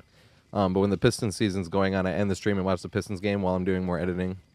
But when my streams are longer like this, I'm getting like no editing done. And I couldn't even get a video out last week because my laptop, I cracked the screen. I shut it on a zipper. So I had to get the screen fixed. So I couldn't edit a video last weekend. But this weekend, I have like an hour and a half-ish long video coming out. That's going to be on all the 4 new Coldwind tile. They're new. They've been out for like almost a year. But we had a funny conversation with Hens where he was like, these all suck. And one of them really sucks. One of them is really risky. One of them is fun and risky. And then the other one's really strong and fun. Like, that one's not even risky. So, like, 2 of them are good and 2 of them are bad, I'd say. But I, like, posted 2 clips on his Twitter thing. I was like, well, this one's really good. He was like, yeah, that one's good. And I was like, this one's really fun, too. And he was like, actually, yeah, you know. I think he actually followed. They came in here, actually, and I was like, yeah, I was going to make that my next video, but... And that's who he is. Because I realized I hadn't made a full Coldwind map since those tiles came out. I have 2 Coldwind maps left to do, and that's Rancid Abattoir and Cowshed. But until I do those, good song, but not in the mood for it after Dragonforce song. That was 9 Crimes by... Oh my god, we were talking about the song earlier. That's perfect. We were talking about Cal Gordon, and he's a parody. This is Stomp Clap Hey. And this is like over the top. We're listening to We Will Never Die, not We Are Young. It's called We Will Never Die. This guy's hilarious. He makes all different types of songs. He's like the Lonely Island, basically. But this is him making fun of this genre of music. It's really funny. He did a really good job. I'm like, this sounds like a real song. I thought it was a real song for a while, and I didn't like it. And then when I found out it was a parody, I was like, oh my god, that's brilliant. And now I love this song because it's a parody. Oh my god. Alright, so I don't think Jesper or Okami is here. Icy Blue just played. So is Tommy Tricks? Let me see this. So it's going to be... What's this? That is the list now. So Tommy Tricks, Beast Mode, and Hamdalf. This guy, go sub to this guy on YouTube. His name's Kyle Gordon. He has like I think I have 4 of his songs on this playlist. This one, the one we were talking about earlier with his new metal song. Because we were talking about how people used to say shit like, that's gay, and shit like that for like something that was negative. I was like, oh, this guy has a parody making fun of that. Like with new metal, like late 90s, early 2000s. He has a line that's like, fuck MTV, I'm not afraid to say it. That bubblegum boy band shit, it's gay. Oh, I can't allow that big bit, but you know what I mean. Yeah, exactly. He said, gay, that's the R word. But exactly, like how people talked back in the late 90s and shit. But that's what we were talking about earlier.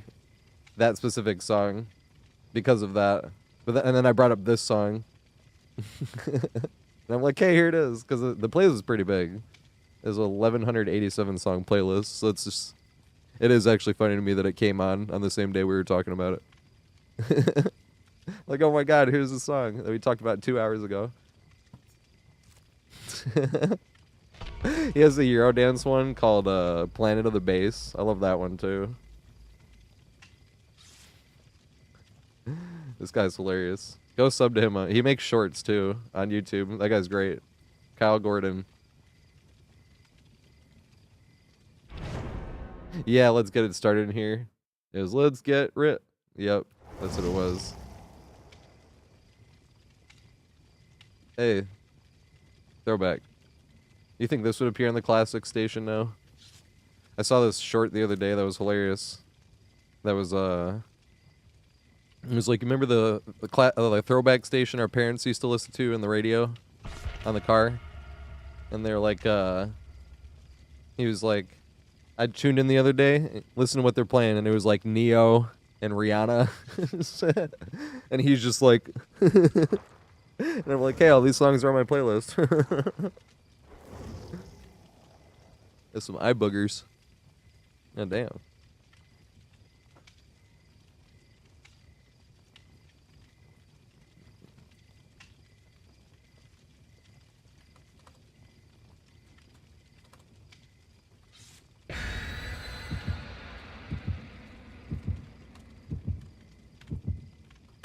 Damn it, I couldn't finish that. I was about to be like, I'll probably play worse than anyone here. Also, sorry I missed this, but Low Mental Turco, thanks for the follow, mate. I appreciate it.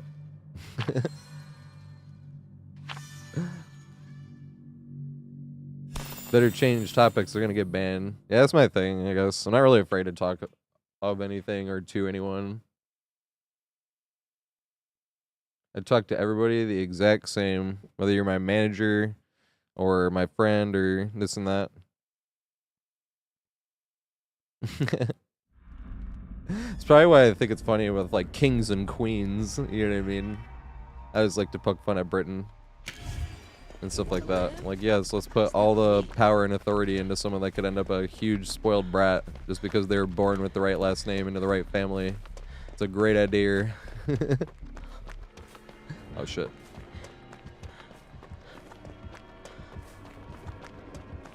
That definitely didn't result in like huge tyranny or anything like that ever.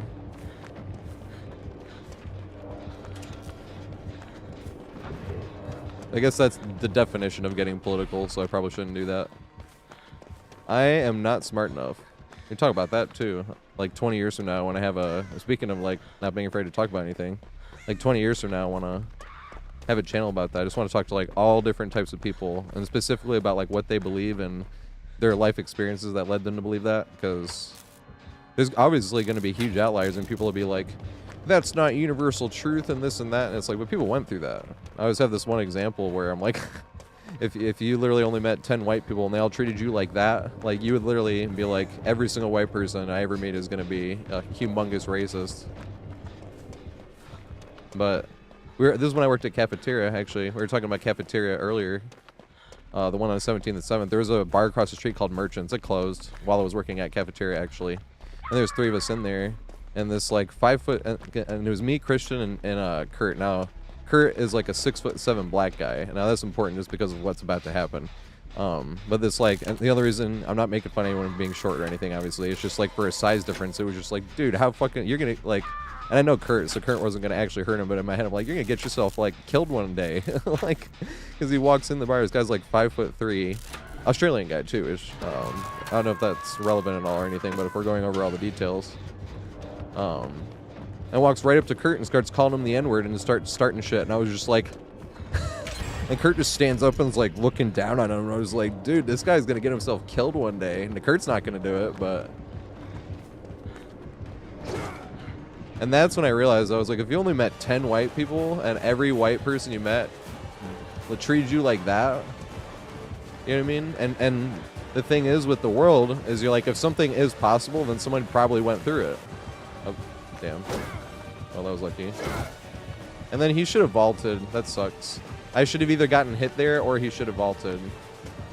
It should have been one or the other.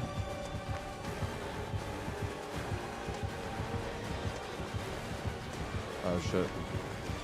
Yeah, Is that all you have?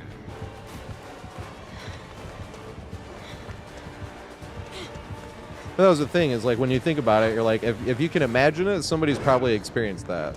So in my head, I'm like, if you've only ever met 10 white people and they all did that, like, and then somebody's gonna try to tell you you're wrong when you're like, all white people are super fucking racist and like, we'll call you the N-word. And then someone's gonna tell you you're wrong. You're like, every white person is not gonna call you the N-word. And you're like, on my experience, I've met 10 white people and they all did. You know what I mean? And now you're gonna tell me I'm wrong.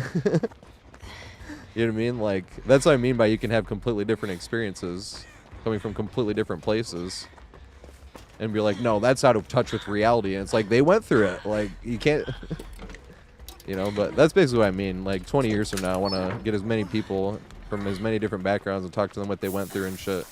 That leads them to believe what they believe. Because I just want to learn. Because whenever it comes to like politics and shit, I just feel too ignorant. I don't feel like I know enough. Even starting. Like, just like so much. But that's what I want, like 20 years from now. Just maybe less than 20 years, but you know what I mean. Just whenever you have the time and can get around to it. Just want to learn more.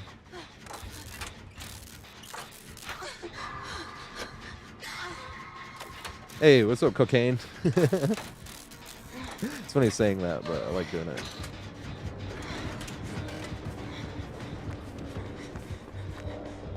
Yeah, Kurt didn't even do anything. He just stared him down.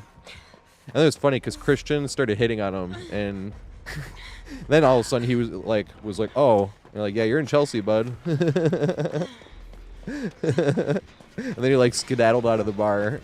It was such a facepalm, but also brilliant on Christian's part too.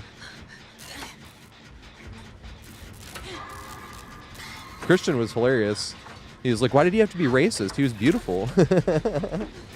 Obviously, he wasn't actually hitting on him. He was just kind of doing that to see, like, hey, maybe this will work. And it did. That shit was great. Christian was one of the coolest people I ever met. Christian, because we were telling him about longboarding, and he had never longboarded before. We were saying how New York City is, like, perfect for it. It really is perfect for longboarding. Like, you can longboard everywhere. Because there's all those bike lanes and shit. And it's not too hilly for the most part. There's some places that are. Like Central Park, you can go around the whole, it's like 5.2 mile loop.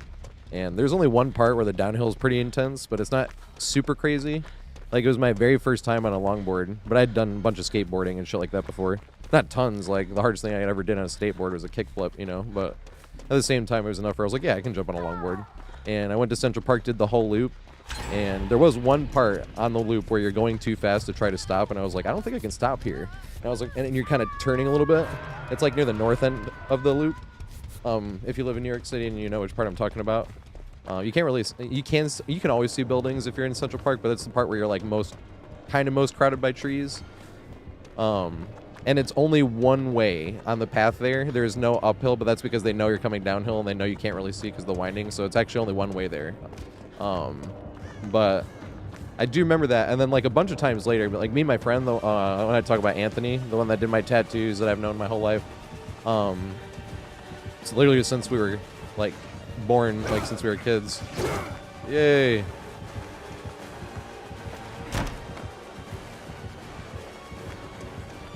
hate looping Killer Shack, but we kind of have to here. I don't know if I make this. See, I should have gotten hit, or he should have vaulted there. That's the second time it happened. Like, one of the two things has to happen there. Either need to take a damage state, or he needs to vault. It's like kind of bullshit that right there can happen.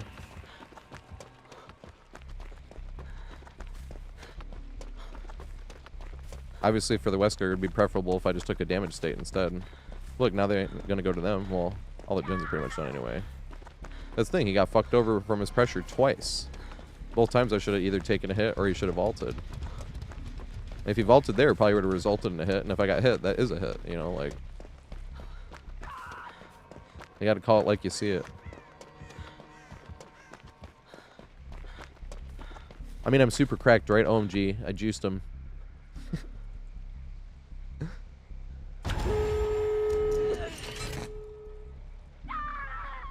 Damn. Uh-oh.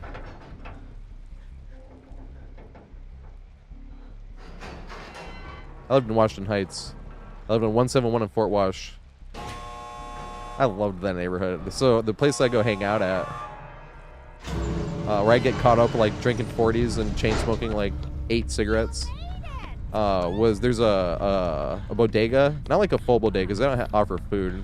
But I don't want to call it just a smoke. I don't want to call it just a smoke shop either, because they did have snacks. Why isn't the? Oh, it's not blocked, I suppose, because he didn't throw me up against the thing. But there's a little like hole. It's not a hole in the wall either. That's why I'm like, it's basically like a really small version of Clerks, that Clerk store, because all anybody really went in there for was like cigarettes and wraps. You know, Where if you wanted to pay on credit card, you had to get the New York cigarettes with the tax and shit. But if you gave cash and they knew you like lived in the neighborhood, Alex, and his older brother as well, that'd work overnight. Every now and then he was supposed to work dinner shift, but or not dinner shift, morning shift. But every now and then he worked overnight, and he'd always piss off the overnight. So it's funny because he would like not serve through the little window sometimes, even though Alex would always be like you're supposed to. And then there was like one time I'd walk up and he's like, no serving, and all I wanted was cigarettes. And I'm like, oh, I'm like this fucker. And I'm like, so I'm walking back, and then I see like a group of 4 big guys walking. I'm like, oh, they're definitely going up there. Like, there's no way. And like, so I'd like hook a U-turn, cross back across the street, because like when you walked up on 171, you get up to Broadway and you turn left, and there was like because there was a bank there, like Bank of America, I think, and then it was like right past there, so like thing. And that's where everyone like hang out. And not everyone, but you know what I mean, like when you'd see people like, hey, and then you'd end up smoking a cigarette, and then like somebody else you know comes by and you're smoking another cigarette, and then the next thing you're opening the 40, and next thing you know, like you've been there for an hour and a half and you've drank 2 40s and smoked 8 cigarettes. You know, like just sitting there. But that's what I mean. I'm like, I loved Washington Heights. I had that same apartment for 11 years. That shit was awesome.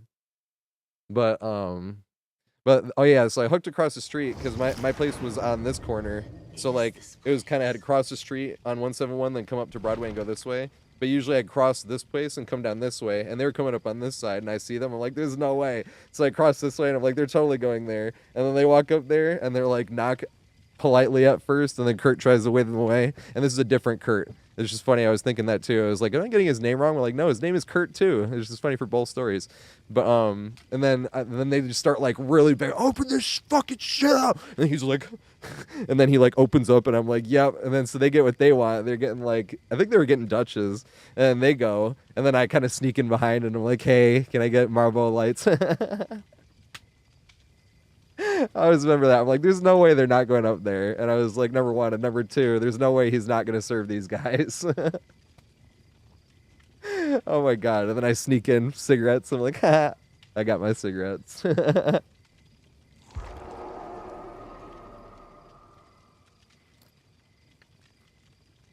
Yeah, it was like a red and yellow awning that said Washington Heights Grocery, but they never had any type of groceries besides like snacks. Like they had hot fries and shit like that, you know. Takis. And like pop and shit, soda and beer, obviously. Man, I loved Washington Heights.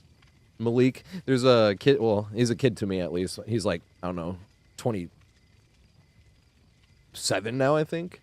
When I moved to the Heights, I was just about to turn 20.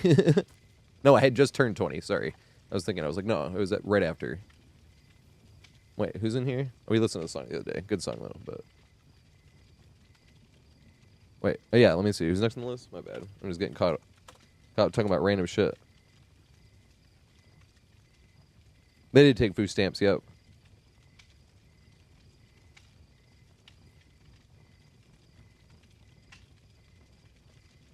Alright, so did Tommy play Beast Mode? JC to Beast. And Hamdalf. That was last game, right? Did Hamdalf play? Or was that last game? Yeah, the Hamdalf did just play. Okay, nice. So this game is Radaku, JK Tofu, and JC to Beast, who is in here already. Oh, that's why they were called Grocery. Makes sense. Because I did know they took food stamps. There was a sign.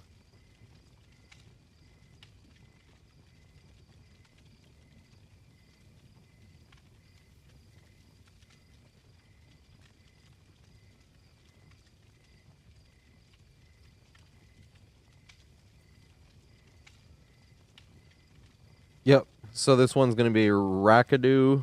I'm sorry if I'm mispronouncing your name. JK Tofu and JC the Beast. Ooh, we were just talking to Tofu. Is Tofu here? Bar 120. That was on Broadway, right? Was that on the same... Wasn't that what opened up there? I'm trying to remember.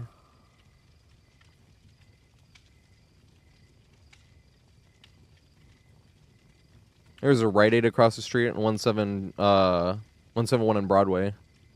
On the other corner. And then there's a bar right there. That's why I was like, what was the name of that bar?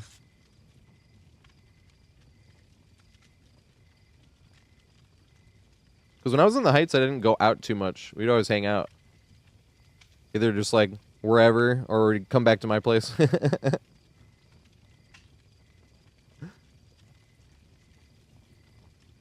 God, I loved that neighborhood. I miss those guys.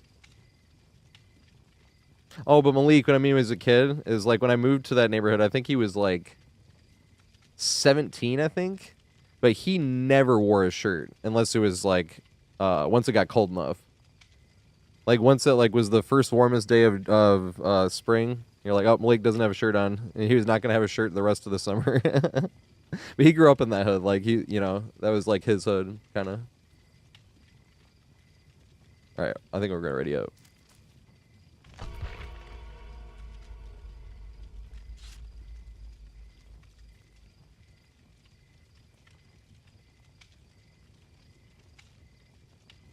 Queens. That's the problem. Going to Queens was annoying from Washington Heights, so I didn't go to Queens much. Same with like Brooklyn. I did not go to Brooklyn almost ever. I would just stay on the island. That's why I liked working in Times Square. Because I go to the 168 stop and I just go right down to 42nd. And the way it worked, because I would get off of 42nd, but you know how there's like a northern entrance and a southern entrance. Like you can just walk to whatever closest is to where your place is. But I could walk up to 44th Street and then I could go, it was on 8th Avenue. And then from 44th, I could cut towards Times Square. But there's that cross through right past where Phantom of the Opera used to be, the Majestic, I think. That's the name of that theater. And there was like that pass through, but there's two of them in a row, from 44th to 45th, and then 45th to 46th. And then there's the sliding doors that goes into Hotel Edison, which is where I worked on 47th. And then you could walk from that to 47th, and you could literally get from 42nd Street to where I worked in Times Square without even going into Times Square. And it wasn't like, oh, but you missed out on the view the whole time you lived there. It's like, yeah, but I walked by a bunch of cool theaters and shit, you know? So it doesn't feel like I was missing out on much. And I went into Times Square enough anyway. Times Square was fun to go whenever I worked in any type of morning shift. Because this is one of my favorite things to do. This was so much fun. But there had to be no kids on the bus because I didn't want to like ruin a kid's time. It would always be like, because you know those buses that are facing the side because they need to take pictures of shit? And you're just like sitting there, like hungover sometimes, you know? And all of a sudden this bus pulls up to you and they're all just facing you. But they're stuck at a light, so you like look at them, right? And they're all just kind of like they're waiting to go in, you know what I mean? So they have nothing to take their pictures of. So you start waving, right? And then they start taking their cameras out, then you flip them off.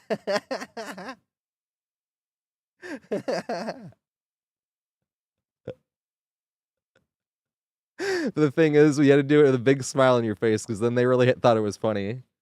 If you did it like a sourpuss, like they wouldn't think it was funny. If you wave at them first, and then Stay alive. and I'm like, that's New York. That was so much fun to do. Oh my god. This is what I mean. A lot of people hated Times Square, and they would like when going from cafeteria to Times Square, like they offered some other people to come too, and they didn't want to go. But I had already worked in Times Square as a server, and I was like, yeah, I think it's fine as long as you work there. You're never gonna hang out there if you don't work there because everything's way too fucking expensive. But if you work there, you can get shit for free. And I ended up getting these pair of headphones for free. That was because I was helping out Audio 46.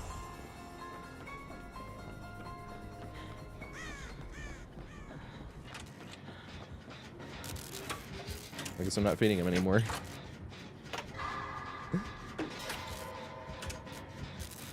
Good shit.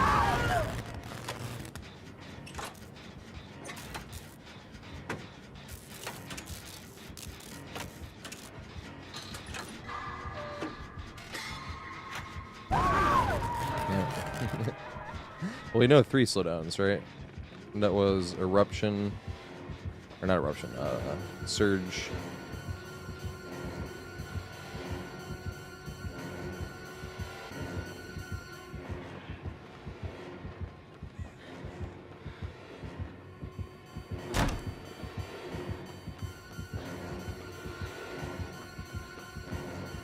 Does he vault this one or go around it?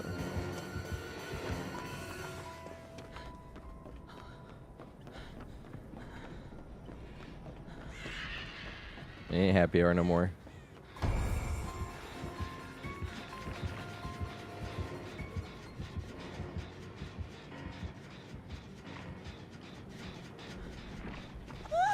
And then right when I jump off, it stopped. I wanted to stop it from regressing.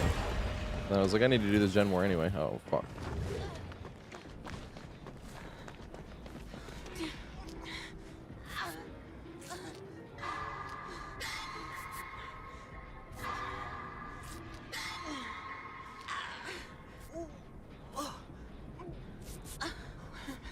I will say, working in Times Square for New Year's Eve, I always liked working New Year's Eve.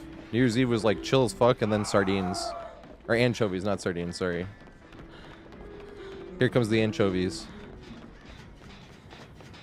Because everything in the whole Times Square area is shut down on New Year's Eve. Like, you have to, I work here on today, and you have to like show them a thing so they let you pass the barricades.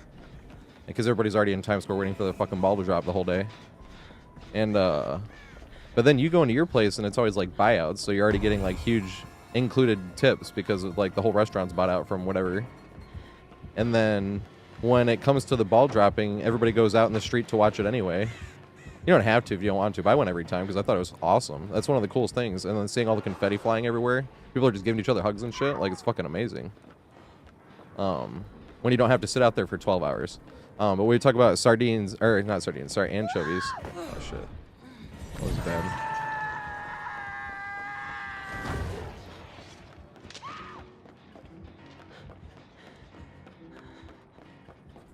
Was because everybody out in Times Square has been waiting to get in a restaurant anyway. Because they've been out there all day. And once it's like 12:40ish, they let the barricade, because the ball drops, everybody celebrates, and they let it go on for a little bit, and then they drop the barricades, and then here comes the anchovies. It's like a fucking tidal wave of people coming down the street. It's hilarious. At least I thought it was funny. The anchovies on SpongeBob, remember, on his first shift. I have to pee. I might pee after this game.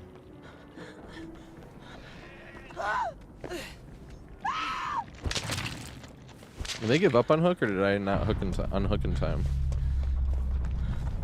Or did they like miss a skill check? Am I a huge dumbass? I mean, we already know I'm a huge dumbass, but...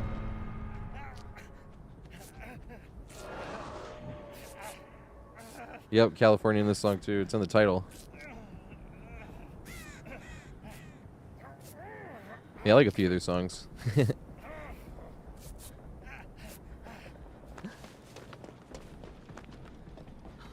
think I got like 4 on the playlist, but that's like the only 4 I ever listened to. And they're just on the playlist. But you nailed it. California was in the title of this one, I think.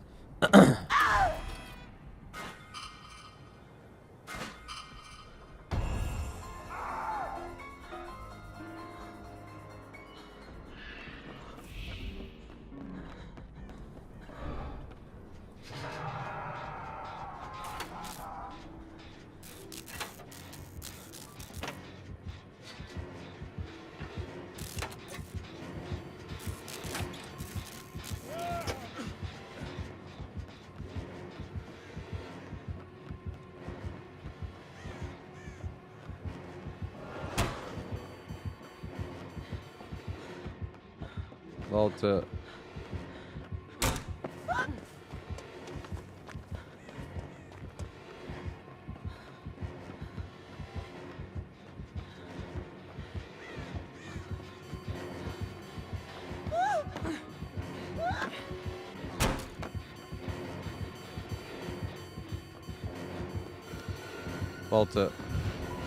Oh my god, he didn't. He break the door though. Vault it, yay.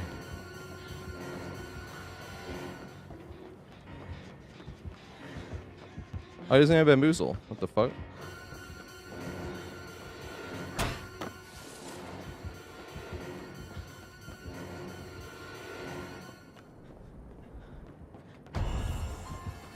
Damn it, did we get in chase? Yeah, we did, damn it. Well, this sucketh the biggest. A fucking fruit fly. Oh, goodness.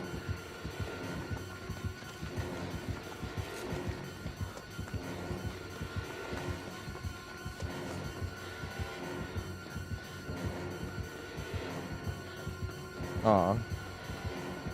I don't think we'll make this. It's still blocked, is interesting. Damn. How is it still blocked?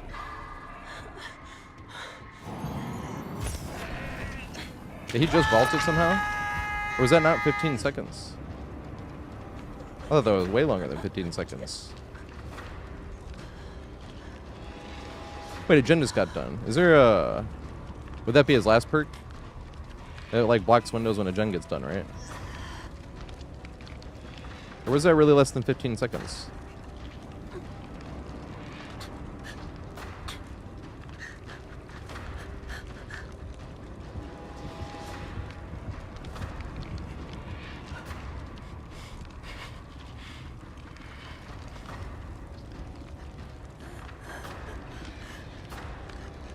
Is that what it's called? Claustrophobia? There could be 3 slowdowns in claustrophobia, because I know it's 3 slowdowns.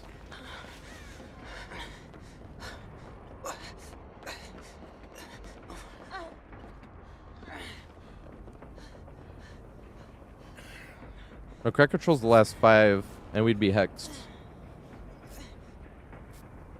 I think there's a gen had gotten done, right? It had to be more than 15 seconds. So we vaulted it, and even if we vaulted it, we vaulted that bottom window. We went to this pallet here. We greeted this pallet. We went around back there, and then we went back up the stairs. That's why, like, that had to be longer than 15 seconds. No, he has he does not have bamboozle. We saw him vault the other one, right? Uh-oh. This is bad. I have to try not to skill issue this.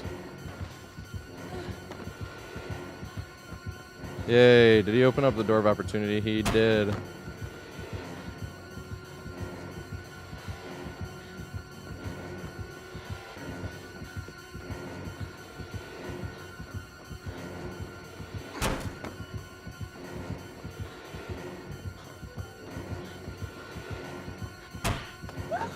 Oh god, this lusty blood.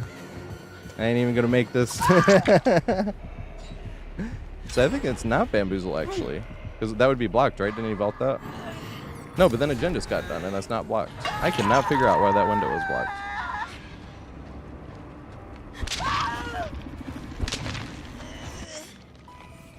Can't figure it out.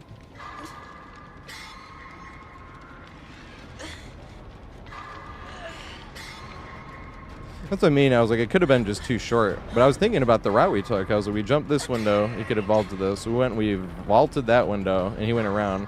We went to that front wagon, greeted the pallet, walked back up this, went around that window, and back up the stairs, and it was still blocked. I was like, huh.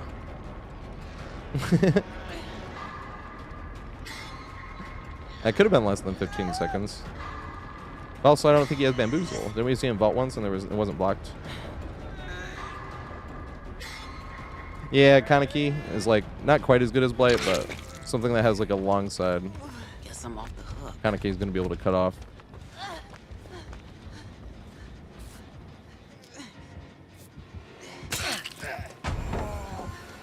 Nice.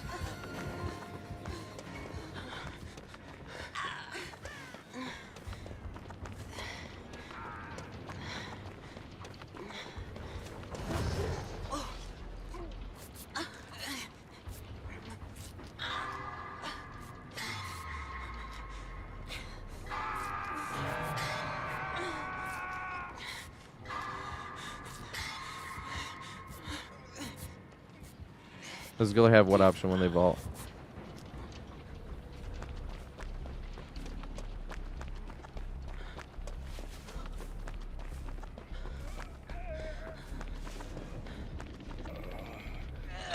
Oh no, if they vaulted it just blocks. That's what I think. I think we saw him vault and it didn't block. But then when they got another gen done, it didn't look like the window was blocked either. So I'm like, huh, why was that window blocked?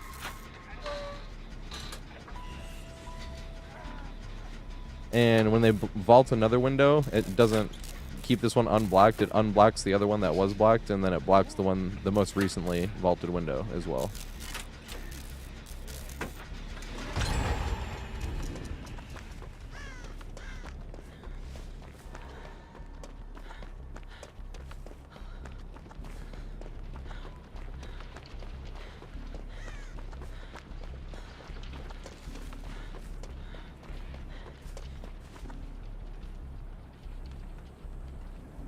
Where is he?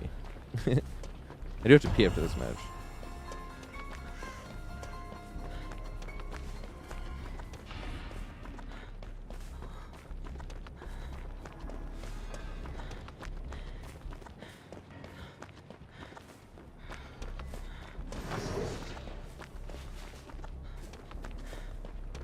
There's gotta be a gen over there. Maybe it's inside the Dos Equis tile. Ah, we still have this one up top left. That is epic.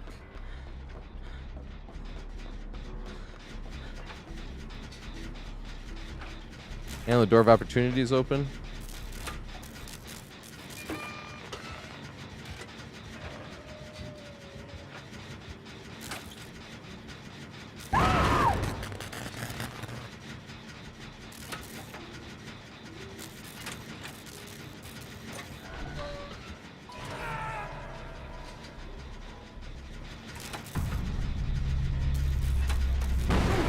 No.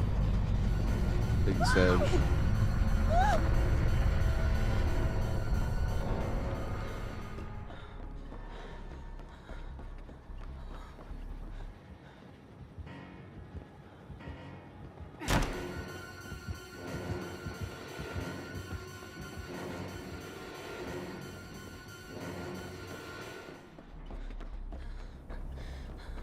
Here's the thing, if he's already up top.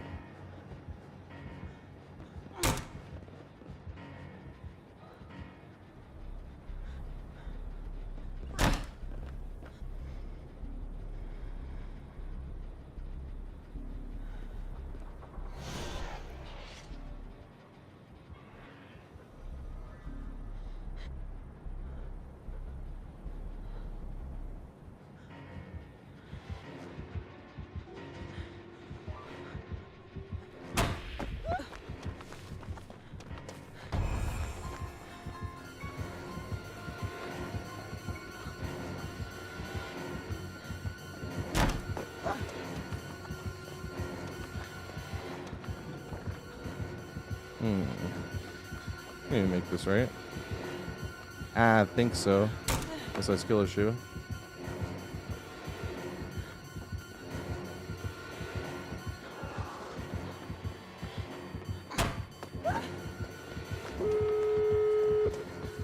Alter Vite. Can we make it this way? Once more. With feeling.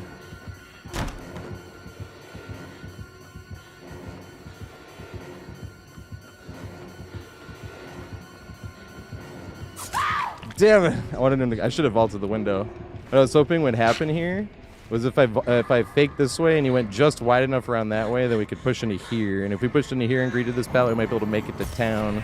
If we make it to town, I was like, maybe we can make it away. I'm sorry. Come again? Instead of like trying to stay in the actual saloon. Plus, we only had like 1 or 2 more vaults on those windows anyway. But with all the gens done, it's like, all right, we got to try to escape now. Damn it. Yeah, that was what I was hoping. Because I was trying to think of, like, how do we... If we just run to the window and vault it and he just goes around, I didn't think we were going to make it. I was like, he has to back that way or go around this table this way when we fake it, which is why I didn't go all the way to the window. So I was like, if I fake it this way, he might go around the table, and then we can maybe make it to the front wagon. That was the plan. And it all went down the poop chute. When it didn't work. Yeah, good Chad Myers though.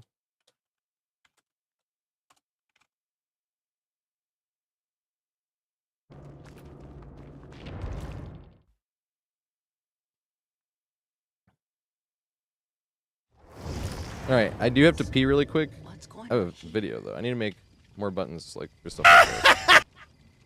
Oh my god, yeah. Me losing my fucking mind. Alright, so this was the beginning to my Midwich guide. And it had, like, the closest escape I've ever had. Like, to this day, I think that was the closest escape I've ever had. That shit was hilarious. But I just have to pee really quick. Whoops, wrong button. I do just have to pee really quick, so I'll be right back. But like I said, it takes me a little bit because I have to use crutches to get up and down the stairs. Getting an MRA in about 3 weeks, though, so we actually are making moves on that. Now, this right here is my favorite tile on the entire map. This tile is absolutely hilarious. And you don't loop this tile in the way you loop any other tile. Most time when you're playing against killers, you want to look behind you, right? See if the killer's still coming, see if they mind game or not. And you're looking, you're like, you don't see a red stain, and then you come around and look for a red stain. But you see how if I'm doing that, I can only see one side. But this tile is conveniently sized that if you keep your camera in the middle while looping the killer, you can pretty much always, not always, but pretty much always, just very small parts like here where you can't get it in. But if you loop it with your camera in the middle, you cut out a lot of possible killer mind game. Oh my goodness. Let's go have fun on this tile. This tile's hilarious too. Yes.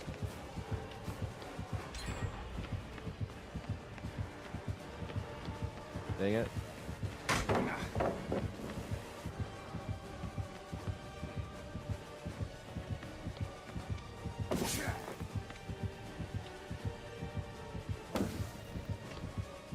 I stayed.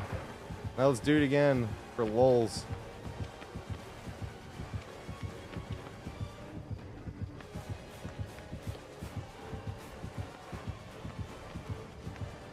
This guy like probably thinks I'm hacking, dude. Oh my god, I'm getting so lucky.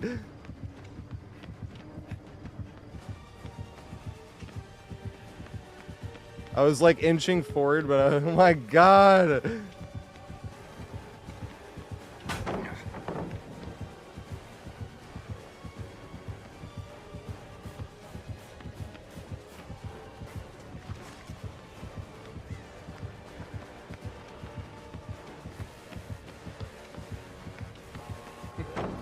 No! This poor guy.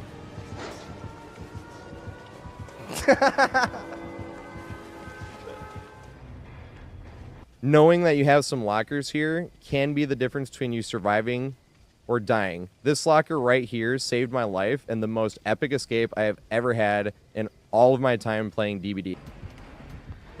Ah! What's my exit plan here? I really think I have one.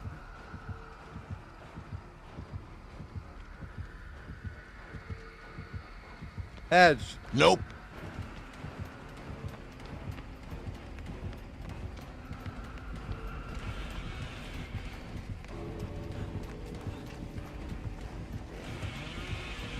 There's nothing for.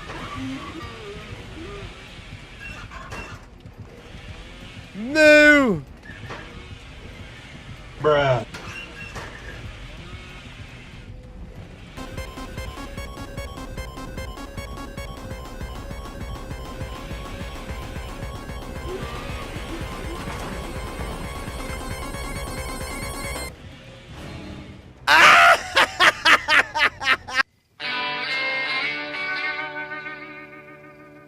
If these videos are helping you out, make sure you like, subscribe, leave a comment. It does help. Oh my and go God. follow on Twitch. I'll see you there. I don't know how it let me go. Alright, it's Midwich. I have not figured out the best 1v1 match. You know how sometimes it like goes the very first frame of the endgame clap is happening, and other times it does that, where it makes the sound even and then you get hit. I still have not figured out why it does that sometimes and why it sometimes doesn't. But that was like as late as I've ever seen it go. That shit was hilarious. Oh, that's not what I meant to press. I meant to press this for the list.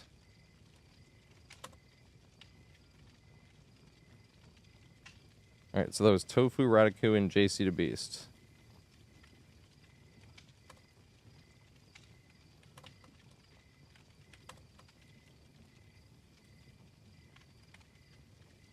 Alright, so now it's Miss Delirious, Dylan, Estelle, and McCloud Menace.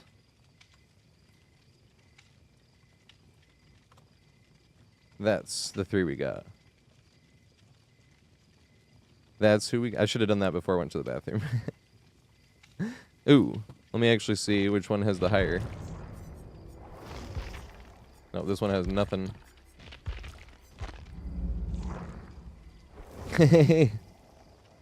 Well, no, I owe you a Survivor game, but I obviously can't do it until...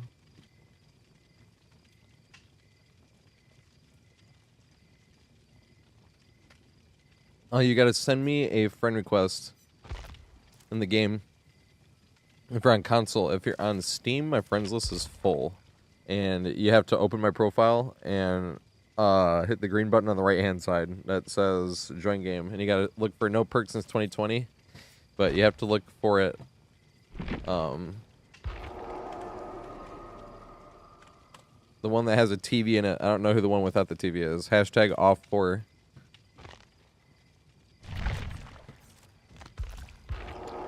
Is he right? Yep, you look right. Okay. That's Delirious. Is Dylan Estelle here? Or is McLeod here? If neither of them are here, is Robbie in Beast Mode here? I think Beast Mode's here, right? And then they just play? Unless they got back into a game.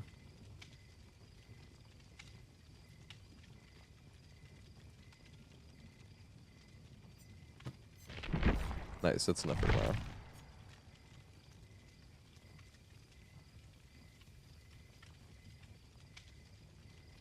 Alright, I don't know if they're here, but we can just ready up, I suppose. That's what Kami wants to join. Oh, Kami just got in. Oh, Kami was supposed to be in the last one. Yeah, Kami can get in here. Do you know how to join Okami?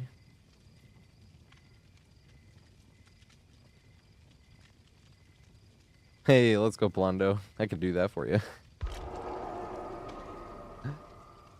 Oh, this is Okami, I believe, right?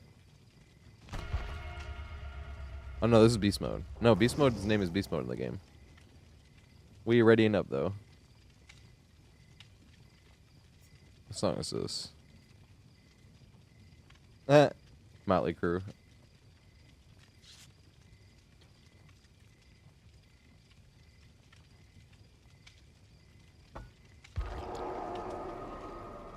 Here goes Beast Mode. Let's go.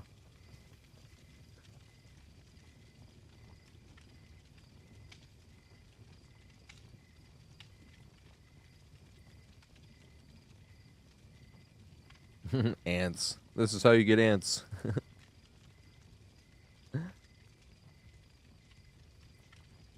Yeah, Seabass, just type exclamation join, it'll put you in the queue. You probably even play next game, because there's not too many people in the queue, and some of them aren't here.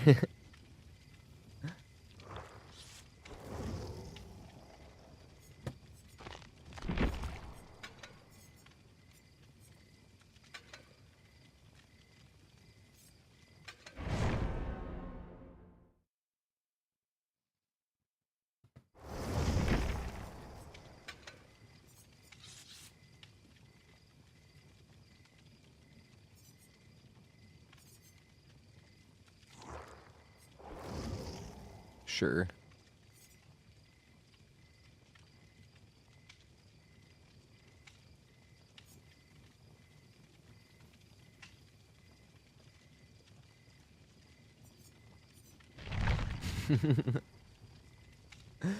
Is Motley Crue, I don't even call them metal, or would that be like hair metal? What is Motley Crue? Yeah, hair metal. Okay, I do have it right.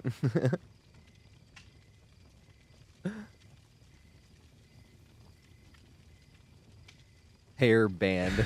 That's really what it is.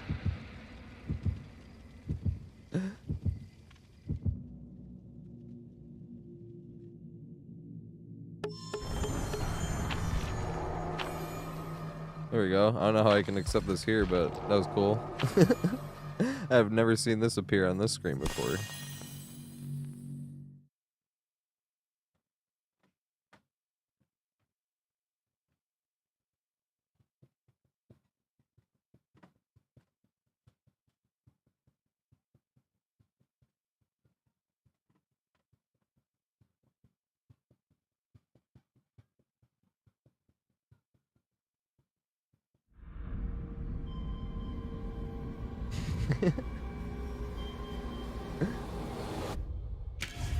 You ready, P3 artist? A P1 skull merchant.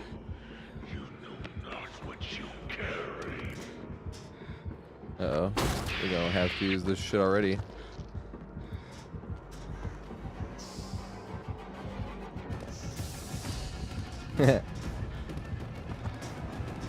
Use lay fly. He uses lay vault.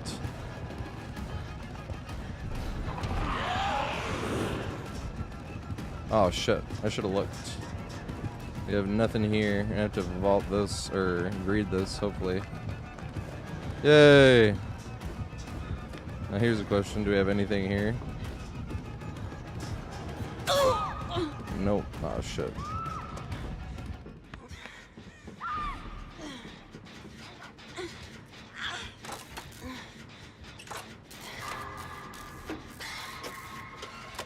Girls, girls, girls. Oh, this is Motley Crue sing. There's another song that's by like Quiet Riot that I always think is by Motley Crue.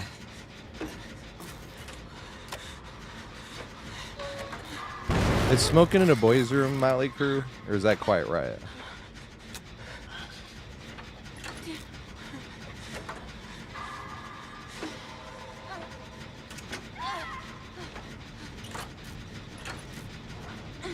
That's Motley Crue too. Okay, nice.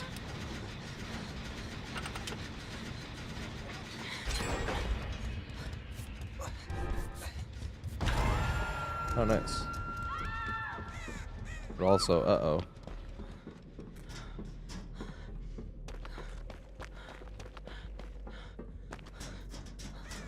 Where is it? It's right here. Ran the most unnecessarily long way.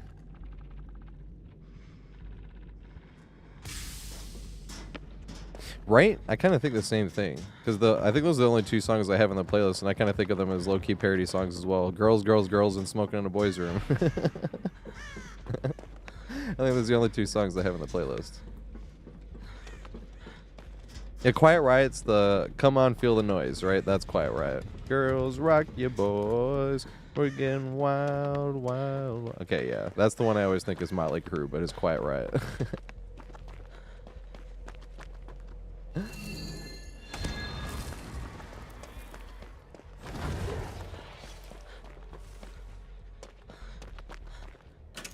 What's up, Hurls? How you doing, mate? I'm doing pretty good.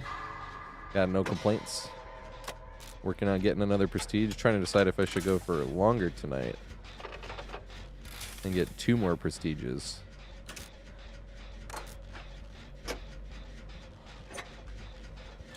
I just want to see if I can handle going that long. The only problem with when you stream longer as well is then the highlights take longer. I think we did 3. One of them was on Arella, just because we needed more cakes. And then we did Skull Merchant, because I forgot that I hadn't even prestige Skull Merchant. I hadn't even opened up Skull Merchant's Blood Web before. You're invited.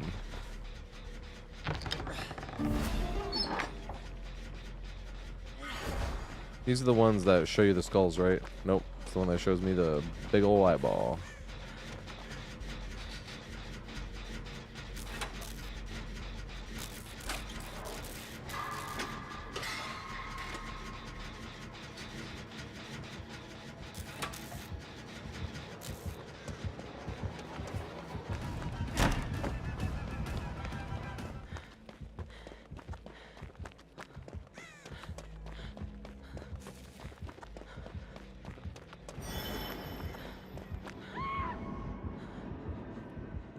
Dang it. This thing is so much fun to loot.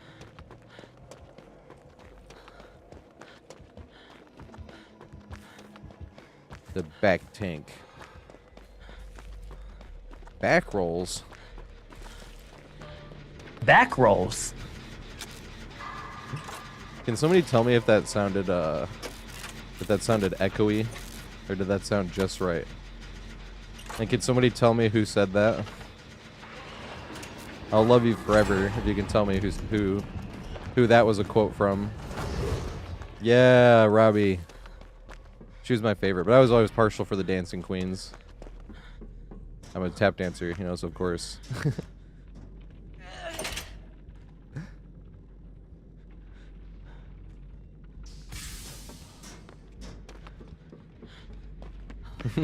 Yeah.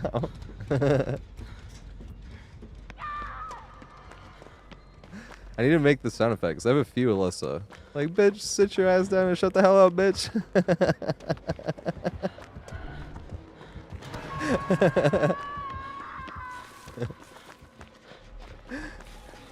Oh my god. Can't believe it didn't have me blow that skill check. Well, they made that better nowadays. I have that one too, I think. Look how orange you look.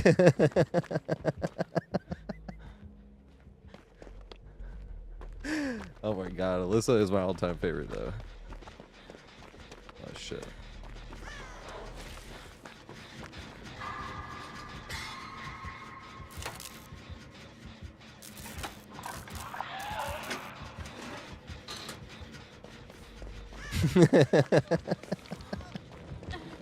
Oh shit. I probably should have unhooked there, right?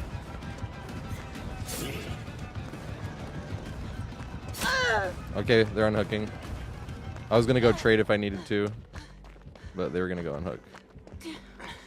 And then I just led the killer right back. That's big Sag.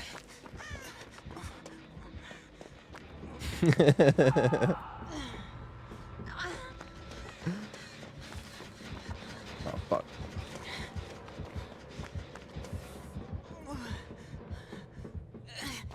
I should just go heal. That's what I should do.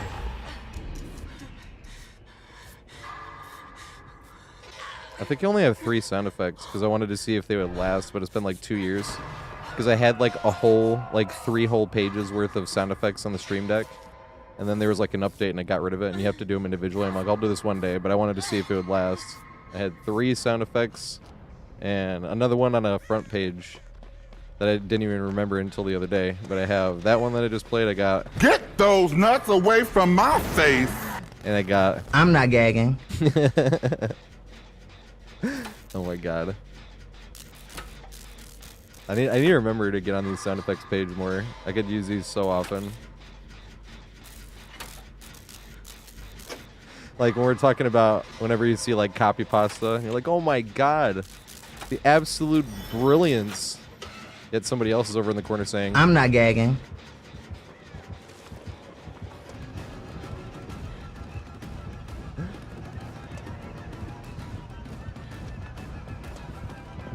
use the skulls. Yay, we go around this way.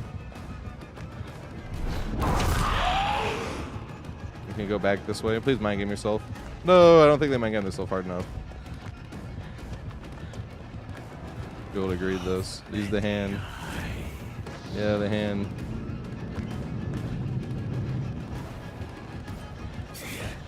Yay.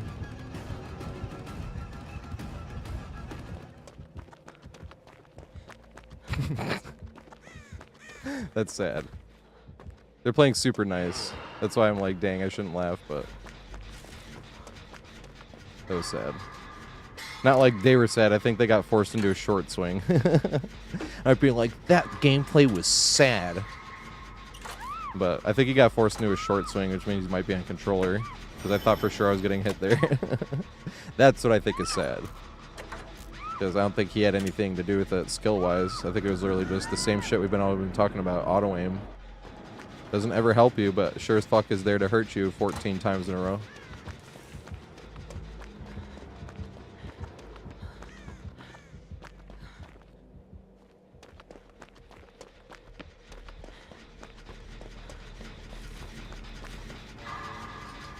Yeah, dark humor. What were we talking about earlier?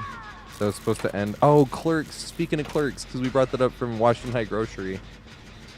God damn, I missed the Heights, man. The Heights was fucking great. But at the end of Clerks, he like finally gets to go home because the whole joke of the movie is he wasn't supposed to be there. Like, it was his day off and he got called in and all this shit. Like, the problem started before he even got in. He went to open up the things, like the things that go over the windows, and somebody fucked up the lock, so he couldn't even do that, and he had to like spray paint on the, or put a sign on the thing that's like, we are open, despite it not looking like we're open. And that's how his day off started, where he got called in. And it just keeps getting worse and worse. And somebody told me that the way it was supposed to end, that didn't do well with test audiences, was the very end of the movie, the store was going to get held up, and he was going to get shot. And the last thing he was supposed to say was, I wasn't supposed to be here today. And I'm like, that's way funnier. I mean, it was still a good movie anyway, but I'm like, that's fucking hilarious. That was Polando. Yeah, that's way funnier, I think. Because we were talking about Bad Santa earlier. How Bad Santa, same thing. Like, it didn't do well with the test audiences, having him die delivering the present. That's why they recorded a monologue after the movie was already finished. I'm like, that's way funnier and like way better full redemption. He goes from being a piece of shit to like actually dying delivering a toy to the fucking kid. I'm like, that is amazing.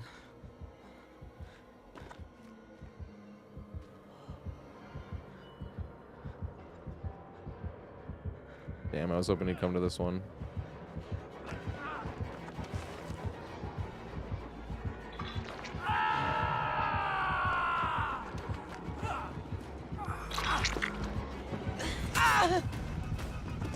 I don't know if we make it. It's worth a shot. No! Will he make it? In case we did. He was being nice too, he just turned around. Hey, thanks, Axe Gamer Girl. Yeah, I don't have alerts on for subscriptions and stuff on YouTube. I try to keep YouTube as minimal as possible in the best way. So like, if you don't like hearing all like, well, you're hearing that sound effect, so technically that's coming through my microphone. Oh yeah, and the other sound effect that I have that's in a different thing, and I just found out about it was this one. Man, cut this shit off. Which is Snoop making fun of Migos. That shit was hilarious. He's sitting down with 50. He said how Migos had him in the studio trying to rap like them. He was making fun of me. He was like, man, cut this shit off. That's just funny. Oh, Snoop. Who doesn't love Snoop? That's the thing.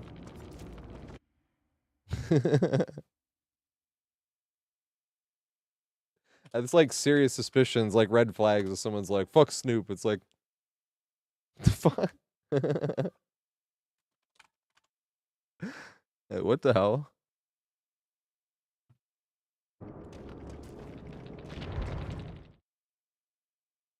No, I'm not related to Seth Green. We could be fam though. I agree with that. I get Seth Green a lot. I get Ewan McGregor a lot, and Mark Hamill. Which with those two, I'm like, hey, can I get to use the Force one day maybe, or even pretend? As I almost did a Kamehameha. Clearly, I'm not the nerd I thought I was. Alright, so who's next on the list?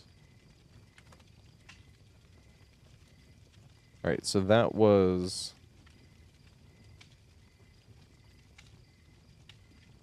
That was Miss Delirious and Beast Mode. Right? I don't know who Tyrant was. Maybe that was Dylan, but... If Dylan isn't here, they missed their turn. Same with McCloud, because I was supposed to make McCloud. And we're supposed to have Robbie this game. Alright, this is the list currently.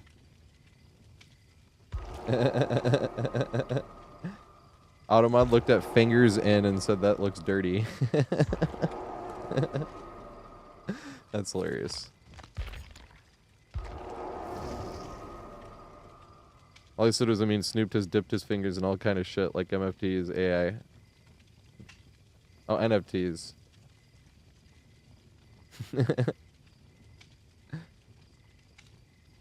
Every time someone explained to me NFTs, I'm like, this just sounds like a huge scam.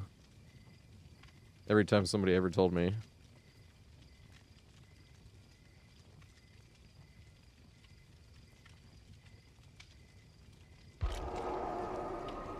Hey, here we go. So who we got? We got Robbie. Oh, and Robbie and Beast Mode just played, I suppose. No, Beast Mode just played, and he skipped the line. But then he can play again next game if he wants to anyway. Fuck it, I don't give a shit. So we got Robbie, Tofu, and is JC here? Or JC just skipped as well, right? Or does JC want to play? And didn't just play? I need to pay more attention. Here we go, here's JC, okay. Then I gotta prestige someone after this game. Hopefully, if we get enough VP.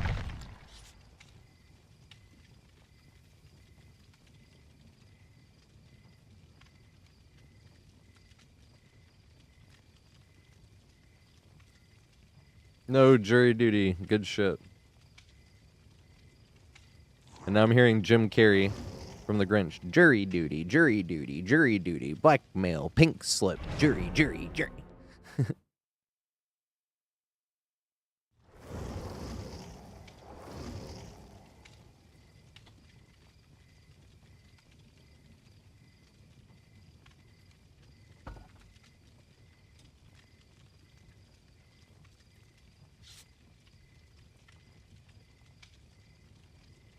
You're an idiot. I'm an idiot.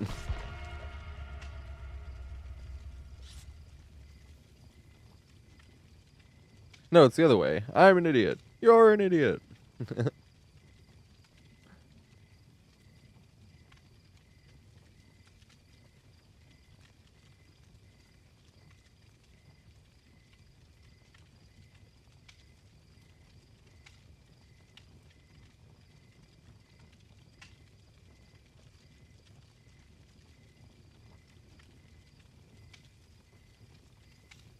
Labeled incompetent.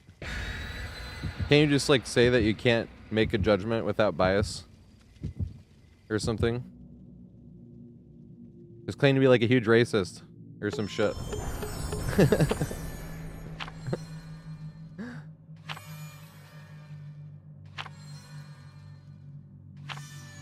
You're a bad liar. Does that matter?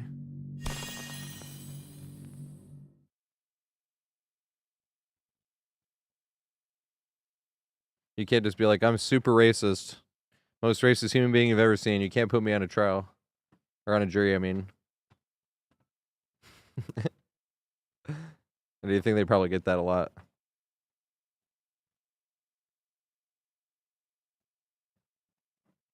Because it's like the one thing, right? You're supposed to be unbiased.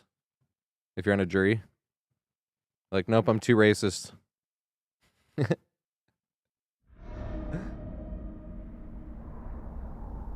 The join function isn't working on YouTube. We have one shot here. That's weird. Did you try it here? Let's work together. Yeah, it is weird. Why didn't it work? It was working all day today.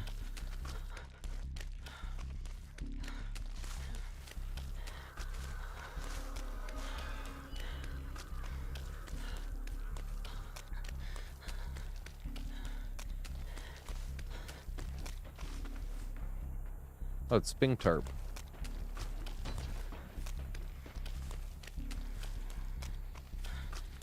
Can't wait to play Killers.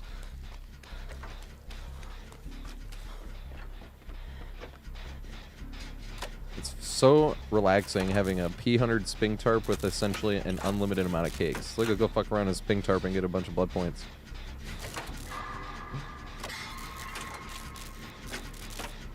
That's the Larry David method. Is that what he did? He just said he's racist. You can't put me on the trial. I'm fucking racist.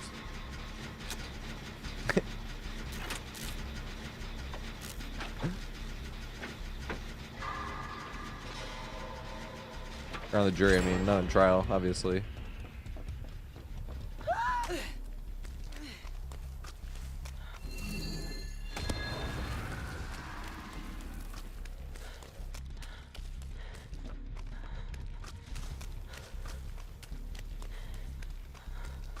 Oh, you couldn't talk to other jurors about the case. Interesting. So this to stop you from... So that movie, 12 Angry Men, is a lie. Well, I actually haven't seen that movie. I've seen, like, part of it when I was a kid. Because I remember my dad being like, see that guy there? That's the voice of Piglet. That's what I remember. But I haven't seen the whole movie. I do love movies, though. Even then, like, I like talkie movies specifically. Oh my god. You guys ever get a huge kick out of looking up bad reviews of spectacular movies? I was just looking up because I was trying to decide what to watch yesterday. And I watched Life of Pi. I ended up watching, I was thinking Pan's Labyrinth again. And I was like, let's watch Life of Pi, though. I've seen Pan's Labyrinth. It's funny how that kind of had like a decide for yourself ending, too. That was an amazing movie. That might be one of my favorite movies, but I have to give it some time. Definitely had that impact watching for the first time, where I was like, whoa, what a movie.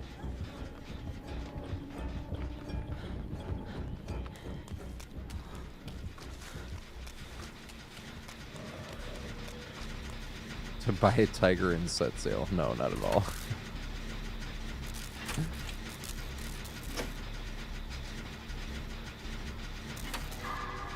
Pan's Labyrinth I was looking up reviews of because it reminded me the ending wise where you like decide for yourself.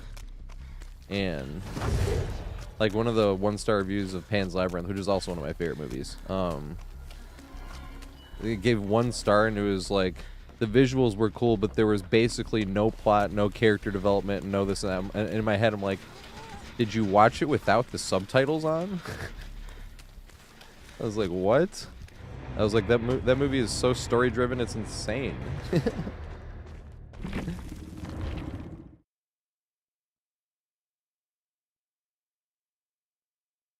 Other funny ones too, Grave of the Fireflies. The bad reviews on that are hilarious. You're like, this movie made me cry for 4 hours after it was done. 1 star, worst movie I've ever seen.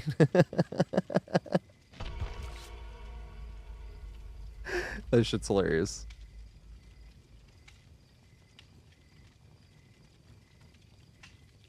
Hey, wait. We could play another one, I suppose. Oh, that doesn't count as your game. Unless you don't have time. If you don't have time, Tofu. But that doesn't count as your game. No awards. And you get Tofu back in. Unless Tofu doesn't have time for another one.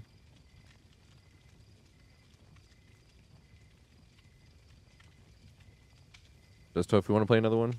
That's not going to count. Does not count as your game.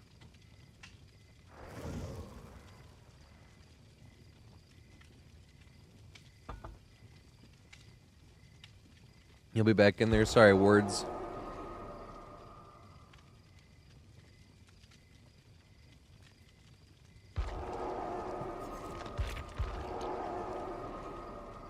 It probably was Ward's turn. Who is Ward's? Are they in the queue? So this... Oh, let me get caught up, actually.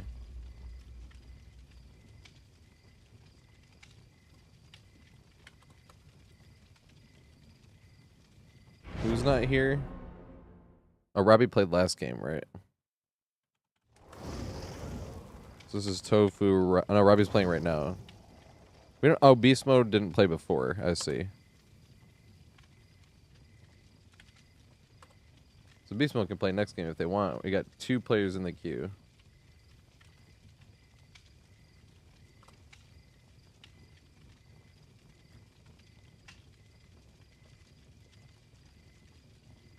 Yeah, you played it in the previous game, so we got to get you on the next one. With you, the next game is going to be Hurls and Seabass.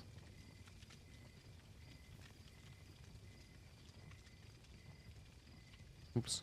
I need to check the shrine. I keep forgetting.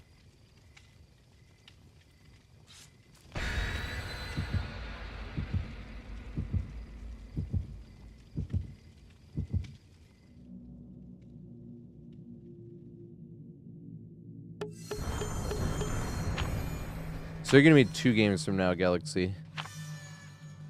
I play until I get another million BP.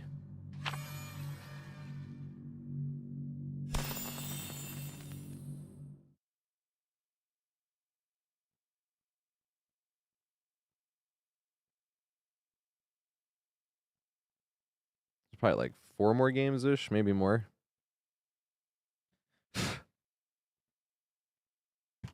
Unless I get too tired, but I might smoke soon. Like maybe after the next game.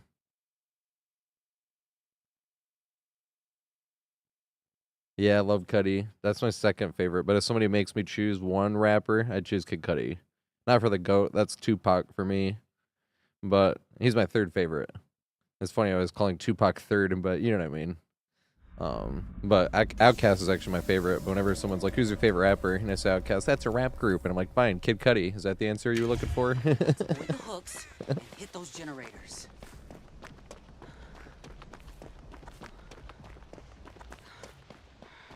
I love Cudi, though.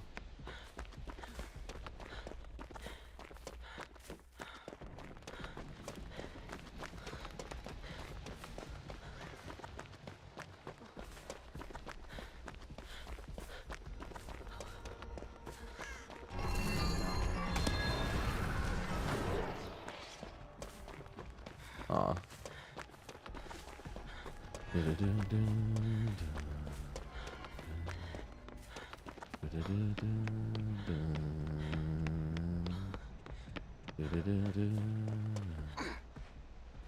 I'm grabbing that. Wait, that one's in House of Pain. I'll go to House of Pain. Fuck it. That way they can have the one that's downstairs.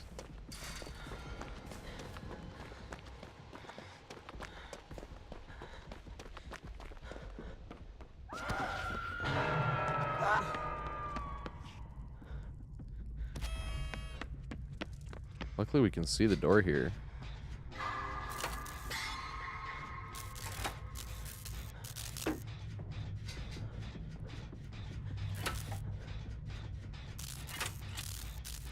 Hey, have a good night, Galaxy. Yeah, I can see YouTube chat, yep. I don't know why it's not putting Jake in, though. It's taking Seabass, but I think something's up with YouTube. And it's just not taking people on YouTube.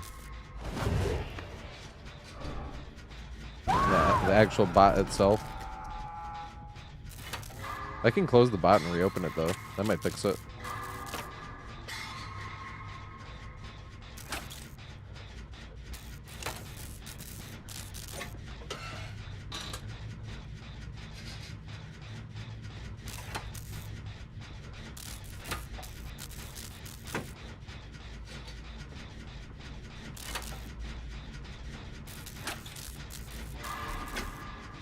Right now I need to go to Twitch join. It's not usually like that. That's why I'm going to restart the bot after this and see if that helps.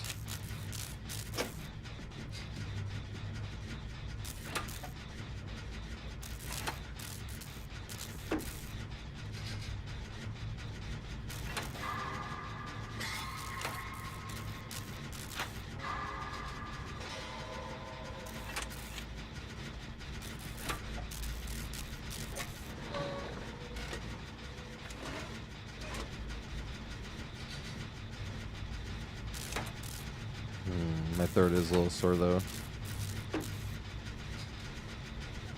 Maybe when we get Jake in, that might be the last one.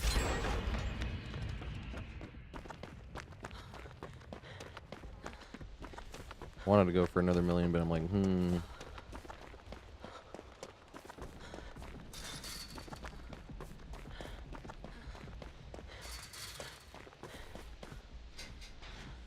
I want to get through the list at least, though. At least get through the list.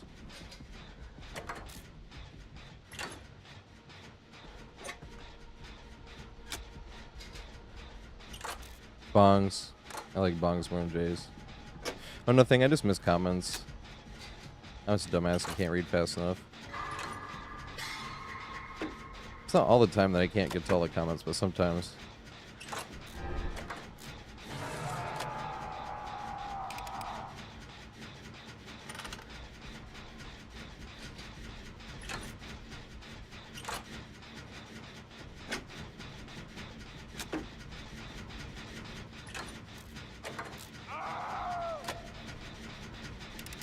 Yeah, bongs, it filters out all the addictive stuff.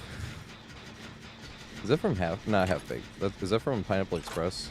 I'm trying to remember.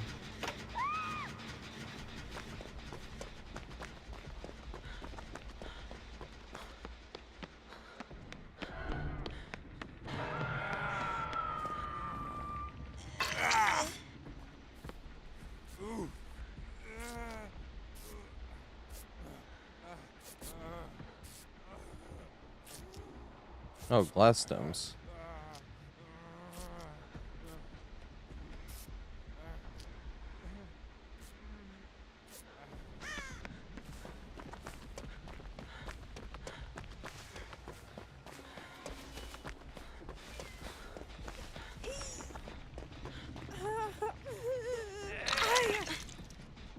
I don't know, I didn't like devs. I feel like my tolerance went too high. Same with like anything Keef related, like moon rocks or hash.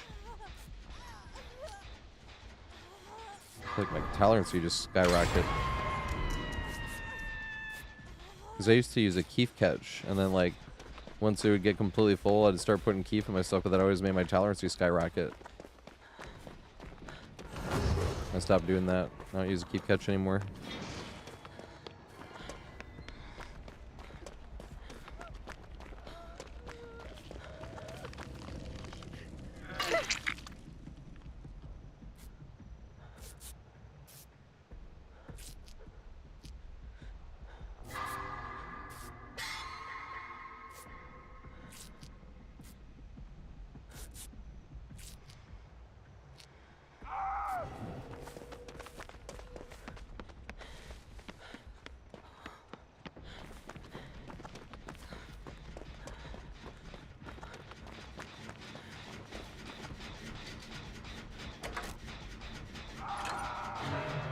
Oh, that's what I like. Good old fashioned bud. Flower is natural.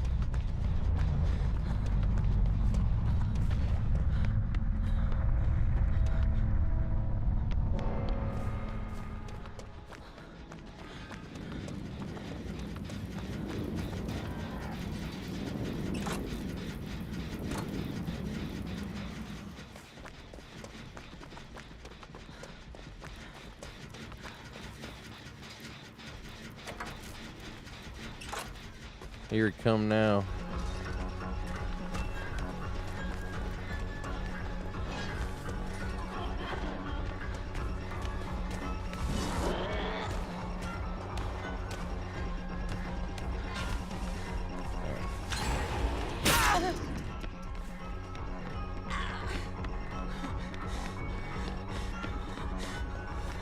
Oh my god, faceplant, bro. Fucking huge skill issue.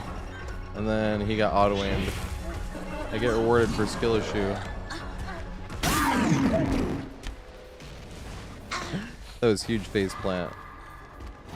I was gonna try to make it to the fence, and I just hard skill issue. Very fitting, right? I ran into the pile of trash, or the dumpster.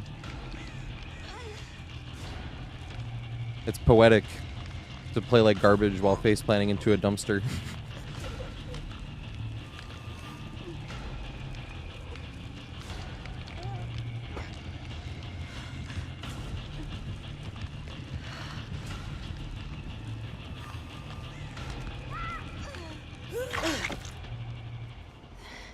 Guess I'm off the hook. It's funny, it wasn't like in the event at first, Gerard, but it's grown on me. Once I realized why I wasn't liking the event, I had to look in the mirror. I was like, why didn't the event bother me last year? And it was because the event's obviously more killer-sided. But last year I was all like, well, yeah, it's like every other event's been survivor-sided, which is true. And I'm like, well, why is it bothering me?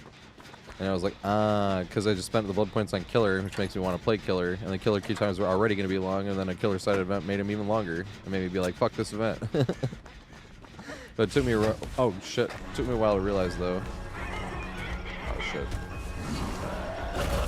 It took me a while to realize why I was so frustrated. And then I realized it was just because I'm selfish. And it's all about me, as they say.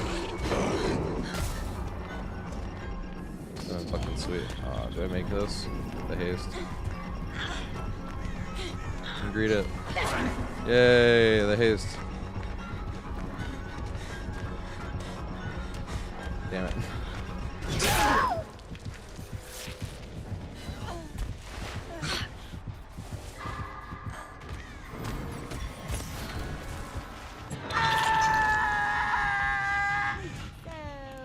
How's it going?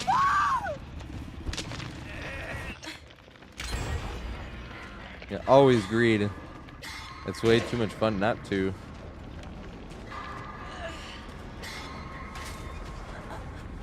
Greeting a pallet and going down because of it always feels better than throwing a pallet and going down because of it.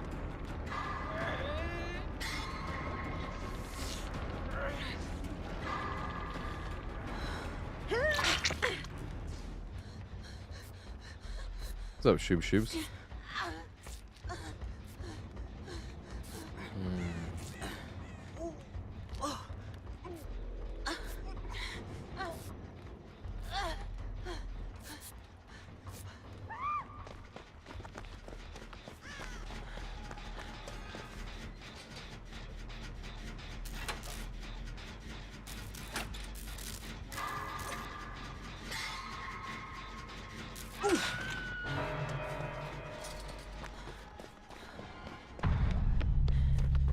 I was like, I don't think they can go that long.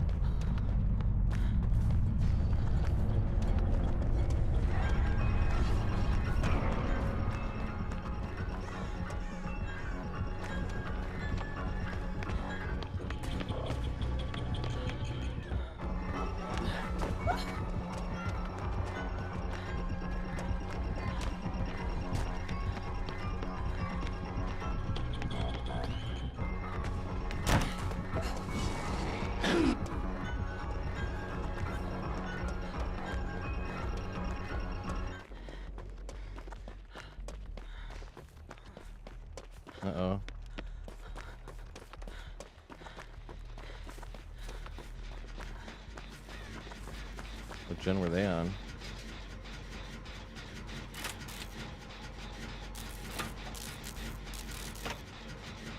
A TatorHead. Definitely a TatorHead.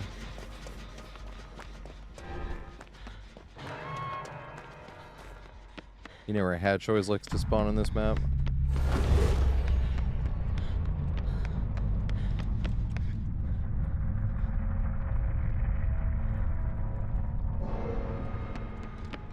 It didn't always spawn here. I guess I should go upstairs.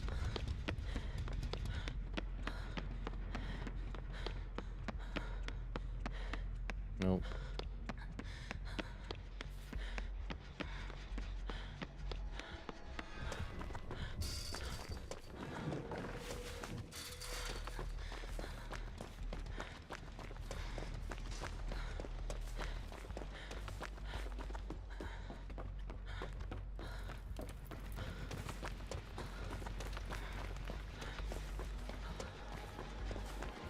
Oh, here it is.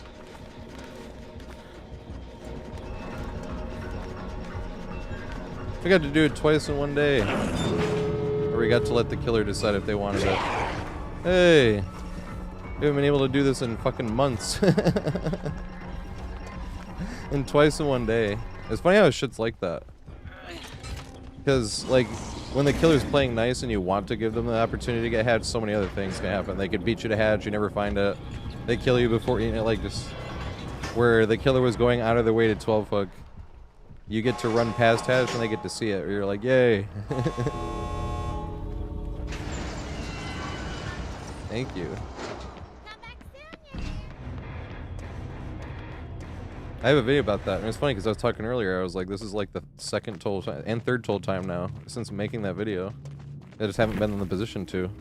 Where you like actually beat the killer to hatch when they're going out of the way to 12, because like I said, it's a lot of things to meet up for that one thing.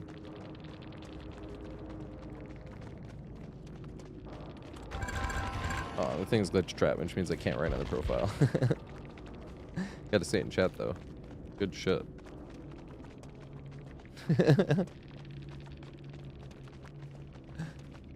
Nah, I appreciate it.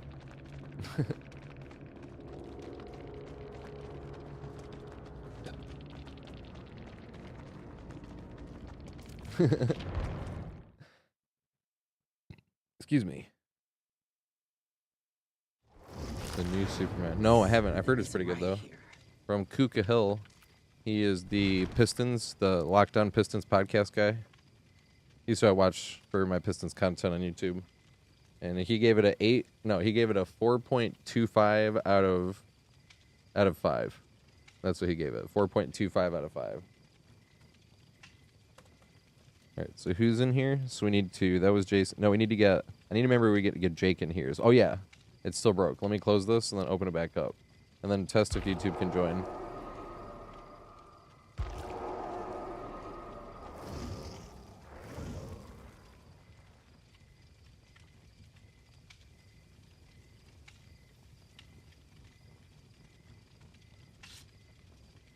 The Wards is Jake, okay, and Seabass, nice.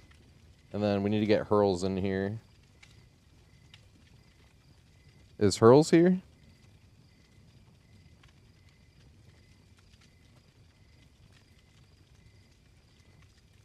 Oh, I turned the bot off, my dumbass.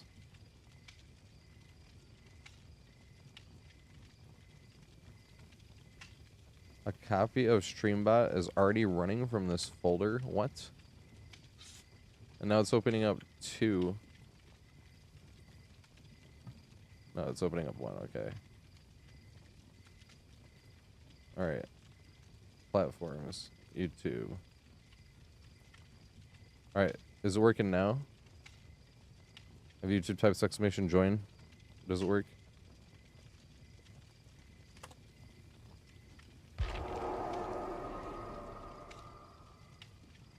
A beast mode sent me an invite. It didn't even respond when I pressed exclamation. Okay, now it is working for YouTube. It took Jake Warden now. Nice. So I just had to restart it. Turn it off and turn it back on. Who's next? Let me see. So we're supposed to get Hurls in here. But I guess Beast Mode could join if Hurls isn't here. So hell yeah, we can get Beast Mode in. But you know the song? I can't remember where I heard this song from. I feel like it was like a commercial, and I remember being like, I'm glad you know the song too, though, because I have no idea where I heard it. It was an Apple commercial. Thank you.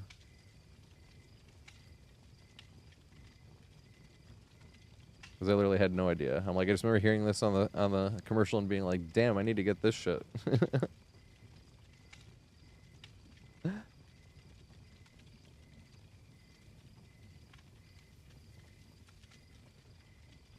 Okay, let's go.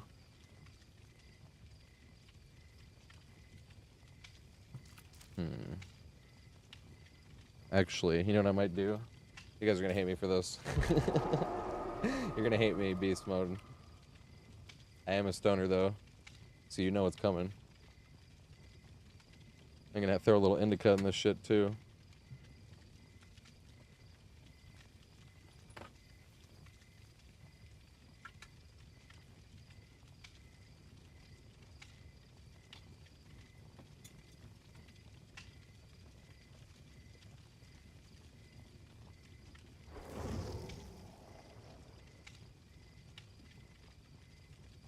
It's funny you saw that Apple commercial too. Almost a little bummed to find out it was Apple. It's like, oh damn it. But at the same time, you're like, hey though.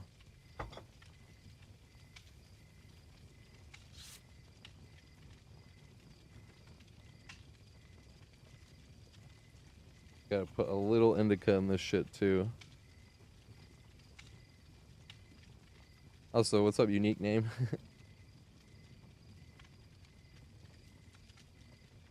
Yeah, that's the funny thing, is 2K hours should be a lot.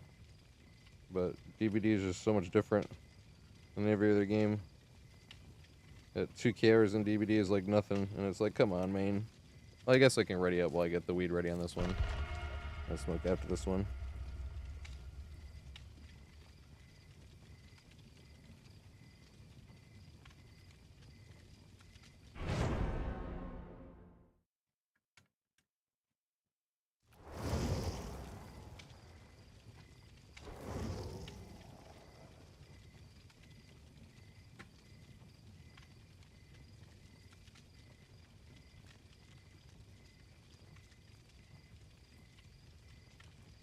Hey, we got Lonely Island on here too.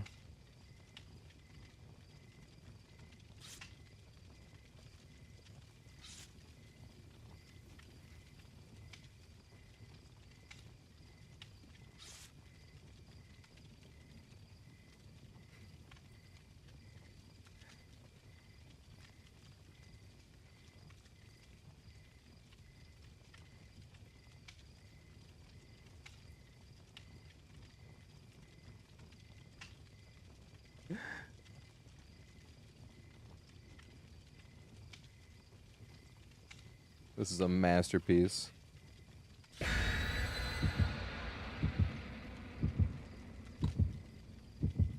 Listen to Third on the Ground. Yo, handouts.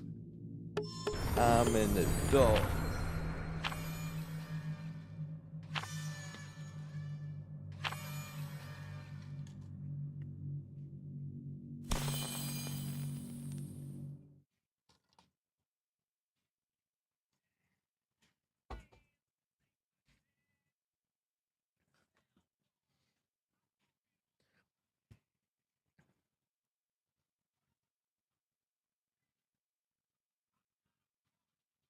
Trying to think of what video we could watch.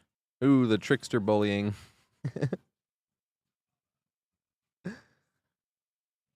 That's what we'll watch. The trickster bullying. That's the best part of this whole song. I'm through the rest of the cake too. Welcome to the real world, jackass. I love how this little kid with a fucking birthday cap on and the wind blowing in his face. This shit is great. Oh, went the wrong way. Happy birthday to the ground. You've never heard Threw It on the Ground, Smite? That shit's great. Yeah, it's Lonely Island. They're parody, obviously, but you gotta see the music video. The music video is what makes it better.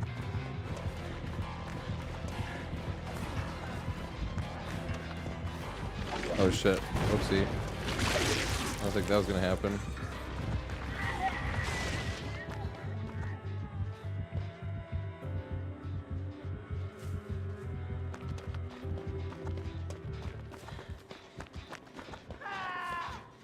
But yeah, you gotta go see it on YouTube. Because it's really, you know what I think the best Lonely Island thing is out of all. I always forget about this one. I don't know if I have this on the playlist, but it's gonna be a great day. If anyone's seen that one, I don't know why, but today seems like it's gonna be a great day.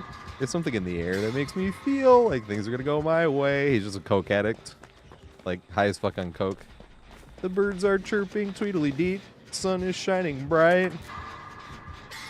There's a skip in my step, a pep in my pep, and I don't know why.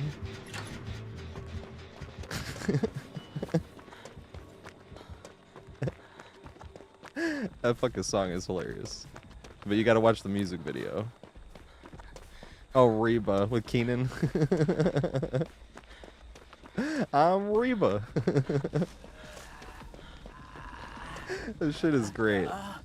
Oh my god. I always forgot that's technically like all SNL, I need right? you to stop moving,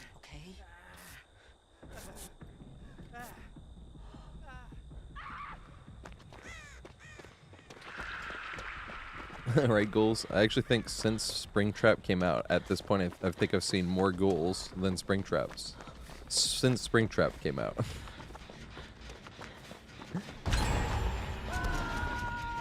But also, I might be underestimating those first 2 days worth of Springtraps, but it was only like 2 days. Because Springtrap's not that strong. I knew that was going to happen. I didn't think Springtrap was going to be strong. I'll be completely honest, Springtrap's stronger than I thought he'd be. But it's a fucking animatronic. Like, how strong do we think an animatronic was going to be? Yeah, fucking Dark Lord in the game, and he's only A tier. You can't have Chuck E. Cheese be stronger than Dark Lord.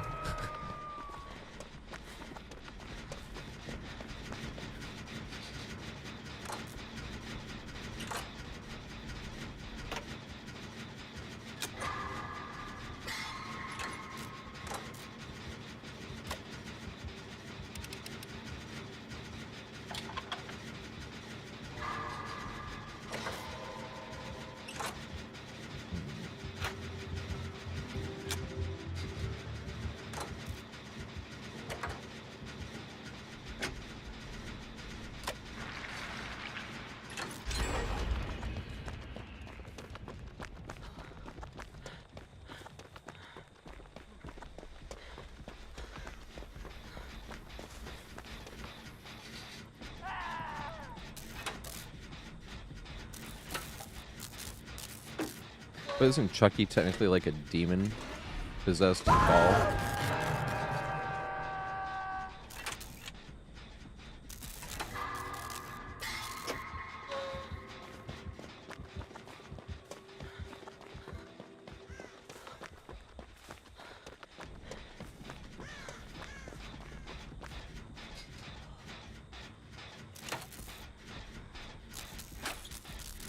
The soul of a serial killer. There you go. It's a better answer I could give you.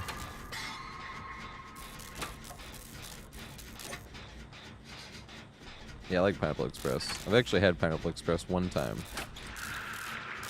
The actual strain.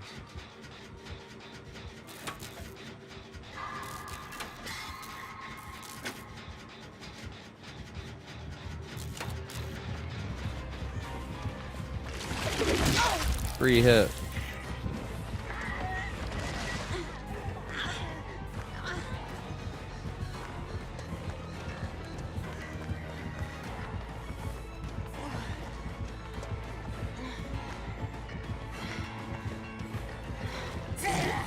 Yay.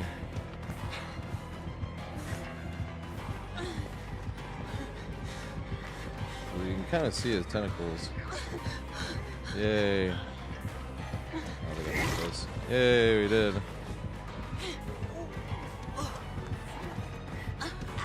Yay. I don't think we make this though. Nope.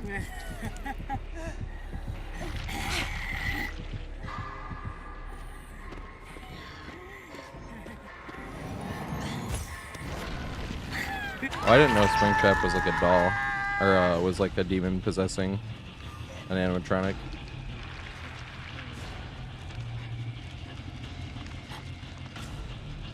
Chucky, I would say, is stronger though.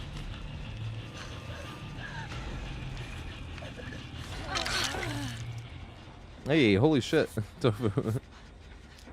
Thanks for the subscription, mate. I might have to call it a night soon though, because my throat's starting to get really sore.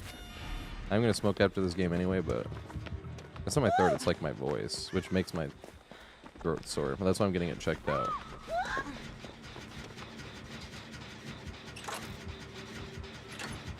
You too far. What do you mean?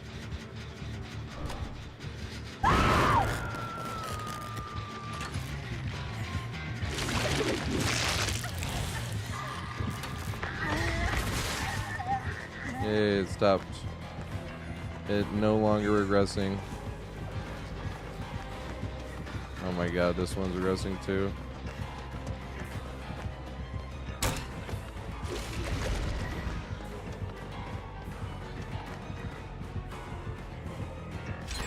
Big if you turn around.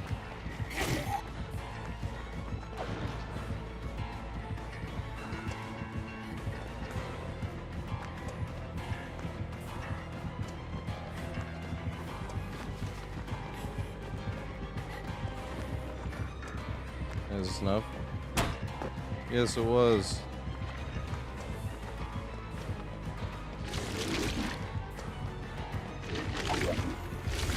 They still have a free hit active, dude.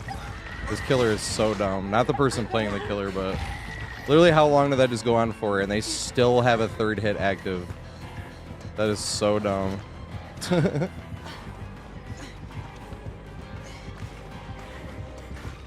respect that. Yes, they did. Damn it. I want him to go around the other way. Dude, I can't believe that. How long were they out of their power and they still have a third hit? This is so dumb. This fucking killer, man. I can't stand this killer. Not the person playing the killer, they're fine. But, like, this killer is so fucking stupid. How do they still have a third free hit? Like, oh my fucking god. It's like they literally, like, purposely just made a killer so fucking easy that you'll get bored playing it by, like, your third match. It's like, holy shit, dude. That is so fucking stupid.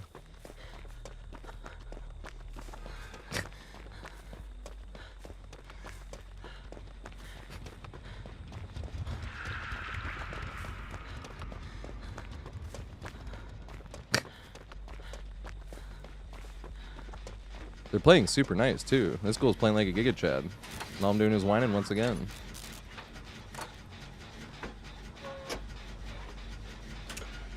It's like if they already get a free hit from this shit, they're gonna get 3 chances at it. Well, it's 2, I guess, but like for a minute straight.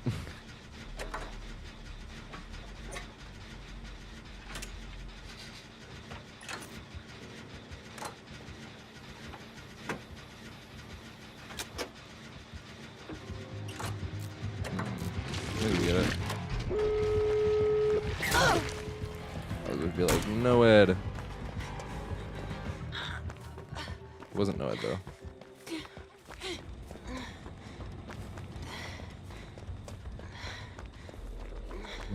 To go for heal or go for door? Go for door because someone's getting chased.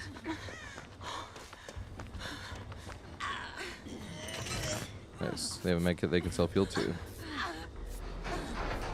We got annihilated this game though. I know this ghoul might only get 1 kill or whatever, but and I know I keep saying this, but if the killer even gets 5 hooks and they're playing nice, then we probably got annihilated.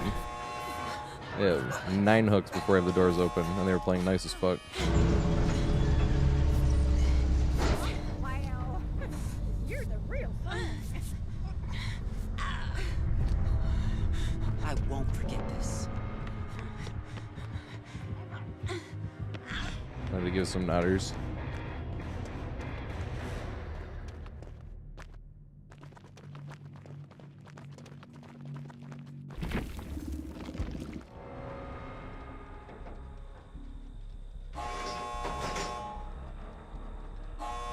Why does it say they didn't get hooked? They literally had everybody on death hook. A bug in DBD? Never. That's such a, they were on controller. Good shit. Someone one time thought I was actually reporting them. They didn't realize that if you go to send a report, well, now it won't let me see. But there's actually a thumbs up, which is what I just did. I'm pretty sure a thumbs up doesn't do shit, you know. Yeah, Tofu. You can't trust the system after he got his butthole tased over and over. Goes into let the bodies hit the floor. Let's go. All right, so I'm gonna show. I also have to get more water, to be fair, but I want to show one video because I want to go smoke, and then we're gonna do like a few, like 2 or 3 more games. Try to get everybody else in. I want to make it at least to Scar's game, which might only be like 2 more games, but I really want to see if we can get to another million, like to 2 million. Be able to get 2 more prestiges, really. But I want to. But obviously, if I'm going to smoke, I need to put a video on because it's going to take me a little bit too long. I want to find that. Yeah, here we go. The entity giveth an infinite loop for Christmas. So this is one of those scenarios where if anyone hears about being fat shamed, I mean, not IRL or anything, obviously, but in the game, what they call fat shamed is when. You can do it to yourself, too, when 2 things look like, it looks like you should be able to walk through it because they spawn too close, like 2 trees, and then you can't fit through it for some reason, and they call it fat shamed. But this one, oops, you can't see. This one rarely happens. Like, I've never seen this since or before this, where it just spawned right by a main building loop already, so I could just keep running around the main building, and they'd have to run around the hay bale every single time, because I could go in between the hay bale and the main building. I haven't seen it before, I haven't seen it since, and we got really lucky, because right in the beginning, I was like, I don't want to do this unless the game is basically over. So it goes, like, 2 minutes later, and it shows how there's 2 people dead, and now I'm gonna get chased, so it's like, okay, now we can have some fun, since the killer's gonna win anyway.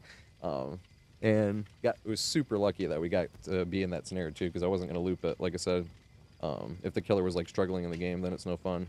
But 2 people dead, I was like, oh, right, here we go. So this is what happened when the entity giveth an infinite loop for Christmas.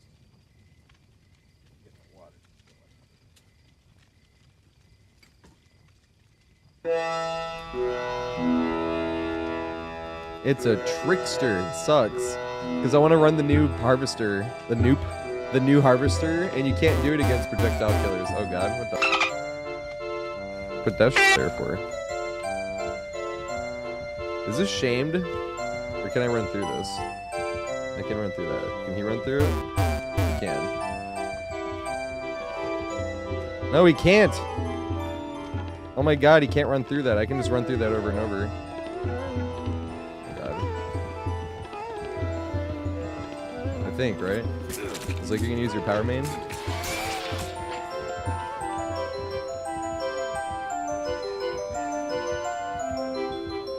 Yeah, he has to go around it. Look at this.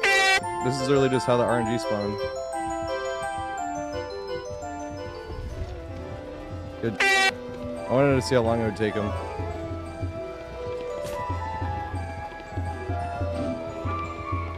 There you got the thing.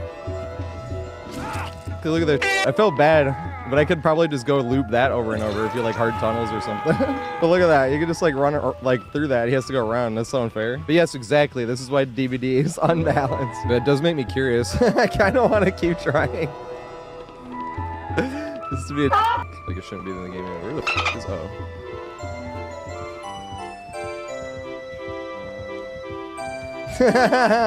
It's so dumb. It's so dumb. Look how dumb that is. Right, Grateful Dead? And it's one of those, like, don't hate the player. I mean, yeah, you can hate me for that, though. I don't give a shit. I would be talking trash if I was the killer. Like, you little gonna sit there all game, aren't you? What if I did? What if I was just... He has barbecue and chili, and I'm just sitting here? I'd be like, bro, you are the most boring survivor I have ever seen. 5 minutes later.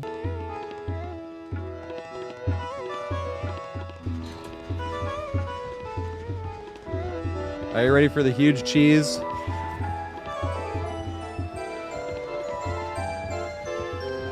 You could pre-drop this. That would have been mean.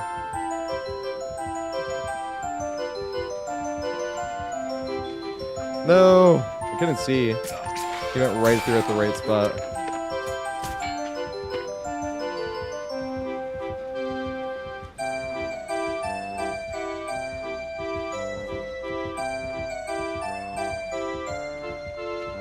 OMG, so fair and balanced.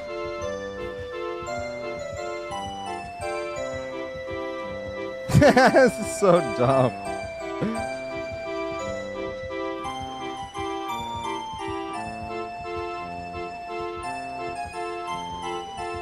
Yeah, good.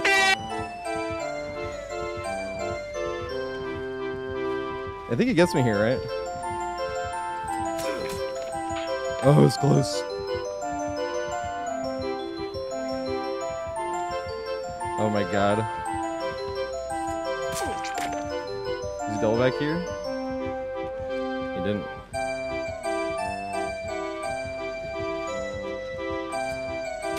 No!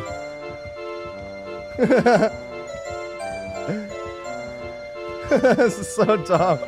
This poor guy. A true don't hate the player moment.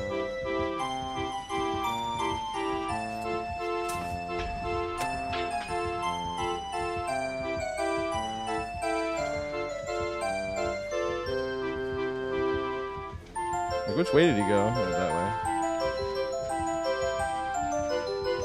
No!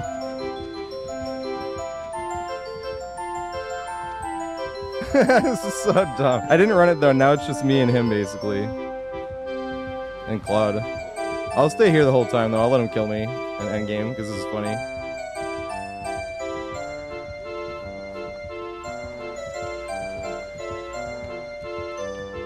So you could have been doing this like all game and it'd been a huge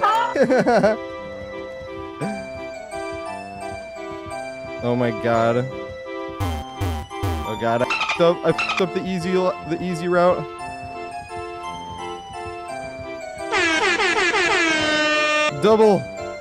The double power. Oh my god. It's a pallet. I've had it officially.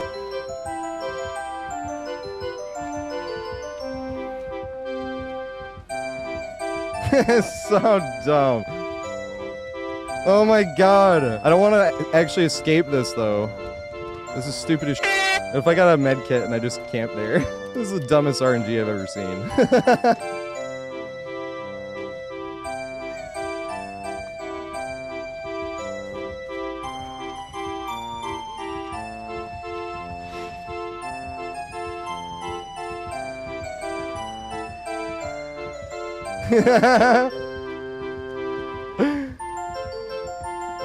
Could he bloodlust this maybe? Oh my god. I'm not escaping this though. I feel like this is an exploit. It's not an exploit because it's in the game, but like, look at this. That's why I'm like, I'm not escaping this. Alright, I got out of chase for a second.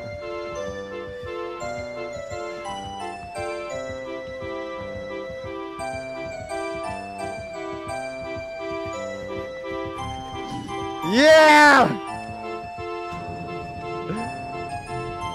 No!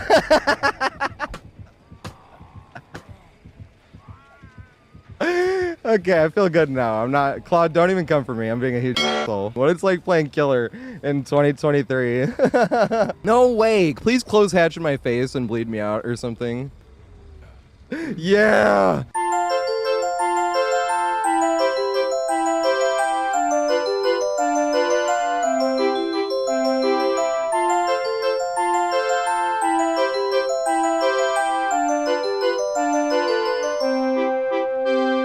The dumbest infinite I've ever seen. Should I make a YouTube video on that one? I double pip?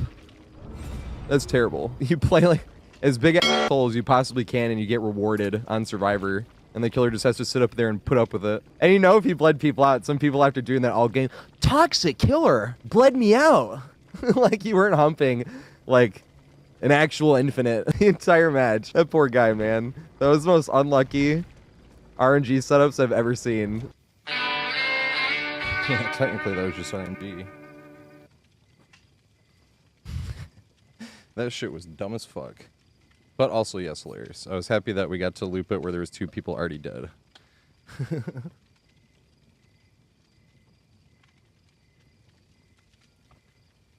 All right. I'm gonna play a few more games. 2, maybe 3 more max. So who's in here? Let's see this.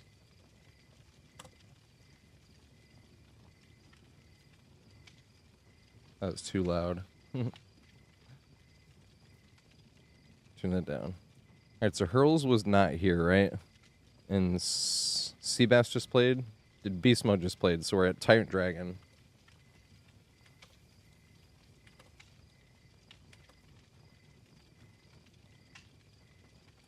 So this is who it's for. I should have did it once again. Should have copy pasted this on YouTube. So it's Tyrant Dragon, Jake Ward, and Scar here. So I'm at least going to get to next game with Cartography, Robbie, and Pagman. Is any of those 3 here? Well, first, let me go spend blood points, I suppose. Oh my god, the blood point bonus is on Killer. Did I just see that? No way. I only have time for like a few games though. That's awesome.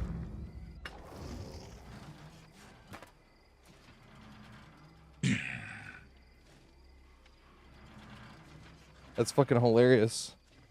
Holy shit. I want to play him no perks at first though. What are these 2 things?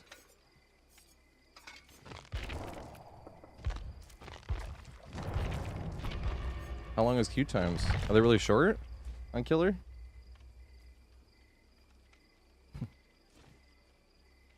That's awesome. I didn't expect that. Holy shit.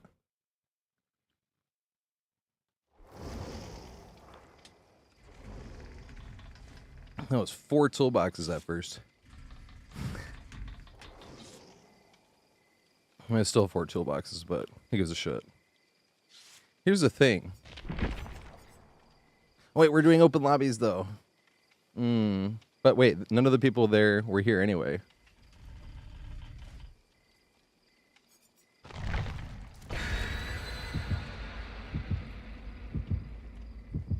I want to keep this music playing.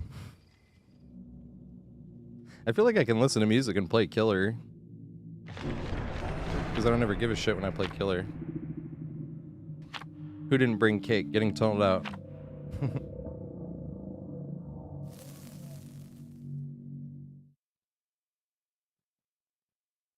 I'm sorry, Jake. I'll get you in next game. I just wanted to see the Killer queue time. The Killer bonus is probably going to be like 1 game anyway.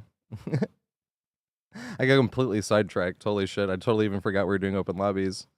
I just saw Killer blood point bonus and I was like... and then I'm playing no perks anyway. But I have add-ons that help me get my axe back faster, I think. That's all the add-ons were. Yeah, I'm sorry. I will go back and play Survivor. I'll get those last 2 games. Which is Tyrant Dragon, Jake Ward, and Scar. And the next game would be Robbie, JC, and someone. I kind of want to hear the fucking music anyway. Alright. Gotta be over there, right? How does this work again?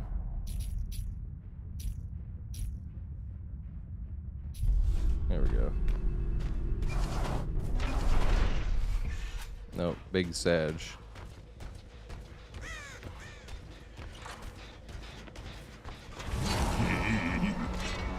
Oh.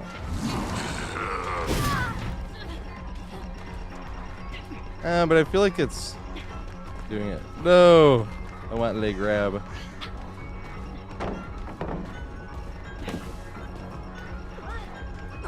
Grab, grab, grab. What? Oh, the axe got off. No, that's so sad. I wanted the grab so bad.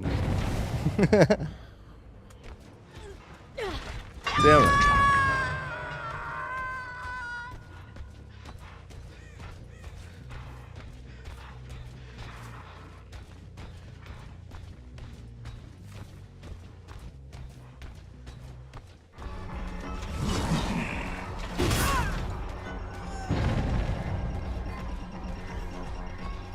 One leg grab.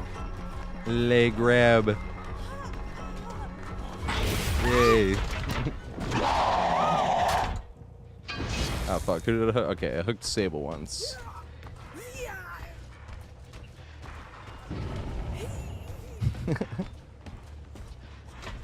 Yeah, I'm sorry. I got way too carried away. That was ADHD in a nutshell. I've been wanting to play Killer. First opportunity to play Killer arised, and I was like, oh my god, I'm playing Killer. Can you get the grab from here? Yay! That's awesome. Aw.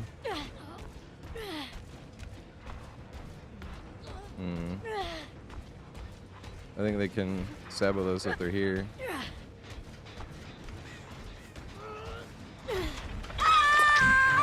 Saw somebody right around this corner. Alright, Cool Duck is on Death Hook. I have to remember this shit.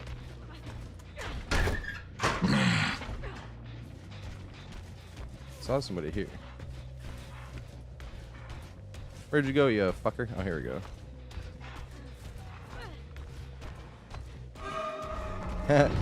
I do that all the time. We all do. Are you face planting to rock because you're looking back at Killer?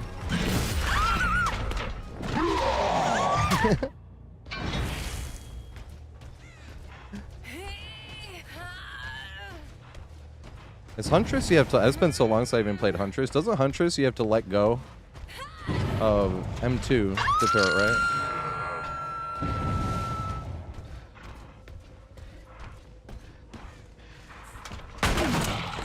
Alright, Cool Duck is on Death Hook. I just have to remember that.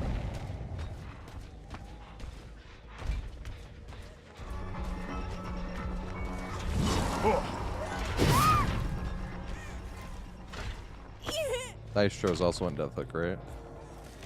Yeah, this is good though. I can play music. Let's playing Killer.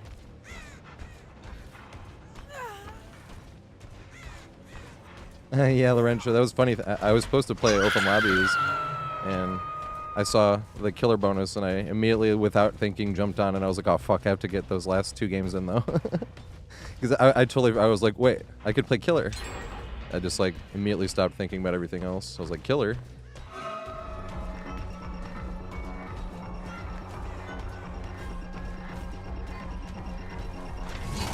Good shot.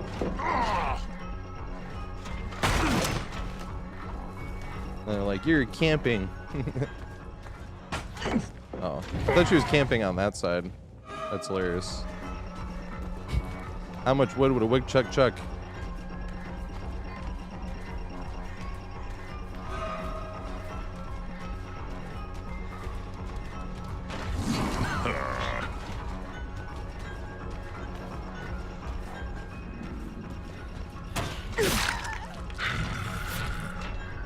Stashy Nashy.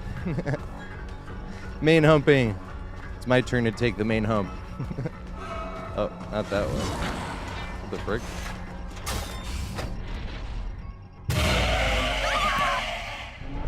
Did she try to go into any random door? Is that what she's trying? I've dropped that as well. Okay, Snashy Nashy is on Death Hook as well. So is that like... Who was I not seen yet? I haven't seen Kate, right? There's Kate been hooked once. Yeah, here we go. We'll find out.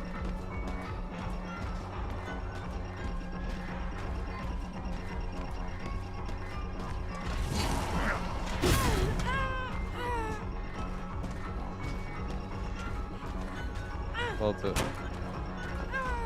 Oh, damn. I never noticed that thing being there until that moment.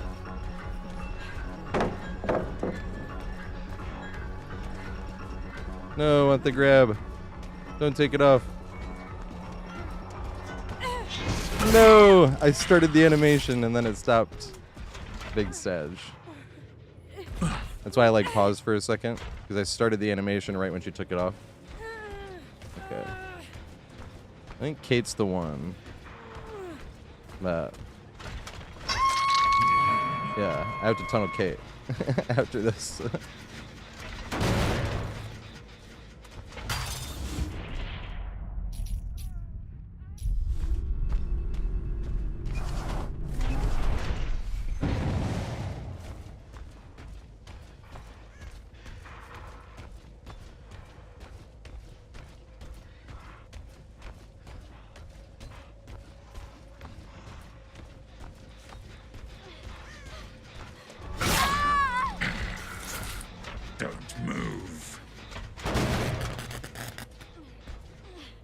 on Death Hook. Gotta go find Kate.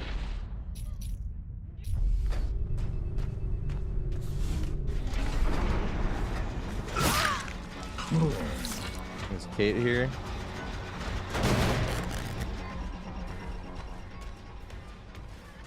Where's Kate at?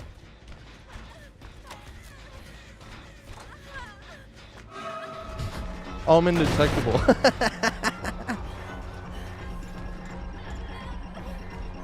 Where's Kate at, though? Where the fuck are you, Kate? That was funny. Remove you. Thanks for the follow, mate. I appreciate it. Where the fuck are you, Kate?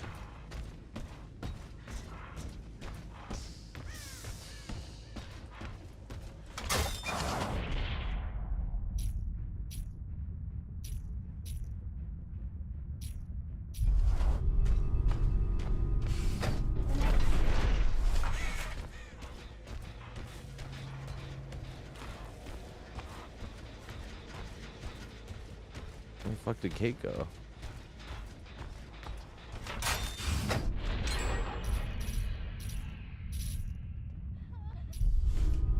Wait, I just no, that was Sable.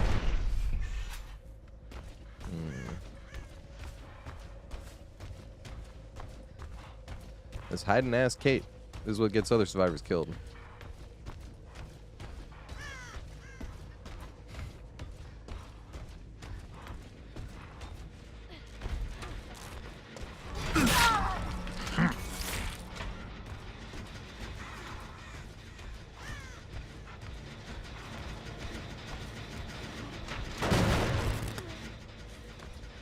The fuck is this Kate at?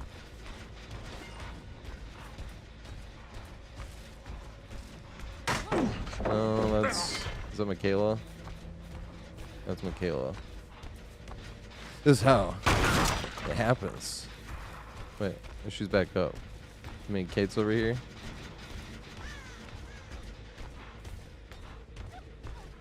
Or is this a weave thing?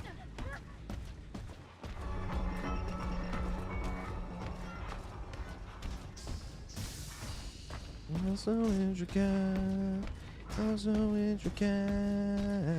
Yeah, I believe in man. And the lies I weave are oh so intricate. Oh, so intricate. Is this you? Oh, it's you too.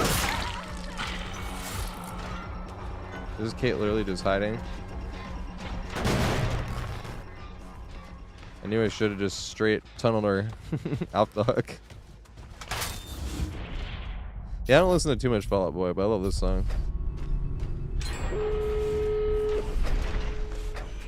Here we go.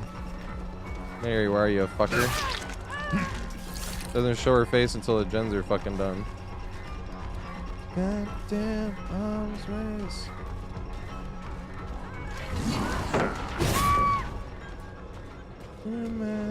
Oh, this is why she picked herself back up. So intricate. Oh, so intricate. Yeah. Oh, so intricate. Oh, so intricate. I watched them leave her. That'd be hilarious.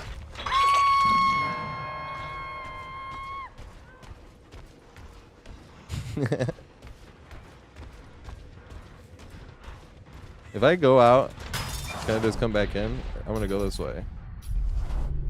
It's probably slower, but then I'll be undetectable. No. Did I even open this door? The fuck? The goddamn arms race. This ain't a scene. It's a goddamn arms race. This ain't a scene. It's a goddamn arms race.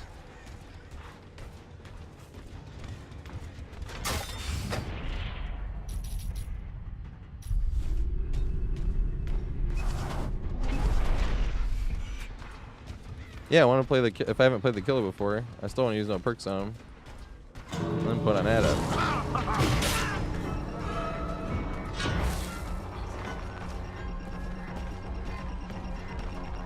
Oh, for some reason I thought one turned back.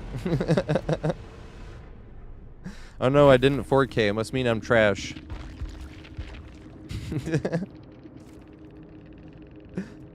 Hiding ass Kate.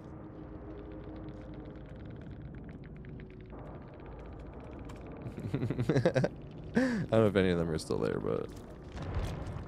Alright. Unfortunately, we should only play that one killer game, though. I am getting tired, but I need to play those last 2 open lobby games. I got way too ahead of myself. I got way too excited. But I've been waiting for it to be on killer forever, because I went to see which one was more, and I was like, oh my god, it's on killer, and I had 2 more open lobby games to play before I ended the stream. And I was like, oh my god, it's on killer, and I just jumped on killer and played a game. I didn't even think about it. And I was like, fuck, man. I was sorry. So we're gonna go back and do those open lobbies, but while we're here, let me... The fuck? My whole, like, PC almost restarted for a sec. Alright. I need to spend blood points, though. Artist, at least. Holy shit. I'm way too excited to play killer, though. What the fuck happened?